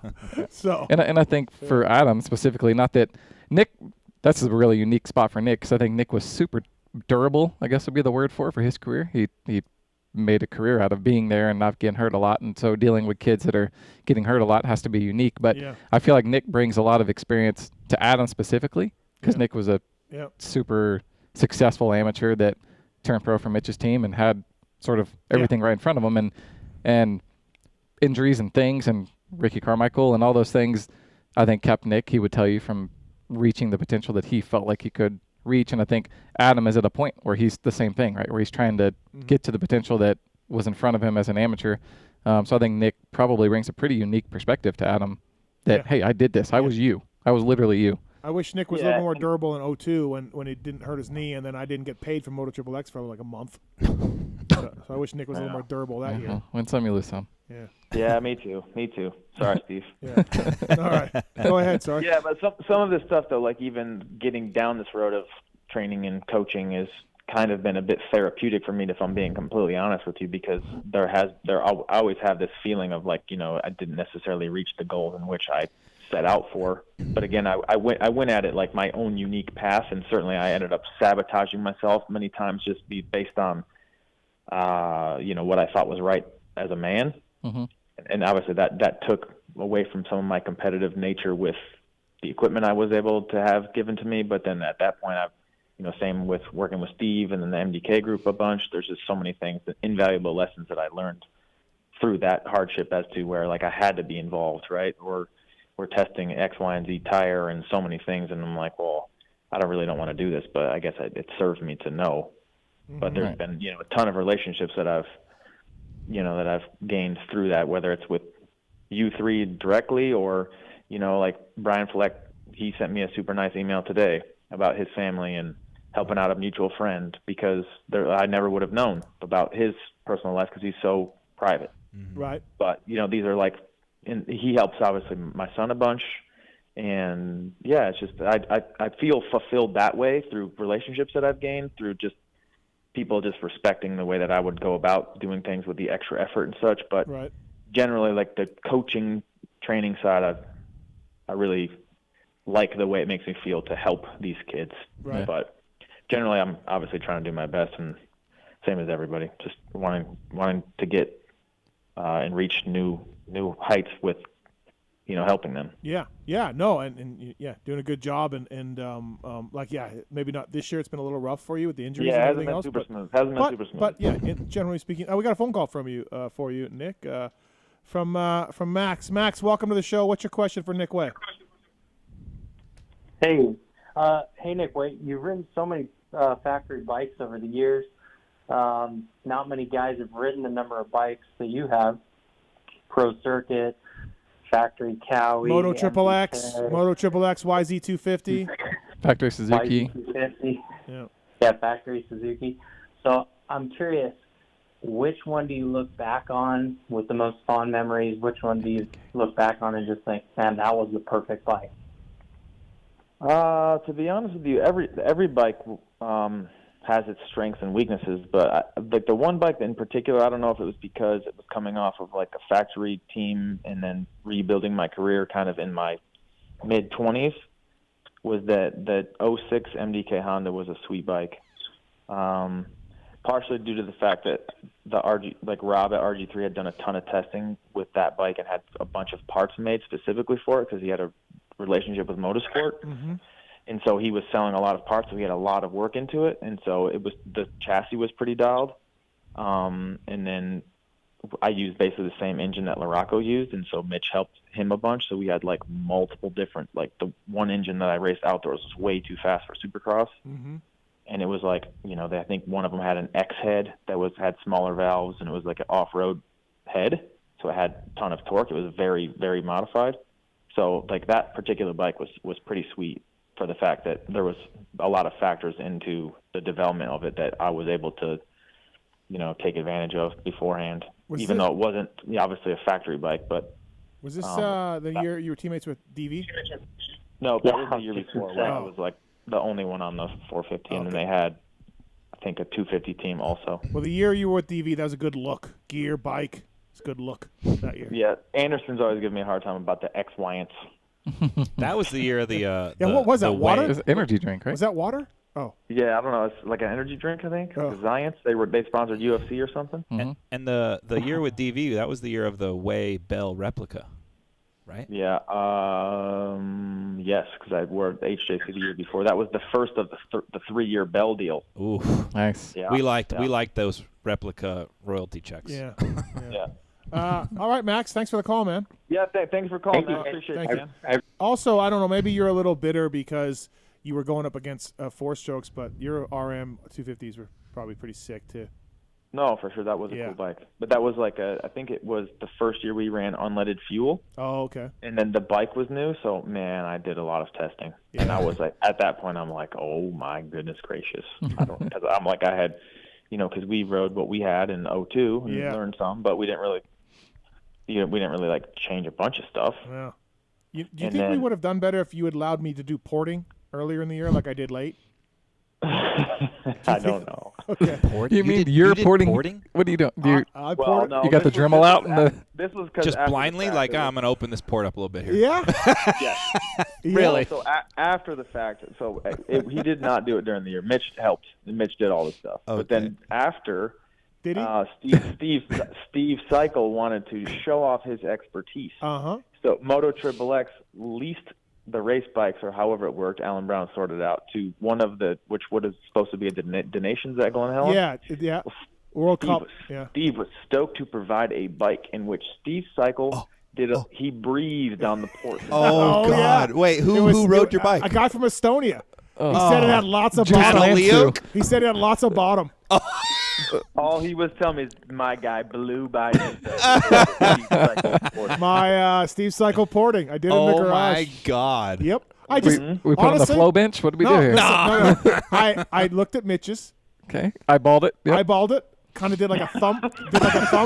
Yep. I can fit my whole thumb in that port, so I need to make sure my thumb goes in this port. The port is 1.5 thumbs or 1 thumb or whatever it was, and then I grabbed the other cylinder, and that guy from Estonia got a port job. Yeah. He sure did. Wow. Was that because why? I don't remember. Was I bored? I don't know. I don't remember why. There's definitely a reason. I don't remember. But there wasn't like you know what, I'm going to hook this dude up. But then I remember going over to the guy and like kind of being like, I don't know, like, how is it? You know what I mean? Like, I'm not quite sure. And he's like, oh, yeah, good, lots of bottom. And I'm like, oh, yeah. Yeah. Did you guys hear that? And I went back to Nick. I'm like, lots of bottom. Oh, my God. Meanwhile, you put like a 53 sprocket on it. Maybe. Exactly. I don't quite remember, but I think the porting was up to task anyways. Nick was just like, what are you doing? I'm in his garage. I did it in DeWitt. Wow. In the garage in DeWitt. Yeah. Okay. Custom porting. 2 thumbs wide, 2 thumbs up. Thumb and a half. Unbelievable. That was good times. But hey, remember our bikes with the leaded gas or unleaded gas? Oh my God. Our Yamahas, we had a special blend that we liked because it made the most power on the dyno. But we had to warm it up. Was that really it? I think it was partially they put a bunch of sponsors on us last second that they sold, and I think it was like something we had no idea what it was. I think we used New Tech. Oh no! I was talking about us at Yamaha when you were at Suzuki. Yeah, do you remember our guys had to rev the bikes like for 30 minutes to warm them up? Why did it do that? Your guys' bike sounded so rich unless it was wide open in the air on triple. Yeah, and until it got to a certain temperature, it didn't work. Didn't run, right? And we fouled plugs like crazy. But I guess it made the most power on the dyno. The engine was that rich until it got hot? That's so funny about the fuel because I'll run into Nick at our local gas station. He's filling up the gas jugs. He's like, yeah, I always come down here. This gas got more ethanol in it. We're going to Utah this weekend, honey. But when you saw me, I was getting gas to take home to Michigan because the gas there has ethanol. Okay, there you go. I was trying to take gas from here that I knew worked. There you go. Yeah, no. And Control all the variables. Moto XXX, I got put with Nick, and I knew him through Kelly Smith, but I was supposed to work for Larry Brooks' team with Rhino, and then that thing folded. And Nick took your truck away. Yeah, no, that was the year before. That was a few years before. And then Nick kind of needed it. Then Nick was supposed to work there or ride there, and then it fell through. So we kind of needed each other. I needed a job. He needed a mechanic. And it worked. Hey, like, I kind of know you through Kelly Smith. So basically he was like, I guess I'll work I'll with take you. Yeah, I guess I'll work with you. Yeah, but I mean, look, basically. I don't really know. Didn't you see the High Point win? I guess you didn't see the High Point win. I don't know. Mike Wiesner is what it said. That's a good point. Saw it on ESPN. Good point. So anyway, then one of my first races with Nick, I think, was round 2. Like, first round he does pretty good, 7th, I think, and Anaheim won. No. You did the whole season. We even went to Bercy, bro. Oh, no. But what I'm saying is, so we went to Bercy. We crushed it there. 3rd overall. And then my second race in the U.S., we were running this New Tech fuel. Okay. And I don't know, Motor Triple X. Hey, we got New Tech as a sponsor. And I guess it was cold that night. It was Phoenix, and the oil separated from the gas a little bit. Oh. I guess maybe I didn't mix it good enough. Maybe it was too cold. We never quite Didn't got use to a the bottom ratio of it. right. You got to shake it a lot when it's cold. Listen, Nick got mad at me with the ratio right. I've heard the story. I used to be like, bro, I don't need a ratio right to know that 16 ounces to 4 gallons is 32 to 1. Just use the ratio right. I obviously was a little nervous of you. Just use the ratio right. You really spoke way overconfident for what I knew of you. Yeah. No, that's how you do it. You sell it. You fake it till you make it. Oh, yeah. boy. And people like me, I'm like, yeah, that's worst case scenario for me. Yeah, me too. Yeah, it's scary. I would prefer you to just outwardly say you don't know what you're talking about. Me too. Me too. I would like to. Then I will guide you. And I'll feel great about it. Yep. I knew a lot.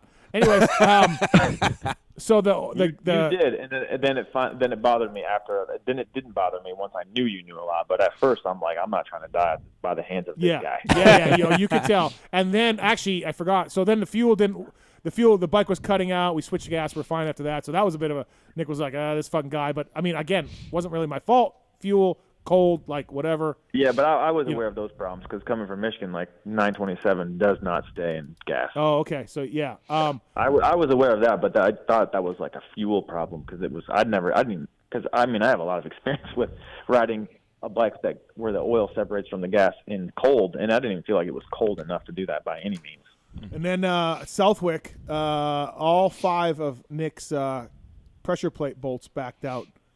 And all 5? Yeah, who knew? That's your fault. And they were grinding on the inner clutch cover, and there's just aluminum shavings everywhere. Oh my god! And I was like, "Hey man, my bad." So you didn't tighten them? Not good Clearly enough. Not. Oh my god! Yeah, what's tight on those? Because you tighten them too much, it's gonna be a problem. Break it or something. Yeah, so you don't. We probably didn't have any spare inner hubs, so what was I had to be really careful. So. Good times. Top privateer though in Supercross that year. Like I said, $25 grand. Amazing. Yeah, 25. Nick got the 25 grand. I just got that fake plastic check. Right. Yeah.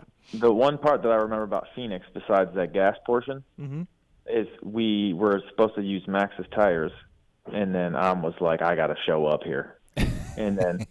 We had another set of wheels with Dunlops mounted on them, and we put them on. And then I raced back after the main, and I had my helmet and goggles on and changed both wheels. Changed both wheels in the pits before Steve got back with my helmet and goggles on. Yeah. After the main. Yeah. Just the commitment. And that went on for a few weeks until we got busted. Yeah.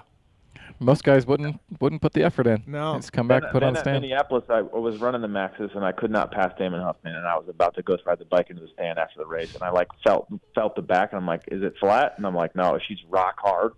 And then I'm like, oh my gosh, that was the all-time high frustration with the tire. Yeah.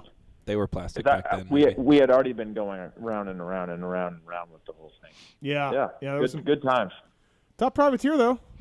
I'm impressed. Motor Triple X Yamaha.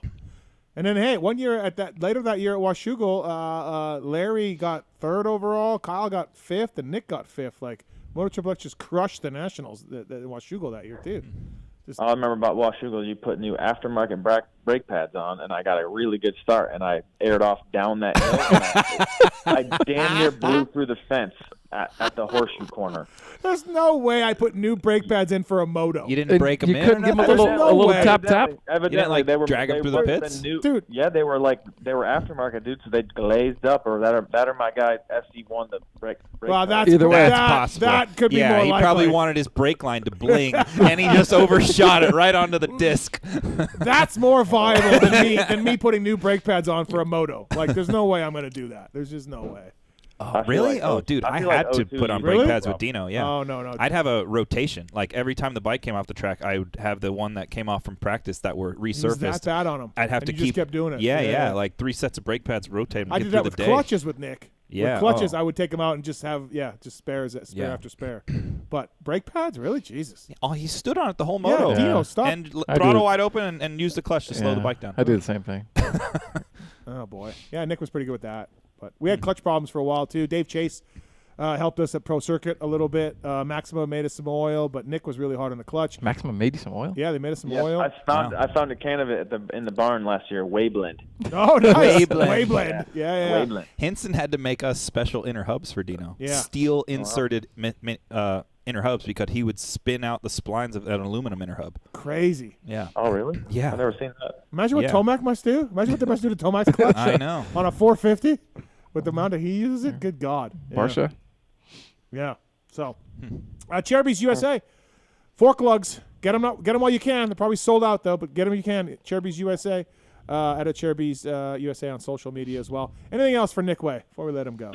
Get a hold of Tallon Volin for me. Okay. What do you want me to say? Negotiations are ongoing. Let's sort this out. I don't understand what you made no sense when you said that KTM has a deal for plastics and you can't have a logo on them. I don't know what that means. No, yeah, but something to do with KTM is not allowing anyone to make aftermarket plastics. I've heard something about this. Do they have a patent or something? Yeah. But Yeah. but the Cherubies tells me that they sponsor Red Bull KTM. Not anymore, I don't think. Oh, okay. And if anybody's going to know, I think it's going to be Nick breaking news to us. I'm trying to be a Cherubies. Yeah, okay, we'll work on it. Even if I got to be a Cherubies personally, I haven't had much time to speak with Tallon Volin on this. But since they're my presenting sponsor on Pulp Show. I feel like it's true. There's something here. Yeah, I got a lot of time for Lone Wolf. I like Lone Wolf. Good dude, good guy. Yeah. So, how many KX450s do you currently have? 3. Do you want us to put one for sale on the show here, like publicly, or raffle it or something? I have one that I need to take some parts off and put on the brand new one, and then give the one back. Okay. Any kit suspension we can sell here tonight? Yeah, let's move some of that stuff. Anybody need kit suspension? Hit up Steve. Okay, all right. Well, Steve Cycle has about 6 sets. Okay, we'll move it on. I did a podcast with Bones, and I was telling him, I'm like, you must have made so much money for Mitch with that Showa 49 stuff that everyone had to have. You just had to have it. It was I remember that for a while. You had to have it. Have it, and Bones is like, no, not really. Like it cost so much to put together, and we didn't sell that many. And I'm like, how did you not make tons of money on this stuff? I don't know. That's what Bones said. I was like, I would have thought that would have been a whole fucking wing of Mitch's house built on shocks and forks. And then you got to have the PC clamps too. Oops. Yeah. So that's probably accurate. Anyways.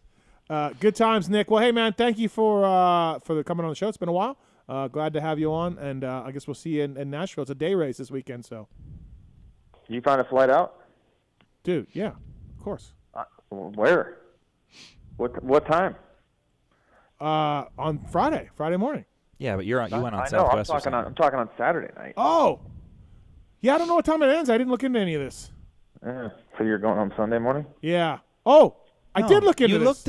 I looked at this in the press box. Yeah, You're right. Yeah. I did not find a flight out except for Spirit Air, and I will not fly Spirit. Yeah, you don't. No chance. No chance. So the only way I could get out to Vegas was Spirit. So I will be flying Sunday morning. Yeah. Yeah, same. I think same. So. But maybe we'll go. I'll be there. We should go for dinner on Saturday night. Yeah. Like buddies, like what we used to do. Yeah, maybe sip on an Arma Hydrate or something. Yeah. PulpMX 20 to save at Arma, by the way, everybody.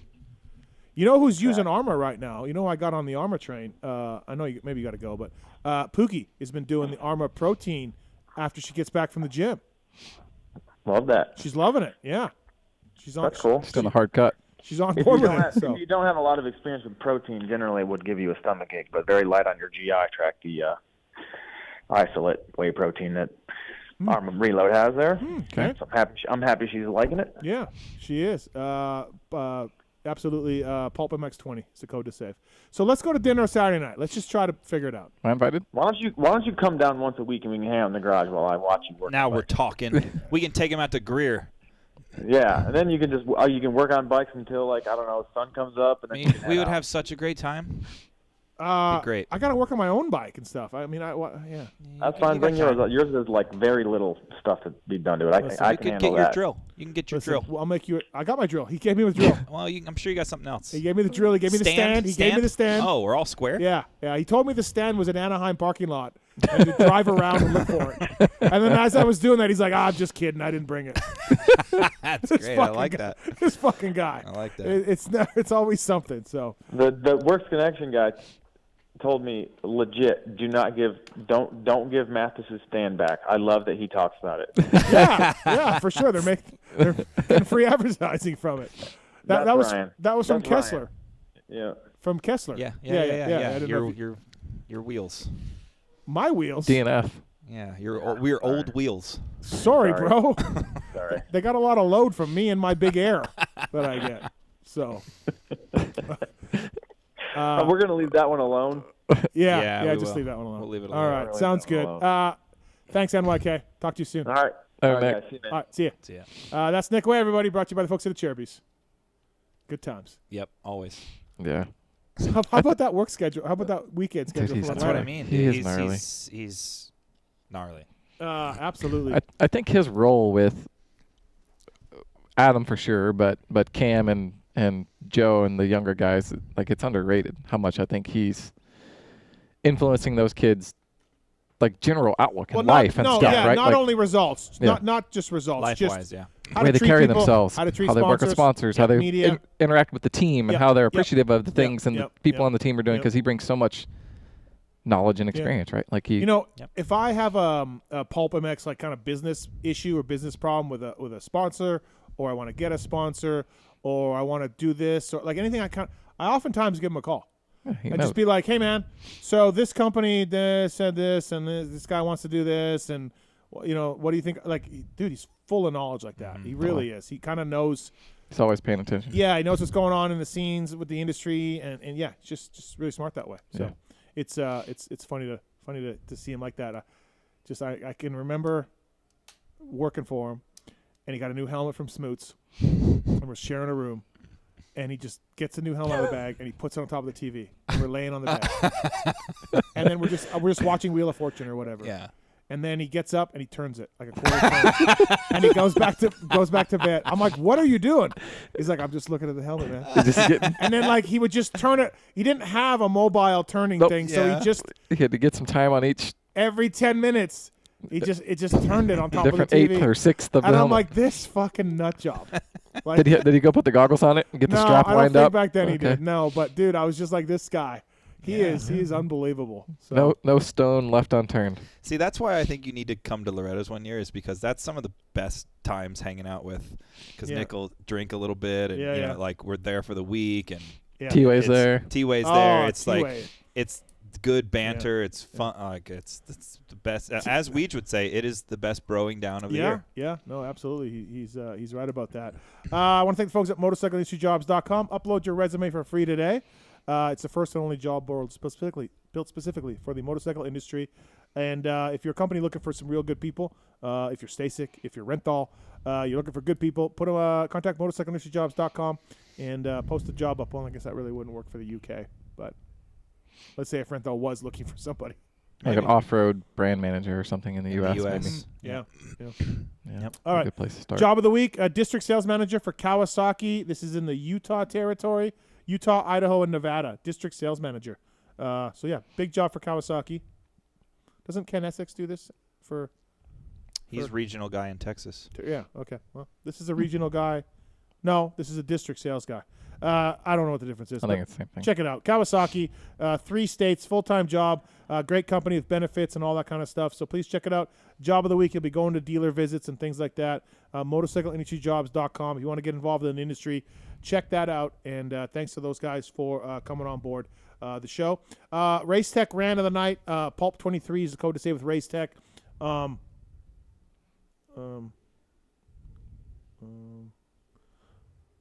we go. Race Tech doesn't just specialize in supercross and motocross. Cody Webb, Cooper Abbott, and the Factory Shercoke team recently switched to Race Tech as their suspension of choice wherever they line up. Whether it's Enduro X, Hard Enduro, some other radical challenge, the riders have tested and chosen Race Tech to get them over the obstacles to the finish line. And they also work for Team Solitaire, Moto, AJE, Gas, and many more. Racetech.com. Pulp23 is the code to save. Get your motor work done. I mean, Paul, you're a former factory mechanic. You know then how important it is to have your suspension serviced. Yes. And so whether it's bushings, seals, any of that stuff, please check it out, Racetech.com. So my rant was going to be about the AMA stats again. Okay. Because we did the review show this morning. You've done that a few times. I know. Okay. We did the review show this morning, and I had forgotten that Jason Anderson had no lap sled, or that he had lap sled. It said zero lap sled. Yeah. But he won a Triple Crown. Yep. Main event. A crown. A gangbang, a race, a moto, whatever. Yeah. And just zero. Right just to. So that was going to be my rant. But I've said that a lot. Yep. I've done it a lot. I was going to do that. Then my rant was going to be on my listeners who, when I say email contest at pulpmxshow.com for a chance to win Renthal. They email something else. They don't email contest. What's it called? What? The limited edition. No, limited edition. Hard anodized. Hard anodized. When I say that, hard anodized. Okay. When I say that, I've been saying golden in social posts. You guys are probably not happy with me. Anyways, okay. And then I get emails just on the wrong email address, and I just don't understand. Like, you're not gonna win. You're not listening. Why aren't you listening? How could I be any clearer to my listeners that it's contest at pulpmxshow.com? It is not anything else. That is where you go to win hard anodized Renthal limited sprockets or bars. So that was going to be my rant also. Yeah. But then the Leafs were down 4-1, and they won in overtime. You're in a great mood. They're up 3-1 in the series. Now they've blown 3-1 series leads before. Historically speaking, this is not unheard of for them to blow this lead. Okay. But they just took 2 in Tampa. They're going back home to Toronto. They've been they're showing fortitude where they've never showed before. Okay. And that's rare for Leafs, by the way. They usually fold. All the pressure gets to them and they fold. Like There's still time. So right? There's still time for that. Okay.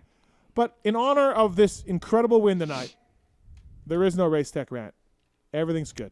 I love it. Okay. Positive, Steve. Positive, Steve. I like it. Yeah. I like it. Marks, that's how I feel. Whatever.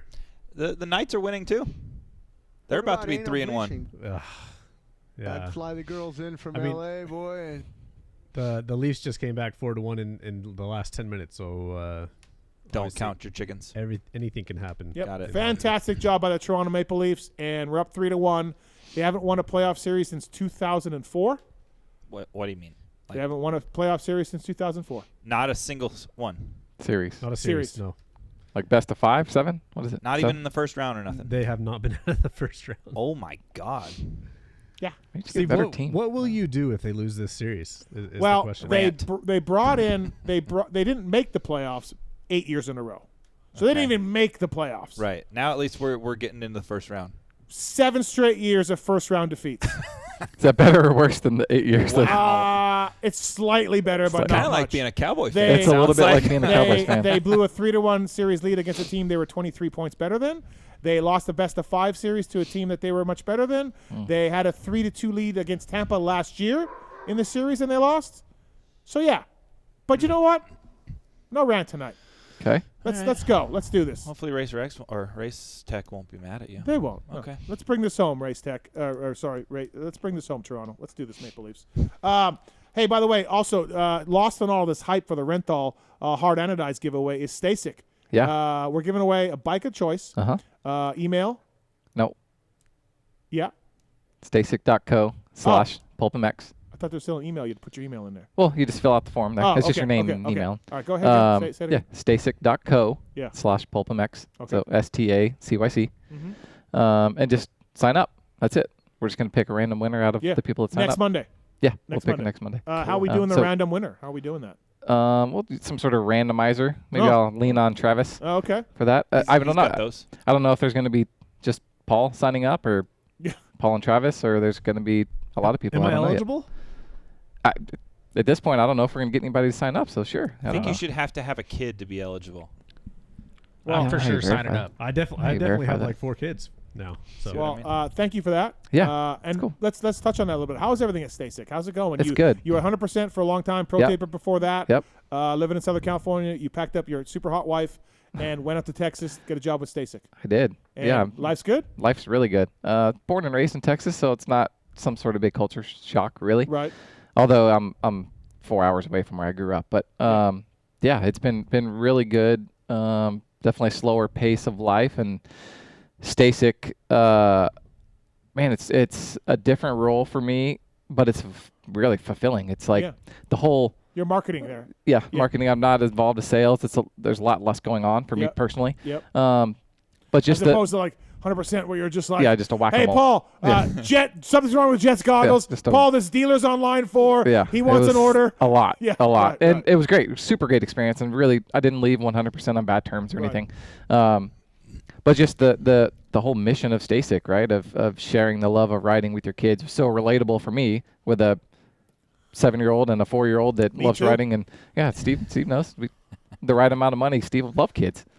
You want to come on this show? I'll talk kids all get day. Some kids, and I'll get some. Whatever you need. Get some kids. I'll get some. I'll get some kids by next week. But yeah, sharing the love of riding and introducing kids to two wheels at an earlier age, and ultimately trying to reach out of the moto industry and pull people in, expose people to two wheels on the throttle. And so they have to go into a dirt bike shop and buy a Stasek or buy a battery or buy a helmet or buy gloves. That's a really sort of gratifying and fulfilling thing that we're trying to do there, and right? These are, from what I know, again, if you give me Supercross's budget, whatever you give Supercross, if you give it to the Pulp Show, I'll learn all about it. Yeah, you'll just be a kid guy. Right. But go buy a couple. For that price, I could probably buy some kids. Hey, so can we have a Stasek privateer race at your race? How are we going to have a Stasek privateer race? What do you mean? At his privateer Denver race. Like with kids or with real privateers? Like privateer 5-year-olds or what are we doing? I don't know. I just thought of that. Okay. Anyways, all right, Paul. Just I'll be quiet. So no, I feel like, and Paul would know this better with his kid, and like these are really cool things, and kids are loving these Staseks. Like this is a massive hit. Yeah, it's Rags, which Rags really well. I worked with time Ryan at KTM. Ragland, the owner of Stasek, who sold and made bajillions now. Bajillions, but millions? Okay. Millions? I don't know. Well, one would millions? assume. Yes. One would assume. Made millions from Harley Davidson, who bought Stasek, and Ryan's still running it though, still involved. Ryan was Roderick Thane. Ryan Rags is one of the reasons I left KTM. Okay. Yeah. Okay. Really smart guy. Yep. Super nice guy. Yep. Super cool. Yep. You're all accurate. Yep. Yep. He was working for Roderick Thane the first year. Yeah. And then the second year he worked. Ryan I think Morris? he was just a test guy or a sort of R&D guy second year. I don't think he wanted to go on the road. Anyways, I wanted a race. I've told this story before. I wanted to race at KTM, and the second year, and they said no one makes more than you. You're at the top level for a mechanic. You know, other guys make the same as you, but you make them. You know, you guys are at the limit. And I'm like, fuck. Honestly, I think it was $37,000. That number seems to come to mind. $37,000. And I'm like, man, I live in San Diego. The rent's expensive. Like, I blah blah blah. Factory mechanic. Blah blah blah. I need more money. And Selvaraj is like, nope, that's it. You're at the top level right now. And I'm like, huh? Well, shit. Okay. What can you do? And then Ragland's paycheck got dropped into my mailbox in one day in the office.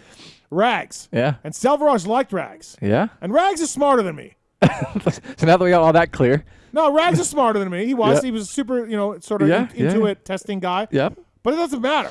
I was told I was the same as the other mechanics. Yeah, but this sounds like you should be mad at Cell, not at Rags. No, I am. Okay. No, but that's why you left KTM, though. But that's why I left KTM. Like I saw Rags' check, I opened it. It was a lot more than I was. I went and told Selvaraj off. Like I said, you're a liar. Oh my God. I just got this check in my mailbox. Somebody made a mistake. You're a liar. Yep. Basically, fuck you. Okay. And then like 3 months later, I was gone. I was looking for a job right away. Okay. Just because I don't like being lied to. Like that sucked. That sucked. So it wasn't Rags' fault. No, not Rags' fault. I was joking in a way. But that's why I started looking for a job, because I was like, you know what? If I can't trust this guy, like, just tell me. No, man, no race. Don't say you're at the top. You're not. Nobody's making more than you, because that dude in that stall's making a lot more than me. Yeah. Without that little incident, he could be Ian Harrison right now. I would back that off a little bit, but maybe I could be Jay Dungy. Okay. I don't know. Yeah.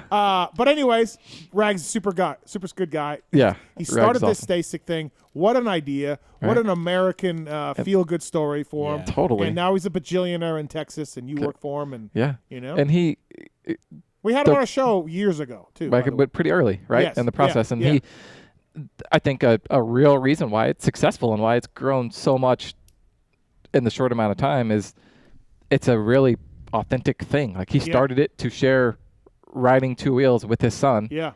What was the first one? Was it like Super Crude? Oh yeah, Super Crude. Like really? he built it. He had like an RC battery, and it was like a Strider frame or something, right? Or yeah, like it was like a Walmart Yamaha bicycle thing. He took the pedals off of and duct taped the RC car battery to the back of it. Wow, that's super cool. Yeah. And it all started from like a real, genuine need and want, right? It wasn't like he didn't go, there's a business here, I'm going to go figure out how to make something to sell to people. Yeah. He made something that was cool to ride with his kid because he selfishly wanted his kid to ride motorcycles with him. He wanted his 3-year-old to be able to ride something. And his wife was reluctant to his kids riding dirt bikes. So this was like a way for him to share those experiences with his kid. And then once he made one and started riding it around, kids were seeing it and people were seeing it and they're wanting it. And he, next thing you know, he makes a sort of a legit sample of one, and then he orders the container, and people love them and buy them, and it snowballs pretty quickly, and it's a success story. But I think truly the only reason it is a success is because it was an authentic, true thing, right? And as Paul, jokingly mentioned earlier, people buy things for their kids. Yeah, people crave that experience. They crave that first time with their kids, whether it's the first time pedaling a bike, or first time riding a Stasic, first time riding a PW, first time winning a race, all those things. Parents want to experience those things with their kids, and Stasic is a tool, if you will, to fast track that and experience, have really good experiences with your kids out running or mountain biking, whatever you're doing. There's no way to know this, but you just have to think a Stasic has opened the door for a family to go buy a P-Dub or electric KTM, or you know what I mean, like a little bike with wheels that the junior's good at. Let me, totally. And that's Ryan's bigger picture vision, right? Is to drive new people into motorcycle dealerships to buy a Stasic or buy a Stasic battery or get the flat fixed on their Stasic because it's some sort of family that doesn't ride dirt bikes and don't know how to fix a flat. And once they're in the dirt bike shop, hopefully they're getting them a new helmet or goggles or gloves, or little Johnny's sitting on the PW50 now and buys a dirt bike, and now that kid's riding dirt bikes and probably hooked like everybody in this room once they're in there and they're doing it. So that's sort of the bigger picture mission, I would say, is exposing new people to motorcycles. What a great job. I don't know why we couldn't invent that. We could have been millionaires like Rags. What's wrong with us? It literally is one of the single most important things to the health of our industry. Yeah. And he is creating customers out of nowhere, right? Because we were all introduced the same way, right? Our dad raced, or our dad was into motorcycles, or whatever it was. But now with the Stasic, I mean, it's not intimidating to mom even. It comes in a box. It has a drill motor, like a little battery. Mom can do it. Mom can do it. Mom can take it to the track. She can throw it in the back of her SUV. It's not. There's no oil. There's no. You know what I mean? It's not. It's very easy to get started, which.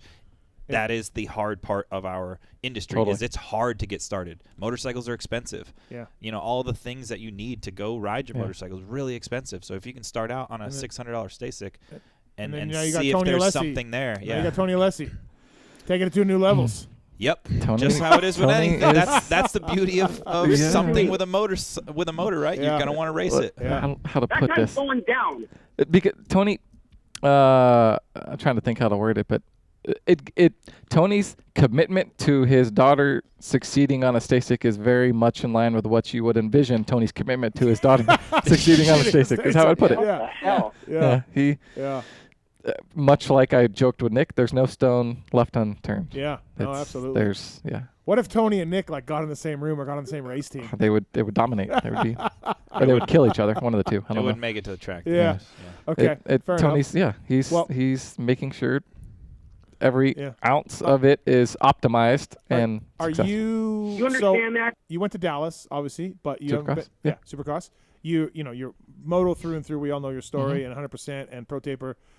You're away from that a little bit. A little. How does it feel? How does that feel? Like you're just a spectator now. You're not. A little bit, although we're, Stasic's a sponsor of Monster Energy Supercross Series, so we're involved to some extent. You know what I mean. And we're setting up demo activation at Supercrosses and outdoors and things. So it's not what I mean. It's not. I totally get it. I'm not involved with Myrtle calling me saying this. I need this guy's going to this team next year. We're working inside knowledge stuff that I'm a bit removed from that. And you like it though? Yeah. I don't love that, right? Yeah. Dirt bikes are what I do. It's what I've always done. It's what I love. Yep. But I'm involved enough that I get that fix, right? Like I'm still, we're still involved with Supercross. I'm going to Nashville this weekend. Like there's. Oh, you are? Yeah. Oh. So yeah, I'm still involved. You coming to dinner Saturday night? I'd love to. Huh. Yeah. What about Friday night's steak dinner? I could ask Jeff Bloss. I can see if I can get you on the list. Right. Yeah. We just doing nothing and getting a free dinner. So yeah. We'll go Saturday. But I'm involved enough still, and my brother's still a mechanic, which you love him. I'm still good friends with Big Paul fan. and all my friends. Big fan.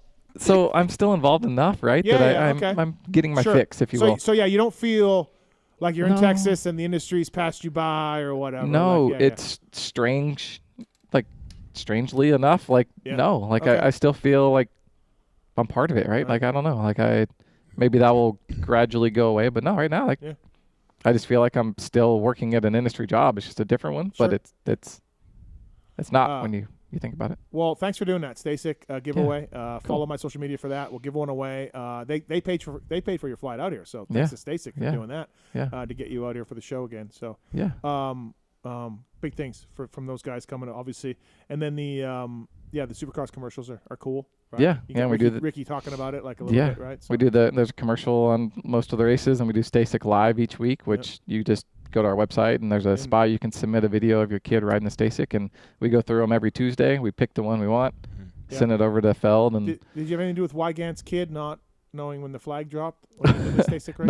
No, nothing to do with that. Okay. I feel like that's par for the course with Weege and his. It's quite unbelievable. Yes, yeah, no. What's this thing? How do you know? How do you know? How do you know? How do you know? Also, on the line here is Gavin. What was that? Do it again. Hit it again. Hit it again. That's a Weege laugh. Oh, okay. What's up, Gavin? You raced Sea Otter with Perebjinos? Yeah. I met Paul this weekend out in Monterey at the Sea Otter Classic, and I just kind of had a question. Well, first I want to congratulate Paul on his third place. Those guys in that class were seriously ripping. Got a big medal. What's up? Yeah, medal's up. Medal's up, yeah. Standing on that box is definitely an accomplishment for sure. Thanks. Yeah, you don't miss moto really anymore. You kind of ditched moto. You're a mountain bike guy. You're doing a lot of that. First time I haven't had a motorcycle in my garage. You don't have one since you don't have a dirt bike. I was 4 years old. Yeah. Don't Crazy. have one. Yeah, strange. You have embraced. I love it. Yeah, I love it, and I'm trying to find any race I can do, or just keep trying to find the next best thing, next greatest thing. Yeah. Is the caller here? We filing a protest? Or would it be? No, not final protest. I actually kind of had a question regarding that. Walking around the expo there at Sea Otter, you see Husky bikes, you see Gas, you see Blue Crew, you see KTM. Where do you see that alignment and I guess the future of e-bike and enduro racing going? I personally think it's only going to get bigger. You see now UCI, which is the official kind of governing body of cycling and professional cycling racing, right? Mountain bike racing. They now have a dedicated electric mountain bike enduro series, and enduro is kind of what Gavin and I competed at this weekend in Sea Otter, which is it could be anywhere from 2, 3, 4, 5 up to 8 different trails or courses. And you're literally trying to get the best time you can get on that course, and then you transfer to the next one. So it's not like downhill to where you're getting chairlifted up to the top and you're just trying to do the one rung as fast as you can. You're linking the entire system together all for one big day. So it's a lot of exercise, and it's battery preservation, and it's you're trying to learn the stage as well. And so I'm nerding out on the just applying all my moto knowledge to this to try to be as best I can, right? And it services me as in my career too, because e-mobility and e-bike stuff is a growing segment kind of within power sports now, and a new emerging segment, right? All these power sports dealers are stocking e-bikes now because they're buying them from Husky and Gas and Ducati and Yamaha. Intense is at Parts Unlimited. Intense, Specialized is now reaching out to power sports dealers. Beat to stock it, Specialized. Beat it. I'm just saying it's it's growing, and Charles at Stasic is another kind of electric avenue. When I went to Eichmann, Italy, every power sports brand has an e-bike now. Yeah. And as Gavin was walking through that expo, that's a big expo. Like it's really, really big and impressive, and it's the entire cycling industry. And I think it's the cycling industry. I've learned is kind of weird and different. It's it's a different customer than our customer, and a lot of them still aren't accepting of e-bikes, which for the life of me I do not understand. Yeah. It's like you don't like money. It's like if you are trying to be an employee at one of these brands, in my opinion, your job should be to make that brand grow, and turning a blind eye to a emerging customer base, especially when it's like potentially completely new customers, right? Is cutting off your nose to spite your face. I think a guy like me, I just want to ride an e-bike. Yeah, So yeah, Mathis, we got to get you at Sea Otter next year. Yeah, I mean, Gavin and I talked about that. We need to get you to a race. Set some records, no problem. We need to get you to a race. You did a race one time. I did a race. Needed a little more battery capacity on the Taser. didn't work out that well. You need to come do a race at our local, down in Temecula. Right. You'd have a great time. And they have Hey, I run into Troy Lee out there, Yeah. and so many people go out there, and it's just fun. Right. And the great part is you're out of there by like 1 or 2, and you don't got to pressure wash nothing when you go home. Everything's clean still. You know what number I was for my race? I was 22. Oh, lovely. Yeah. Lovely. Did you jump triples or just double single? Yeah, no. There was a couple of walking trails on there. But yeah, no, it seems like a big event for sure. And it was awesome. And one last question for Paul. On my Levo, I'm looking for some bars. What Renthal bar would you recommend for the Levo specifically? Well, for like the type of riding you're doing, enduro style stuff, I think the setup is to bring your handlebars in closer, so it's shorter stem with a taller bar, so you're more comfortable kind of descending and able to jump and whatnot. I think a lot of people, not even a lot of people, but in bicycling, you can also set up your bike for kind of cross country. So you want to put yourself in a more climbing position. So that's a longer stem with a flatter bar. So for you, just a Renthal like fat bar, aluminum or carbon, really doesn't matter, whatever kind of fits your wallet, I guess. And go either maybe 30 or 40 mil rise. I remember you being quite tall. About 6'1". Yeah, so maybe 40 mil rise and try to do like a 33 or a 40 mil offset stem and bring your bars in closer, and I think you'll get a lot more control. Yeah, especially when you're descending, which is when you want to have the most control, because again, when you're doing enduro, you don't really care about your speed in between stages. Yeah, definitely. Well, awesome. I appreciate the info. Thanks, man. Cool. Thank you. Appreciate it. All right, thanks for taking the call. See you guys. Thank you. I'm just waiting on the new Taser. Should be soon, and lots of battery life in that one. Bring it down. Oh, Let's ride it. Let's ride it some different trails. I'll bring it. We'll go to Sky Park. Let's go to Snow Summit or something. See if you're ready for it when I bring it. I can't wait. I don't think I'll be ready for you. My dick was super small. That's what my employee does. I give him money, and then they make fun of it. It's great. It's a great thing. Yep. That was one of the better ones. These are the guys I pay. That was a quote from your last race experience. So I was just trying to throw in a relevant. Perfect. Is all. Yeah. ORW bringing you the 9 o'clock hour. Off-Road Warehouse, proud to be supporting guys like Enzo Lopes and Phil Nicoletti and more. J-Mart. ORW is the place to go for all your truck and off-road accessory needs. They got stores throughout America. PulpMX code is the code to save with offroadwarehouse.com. Stop in to check out the latest in truck, Jeep, Overland, UTV, and racing products. And the best part is they're staffed by a knowledgeable, experienced team, and they install everything they sell, from suspension kits, tires and wheels, to steps, bed accessories, and more. Get your truck to the track in style. PulpMX code save with those guys with the code PulpMX, save with offroadwarehouse.com. And thank you to the folks at Michelin. Our guy Randy was in last weekend, very upset about Life Swap not happening. I think he's doing okay with that. Now, but the Starcross 6s are out, and they're doing really well. Reviewed nicely by our own Chris Kiefer. 16% more traction when new and up to 19% more traction when worn. Whether it's Starcross 6 for your dirt bike, whether it's a mountain bike tire, E-Wild series, or I have the DH34s on my e-bike. Michelin's got a tire for you, and of course their cruising tires, sport bike tires, all of that stuff. Great company. It's been around a long time. Michelinman.com/motorcycle to learn more about the complete offering of Michelin motorcycle tires. Starcross 6s are fantastic. Like I said, they wear really well. When I was out testing with KYB at GH secret test session, my Michelins were on the bike. So thank you to those guys for coming on board. Charles Castloo and Paul Perebjinos here in studio. Thank you to Max Anstie, Nick Wey, and Ollie Stone for coming on board. Don't forget, live podcast show, Denver, Friday night. Tickets available on PulpMX.com, and the LCQ raffle as well. Win a 2023 YZ 450F, and all the money goes to privateers and maybe Simonson. Maybe even Simonson. Yeah, I think so. With some weirdo haircut. Okay. What we? You're a Knights fan now? I find pleasure in rooting against you for some reason. Yeah. I don't know why. No, I don't. I don't know I'm why. not rooting for the Jets. Yeah, I know, but I like to see Mark's happy, right? Isn't that where you're Thank from? you, Paul. What? Isn't that where you're from? Thank Yeah, you. The other team? Winnipeg. Yeah. I'm just rooting for Mark's. Mark's is Why don't team you one. root for I them? don't have a dog in the fight. He's a good friend. Okay. I don't have a dog in this fight. Okay. Pretty sure But I I'd root for drop Tampa that because they play When Toronto did quite a bit. I'm now a Yankees fan because they played Toronto this weekend. when do the Stars play? Here you go, Steve. It's called being a fucking friend. You should try it sometime. Yeah. Cade was very angry about that one. Motorsport.com, tweet at Tallon segment. Let's do this. Let's do this. No, that's my mom. It's the motorsport.com tweets at Tallon segment. Motorsport.com. Go through the banner on PulpMX.com. They sell Stasic? Yeah. They sell rental. Yeah. They sell Stasic. Buy a 12 or 16 inch right now and get a free battery.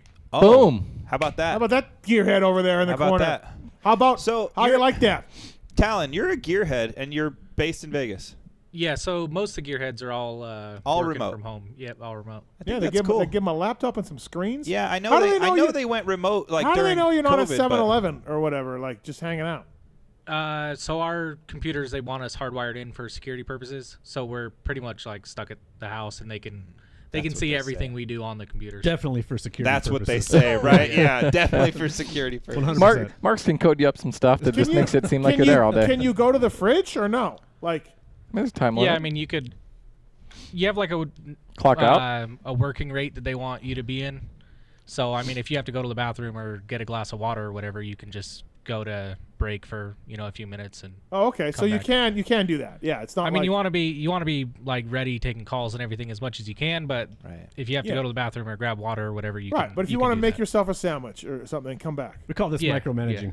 All right, okay. All right. I'm fully against it. So great company in there, and they get great return policy. They have great prices for OEM and aftermarket parts, and I've been using a lot of orders, and Tits Legendary also, ordering a lot of things from Motorsport, and also not happy that Tallon doesn't get to his questions right away whenever he does have it. But motorsport.com, great guys. These questions are submitted at PulpMX Show on Twitter, and Tallon picks the best ones. Let's do this, Tallon. From Bradley Cox 34. I think that's your rally guy, Steve. Oh, yeah. With SX having man friends, gear guys, and all the other tag-along people that come with it, why the hell could no one have new jerseys for the podium guys to wear on the podium? MXGP, it is mandatory to have a clean jersey on the box. Oh, really? Did you know that? That's why they always look nice for interviews and I didn't know it was mandatory, but I do notice that they always have mandatory to clean wear a jersey chest on. protector in their series. Yeah. That's a great point, right? Like, why? Yeah. Why not? Yeah, I liked it.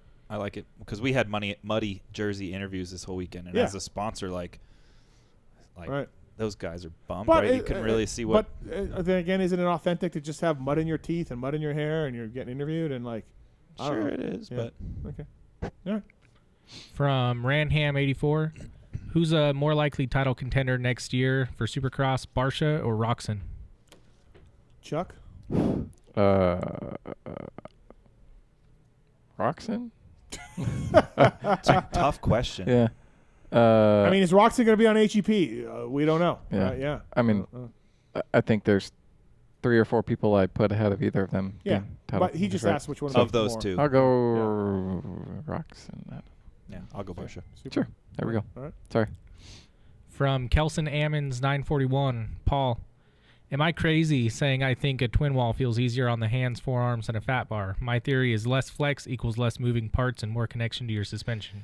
There is a theory there, and really it all depends on rider feel and speed you go, because if something flexes, it also has to rebound too, right? Mhm. So often there are a lot of guys that like a stiffer handlebar. It really depends. Like I know when we helped Jason Anderson when I was at Pro Taper, we had obviously a handlebar that had a, you could unlock it or lock it, right? So it could be flexed or rigid. And he always had solid crossbars. He wanted it to be more rigid. So, but now he's on a Renthal fat bar on his Kawasaki chassis. So I would say he's not crazy, but he might argue with plenty of people at the track about it because, you can look at that theory 2 different ways, I'd say. I'd find, and I've had both handlebars for 20 years. I always get less arm pump and less arm sore with a crossbar-less bar. I just do. Yeah. I can put on a crossbar bar and be like, oh, the next time I go riding, I'll be like, oh shit. Like I remember the reason why AC went back to a twin wall is because he thought the fat bar gave him arm pump. Yeah. Because it moved too much. Yeah. Developing the Pro Taper Fusion bar that Paul talked about with the locking mechanism, one of the early prototypes I tested with the Laraco, and he swore it had more flex when locked because they felt like it had a more pronounced pivot point because it was locked across here, and it's a smaller diameter out here, where then it was forcing the flex, where he said when it was unlocked, he felt like one big flex. In the middle, where it's stiffer bar below it. He said, but when it's locked, it was forcing the flexing outside of the crossbar clamps, which are in a narrower part of the bars that flex more. Yeah. I'm like, okay, it's not what the dyno chart says, but okay, got it. I can see it. I can see what he's saying. From number 450, did Bet's phone go straight to voicemail when AC called him on Saturday night to fill in? Yeah, he was on his way. He texted us, said, I'm looking for a flight right now. Yeah, he's going to need goggle guy. I'm not there now. Yeah, so. From Ryan Hargrave, 431, do we see a time when someone who is super marketable decides not to have a gear deal so they can use a canvas or similar and put whatever they want on the jersey? Honestly, it's not a bad idea. Like if you were a top agent and you could sell, like NASCAR, they sell 4 race packages, 10 race packages. You know what I mean? Like for your sponsors, I could totally see that happen. Yeah. If you can get those sponsors to outweigh what you can get from a gear company, then why wouldn't you? Right? Yeah. It's just the timing of it, right? So to forego that big check from a gear company early in the summer for the next year, and gamble that you're going to be able to put together all those package deals later that's the hang up here. Yeah. No one's going to take that risk to pass on that to then build those programs, right? Yep. But it does make sense, and I could see someone down the road doing it. Yeah. For sure. Just say you have some out of the industry sponsor, like a beer company or something, and they said, hey, we're going to give you this much, but we want the entire rider. Yeah. Everything. Can you imagine? I've felt like Canvas and those guys have been on something that's going to be successful and grow. Take a step back and look at the graphics industry. InStyle, One Industries, Factory Effects, they printed screen printer graphics designs that they looked at on their computer and thought, these are cool for this year. We go print a bunch of them, dealers buy them, put them on their shelves, people go buy them and put them on their bike. The digital graphic printing industry completely flipped that upside down. Nobody buys screen printed pre-designed graphics. Everybody picks the colors and styles and logos and numbers and names. Right. I think the gear industry will go that eventually. Yeah. I think Canvas is just really on the front side of it. And then too, when you talk to the guys that worn the canvas, it fits good, it stretches, it's got, it's all good quality stuff. Like as far as the comfort for the riders and the way it works. And they're like in-store kiosk things are honestly pretty damn cool. That's a good idea. Pretty damn cool. You can walk into like AEO Power Sports, design your gear on this in-store kiosk, and it'll ship to your house. Like I commend Michael Lieb because I think he's been pretty ingenuitive and entrepreneurial, and I think he's got it like Charles was reaching there, or not reaching, but explaining. If the graphics world went that way, it doesn't surprise me that apparel world would too. And I think somebody can do it. Somebody that's really marketable to the question, I think could have success with it. It's just going to take. There's this like chicken and the egg thing, right? Where like you gotta ditch the gear deal to then go pitch this deal to brands to get the money to make up for it, right? But if you're Jet, Alpine Star, you guys get 10 races. 100% gets 10 races, 5 races. Yeah, can you imagine the return those brands are going to get? They're going to be whatever else he runs. Whatever. Yeah. You can sell quad it to lock or something. You can sell it to existing guys as head to toe, and then sell it to other guys. And I think as things in the industry become trickier, right? And we've spoke on this before. It's been a tougher time in the industry for a while now, right? Because inflation everyone's dealing with, inventory has been really high because things have caught up from COVID, and now the things that are on time are back on time again. So everyone's really heavy on inventory, and that's especially prevalent in the apparel world. So a lot of these big distributors are just flooded with apparel right now, and they can't move it, and it goes out of style, and it's seasonal, and you have to buy size runs and all these things. Imagine if that became a made-to-order business, and you don't have to carry all that inventory and have millions tied up in all this inventory that's sitting on the shelf, literally like fruit on the shelf. Yeah, like it goes out of style every season, and then you gambling, have to close it out. Gambling that you have that person's the color they want and the size they want in stock when they want it is hard. That's difficult. Yeah. So I think it's a serious thing that could happen. It's just going to take somebody that's willing to put in the work. Yeah. He needs like a distribution partner or something. All right. Myrtle's got nothing going on. Myrtle, go make this happen. From McG194, has there ever been a more Dade City move than RJ torpedoing Jet? I don't know the Dade City reference, but I saw JT push over Matt Bonning. Or Picone. That's what it was. Picone. Yeah. That was a Dade City, right? Yeah, So sure was. Well, we did have RJ asking Max a question about sending it on the first lap. So I feel like Max owes him a question. What do you think is going to happen? All right. From Thirsty, Paul, can we expect any more retro lines like the purple bars in the future? No. Okay, goddamn. Luke Thomason, I'll skip that one. From T-Hall 767, what's Max Anstie's win bonus looking like, and can the team afford it if it's not insured? Does Honda help with that at all? I don't know how that would work for Honda. Honda might pay some bonuses depending on their level of support. Yeah, I don't know how they're. Is there just contingency for Honda riders? Yeah. I would assume so. So I would think look that up, yeah. That's a chunk of the bonus, right? Well, I don't know. Does he get 50 grand? 50 grand's a win bonus for 250s, basically. Probably. What do you get? 50K? I would think so. I don't think. I don't see how. Right. But you would. So let's say. Afford to, what do you think the Honda bonus, Honda contingency is? 6. 10 tops. Yeah. So 10. Probably 25 to win a 451.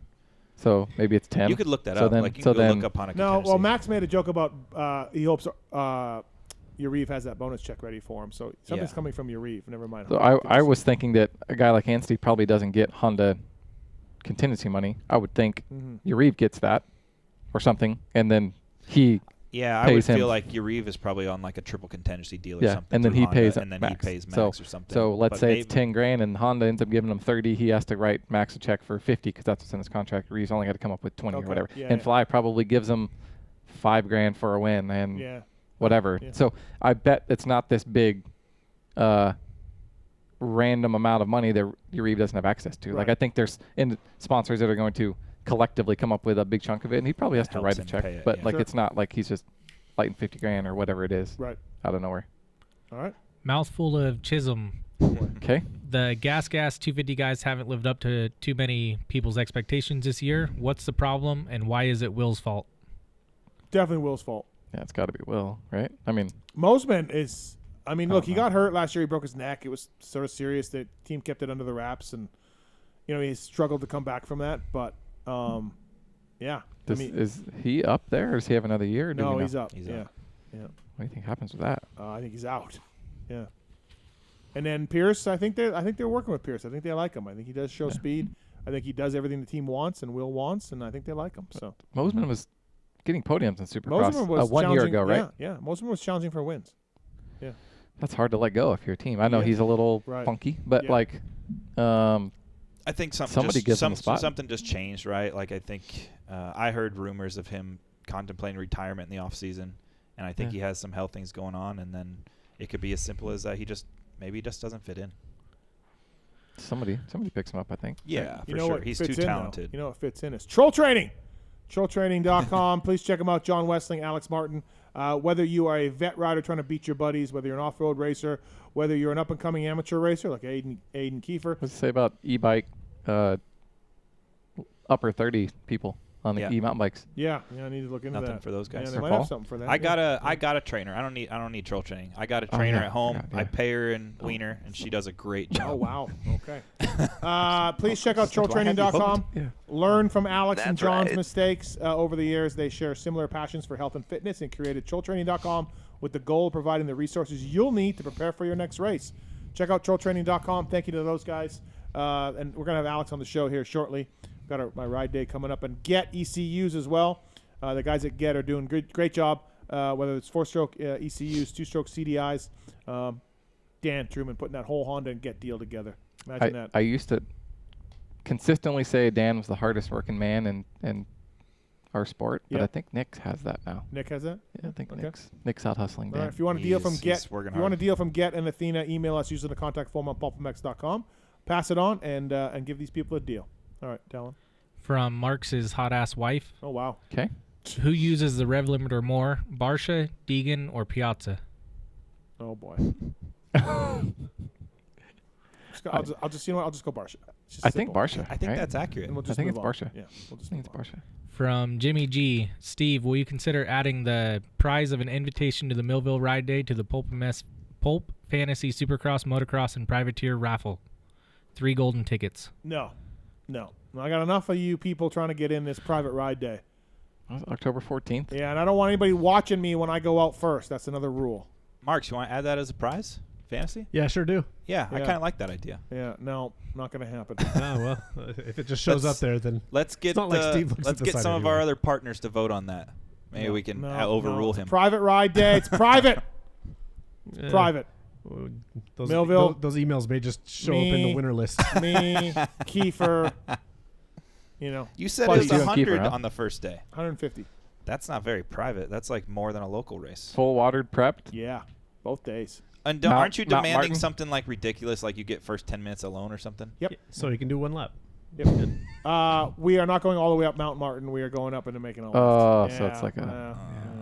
Well, that's what I You was running told. half the sand whoops or the whole? No, whole sand whoops. Yeah. Okay. Because it's too advanced for your crowd. I don't think so. I think they don't want to groom it. Oh. I do. Okay. I think coming down that hill, that is a pro-only thing. Dude, I thought Mount St. Helen. I'm fine. Yeah, but they're worried about your clientele. Okay. It's pretty steep. I'm not scared. Yeah. Mount Martin's pretty steep. Yeah, it is. Millville's pretty steep in general. On TV, it looks lame. It's steep. Oh, I know. How does Mount Martin compare to like Mount St. Helens? I've never ridden down Mount Martin, but it's steep. Pretty dude. similar. I mean, yeah, it is. It's like you have to gas it, but you don't want to gas it. Right. Yeah. I think I only did 1 year with it. I think my first couple of years they didn't have it. They added it maybe my last year. How would Paul know about Mount St. Helen? He hasn't been to Glen Helen for 20 years. I've been there though. Yeah, we raced there in 2015. Yeah. Loretta's regional. Okay. We raced amateur day. Paul's not set foot on that property. Oh, it was like he didn't want to be there, but the regional was there, so Right. he had to. Had to go. Yeah. Had to. So, yeah. From Lax defense coach Paul and Steve, does seeing a mud race as a former factory level and race winning mechanic trigger PTSD from all that extra prep and cleaning? Oh, you kidding me? It's like it's not PTSD. It's like, thank God I'm not a mechanic tonight. Yeah, no, I felt so bad for because all those guys were dry all day long. Some of them put their awnings away. Some of them didn't. And then all of a sudden it became shit mud, and they were delayed. They were probably there washing bikes until 2 a.m. Yeah, they weren't like prepared for it either. It was like it was like There's no instance where I've looked back and been like, I wish I was still a mechanic. There's not one time or day or anything that I was like, I wish I was still a mechanic. Nope. Those guys are the hardest working dudes in the sport, all of them, and it's gnarly what they do. So. All right. From Ray Atwood, bigger surprise of the weekend: RJ's power slide into jet or JT taking off early? RJ's power slide, because it threw away a podium spot. Yeah, he got 13. JT's bedtime is late, and then if you're at a rain delay for an hour and a half, he's early. You mean his early? bedtime's early? Yeah. And we're running an hour and a half late. He's not going to stick around. He's left early more than one occasion too. Oh yeah. So that's not his. Yeah. All right, last one. Slow ride 858. If at the start of the season someone would have told you that Suzuki would have more podium finishes than Cowie, would you have believed him? No. It's a great point. No. And no, I would not. But there they are, RM Army. Don't call it a comeback. Impressive for sure. Yeah. Motorsport.com. Tweet a talent segment. One more from Feedub on the YouTube chat. I guess we just go one more then. Okay, cool. Is Guess Paul there's no trying to rules. look like Chase from RMATV, or is Chase trying to look like Paul? Who? RMATV. The fantasy guys. experts. What was that? I don't see it. The beard? You guys see it? I mean, I guess I can see where it's coming from for sure. Okay. But it's loose. Whatever his answer is, I'm not trying to look like anybody. He's trying to look like Paul P. Yeah. Settle that. Also, he's upset that Tits isn't in tonight because Tits is in all the time. Tits is my He's your go-to personal, producer. Yeah, your personal producer. Wow. Even though Just shitting on Tallon. You guys share a Chipotle dip sauce. That's right. Right. We have that bond. Yeah. If he does it again, I'm gonna lose it again too. Please check out the banner on PulpMX.com from motorsport.com, and thank you to those guys for coming on board. Great prices. Thanks, V-Dub, for the donation. Oh, yes, thank you, V-Dub. No! That's horrible. EVS Sports. You've used EVS Sports. Mm-hmm. I currently wear a EVS right knee brace. Really? Yeah, he doesn't wear one on the left. No, I wear custom CTI 2 on my left. But okay, What is no, wrong with you? that was your injured Yeah, knee, and then yeah. EVS on your non-injured I've had knee. two. That's right. 2 ACL and meniscus surgeries on my left knee, so I had to prescribe CTI 2, but they only prescribed it for my surgically repaired knee. Oh. So I wear an EVS on my right. Cheap. It's a great knee brace. I like it. Athletes like RJ Hampshire, Kyle Chisholm, Axel Hodges, Charles Castloo, all wear EVS when they race, ride, or whatever Travis decides to do that day. Pulp30 is the code to save at evs-sports.com. For over 30 years, EVS Sports has established themselves as the leaders in innovation technology when it comes to designing protection gear for today's motocross riders. Thank you to EVS Sports. Pulp30 is the code to save. RJ power slid on his knee and elbow for 50 yards. He's fine. Stuff works fantastic. Yeah, he's great. Yeah, it's great. Okay, got anything else? Your show. I don't. Anything else that I don't touch on? Do you want me to start ranting about 250 Supercross, or do you just want to save it for? I feel like it's been pretty positive. I don't want to spin you out or nothing. Yeah. Chuck? I feel like Max just made it clear that's his goal, to just make money in the 250 Supercross class as long as he can. Yeah. Nothing wrong So with just, that. and this is nothing new because it's been going on for a long time. So let's just let's just drop this facade of an entry class and a regional class and just drop it. Well, we have futures now. Let guys come back that have been kicked out. Yeah. Yeah. Like Wide open. like the 17 could come Yeah. win a Supercross title next Yeah. year in the 250. How about Joey and I's friendship these days? I know. Come a long ways. Come a long ways. Yeah. Savachi and I. Yeah, buddies. I might get him out here for a show. That'd be cool. I think he's got some time right now. He's all right. coaching a T-ball team, but Is he? Okay. Yeah. Other than that, All right. I'm going to name off my sponsors. First thing that comes to your mind. All right. we're alternating here. Yeah. Okay. Paul, you ready? I'm ready. Okay. All right. Motorsport.com. Chuck. Tallon's expertise. Okay. Fly Racing. JT. Decal Works. Best graphics in the industry. Race Tech. I don't know why, but I thought of Race Fuel. Okay. Is that first thing wrong? that comes to mind? That's wrong. Yeah, That's but They wrong. do but engines. no, but first thing that comes to mind. They You're do right. engines. X Brand Goggles, Chuck. Alpine Stars. Renthal. English made. Michelin. Life Swap. Oh boy. A Cherbys. Can I say what's? Huh? First thing that comes to your mind. They own Sycra. Okay. I was thinking fork leg covers, but okay. Fork log covers. Yeah. Firepower batteries and chains. They've won a 250 Supercross. They did. Maxima USA. Trevor Reese. Pro Filter. Trevor Reese. Yeah, that's his baby. Yeah. Renegade Racing Fuels. Purple. Oh yeah. ORW. Infab. OGO Power Sports. 9800. FMF.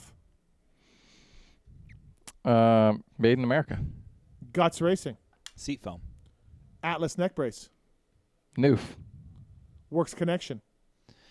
Those aluminum frame guards on the old Hondas. Steve Lamson's Honda. Yeah, they still make them. I know. Yeah. That's what comes to mind. All right. MotorcycleIndustryJobs.com. Good place to find talent. Get Data. Orange. WUSA. Kiefer's weird obsession with John Anderson's wife. Okay. Ooh, yeah, good. Intense Cycles. The Taser. That's what I'm talking about. The Taser. Yeah. Actually, it's a real badass brand, too. Yeah. Ride Engineering. Don Maeda. By the way, speaking of Ride Engineering, their steering dampener kits are in stock and make a bigger difference on the new 2023-24 KTM and Husqvarna frames than the previous generations. The weight bias has been moved, causing more wiggle under hard acceleration and when entering corners with uneven bumps. Please check it out. Ride-engineering.com. PulpFan20. It's code to save on the bracket assembly. Please check it out. The steering dampener. Big things for the off-road community. And then like Phil runs running moto, I think. So steering dampeners are still out there. Remember they used to come stock on Hondas? Mm-hmm. They're still out there. They're lurking for guys to use. All right. Wiseco Piston. No, Wiseco Piston. You. That giant logo on on fork cards. Yes. Yes. EVS. Right knee braces. Yeah, right. Carbon fiber Axis is called knee brace. All right, Pulp 30, Cody Save with EVS Sports. Best interview tonight, Max Anstie, Nick Wey, or Ollie Stone? I go Nick. I'll go Ollie. All right. Ollie's good. Yeah. I like he's a nice guy. Marks? Yep, I was going to go Ollie. All right. I'll go Anstie, I guess, Oh, since, okay. you know, he's feeling left out. Well, Nick Wey threw quite a lot of digs at me, so I wasn't so happy with that. I'll go Ollie Stone. Yeah, because Ollie didn't take one dig at me. Right. Despite me taking Nick to a top privateer award and money and fame, that's what I get. Why does Nick have 3 Cowie 450s? Why does Nick have 7 sets of Well, it suspension? sounded like he has 2 because he has one lone pull bike from last year, and he has his new lone pull bike from this year, and he hasn't switched over his cool parts yet. Yeah. That's why he has. And then But the other one there's is probably another an old one Yeah. that like had too much cool shit on it to sell it originally, and now Yeah. it's super old. Yeah. And you're going to need a practice and a race and a backup bike in case some opportunity comes up. Right. You wanna Yeah. Make sure you're stay ready. Last time I saw him at Glen Helen, he was jetting Vince's bike and just like I don't know. He's deep. Bring it back in after a couple laps, make a jet, bring it. I was just like, are you going to let the kid ride the bike, or are we just jetting it today? What are we doing? He was asking me about different size sprockets that nobody in the industry makes that maybe if Renthal can make them. Right. Yeah. No, I heard the story. Yeah. I heard the story. He says his other dads are all eyeing him up. Yep. Yeah. All right. Lots to talk about when it comes to the race. And Nashville this weekend, it is an East race, and the championship, 11 points up. Tomac's looking good. 49 for Hunter, though. Hunter wraps it up, right? Yeah, Hunter wraps it up, I would think, right? Yeah, 49. He only has to leave with 26. Yep. He wraps it up. Yep, absolutely. So that'll be good. That's his first championship, so congratulations to those guys. Hopefully it works out well, which I'm sure it will. Chuck, thank you for coming in. Yeah, thanks for having me. Good to have you back. Let's do this again. Yeah. Maybe Stasic will get some emails, and then they'll see it's like a gain, and then they'll send you back out for more. Yeah, I think that's what we need to happen, that's what right? we need to happen, yeah. We can't have just Paul and Tallon sign up. No. Because then they're going to be like, hey, no one listens to this damn show. Right. That's stupid. I've already signed up, and I sent it to people to have them sign up for me, too. So see? Oh, boy. No, I hopefully like we'll be coming on with one. It's way better than tits. We gotta get Wow. Chuck in here more often, for sure. Paul, thank you, appreciate it. Congrats on the Sea Otter medal. That's Thank you. awesome. Thank you for going to the Yankee game with me. Good time. I had a great time. And all of that. So thanks for coming in, guys, both of you. Good show as always. Marks, thank you. My pleasure. Tallon. Hey. Good job. Thank you. Thanks to Roto and Swizz, and no thanks to Moser for tonight for nothing. Thank you to Pookie. It's 2 weeks in a row, nothing. Oh, did you not do him last week either? Better than tits. No. Yeah. There's a big letdown. Yeah, from Oh, that's right. That was bullshit. I actually really liked that move. I thought that was great. bullshit. It's been a while since that he's move done it. was bullshit. But anyway, thanks to Castloo and Perebjinos for coming in. Thank you, people, for watching and listening. Daniel Blair in studio next week as well. So lots of more to get into when it comes to Supercross Series and more. All right. Thanks for watching. Thanks for listening. See you next week. Might have came the earliest he's ever come. There's something I want to get off my chest, and it's about that summer when you went away to community college. I got an offer to do Playgirl magazine, and I did it. I did a full spread for Playgirl magazine. I mean spread, man. I pulled my butt apart and stuff, and I was totally nude, and it was weird. I mean, you probably didn't hear about it because I went under the name of Mike Honcho, but I just wanted you to know that. If you could hear me, if it got into your brain somehow, that I spread my butt cheeks as Mike Honcho.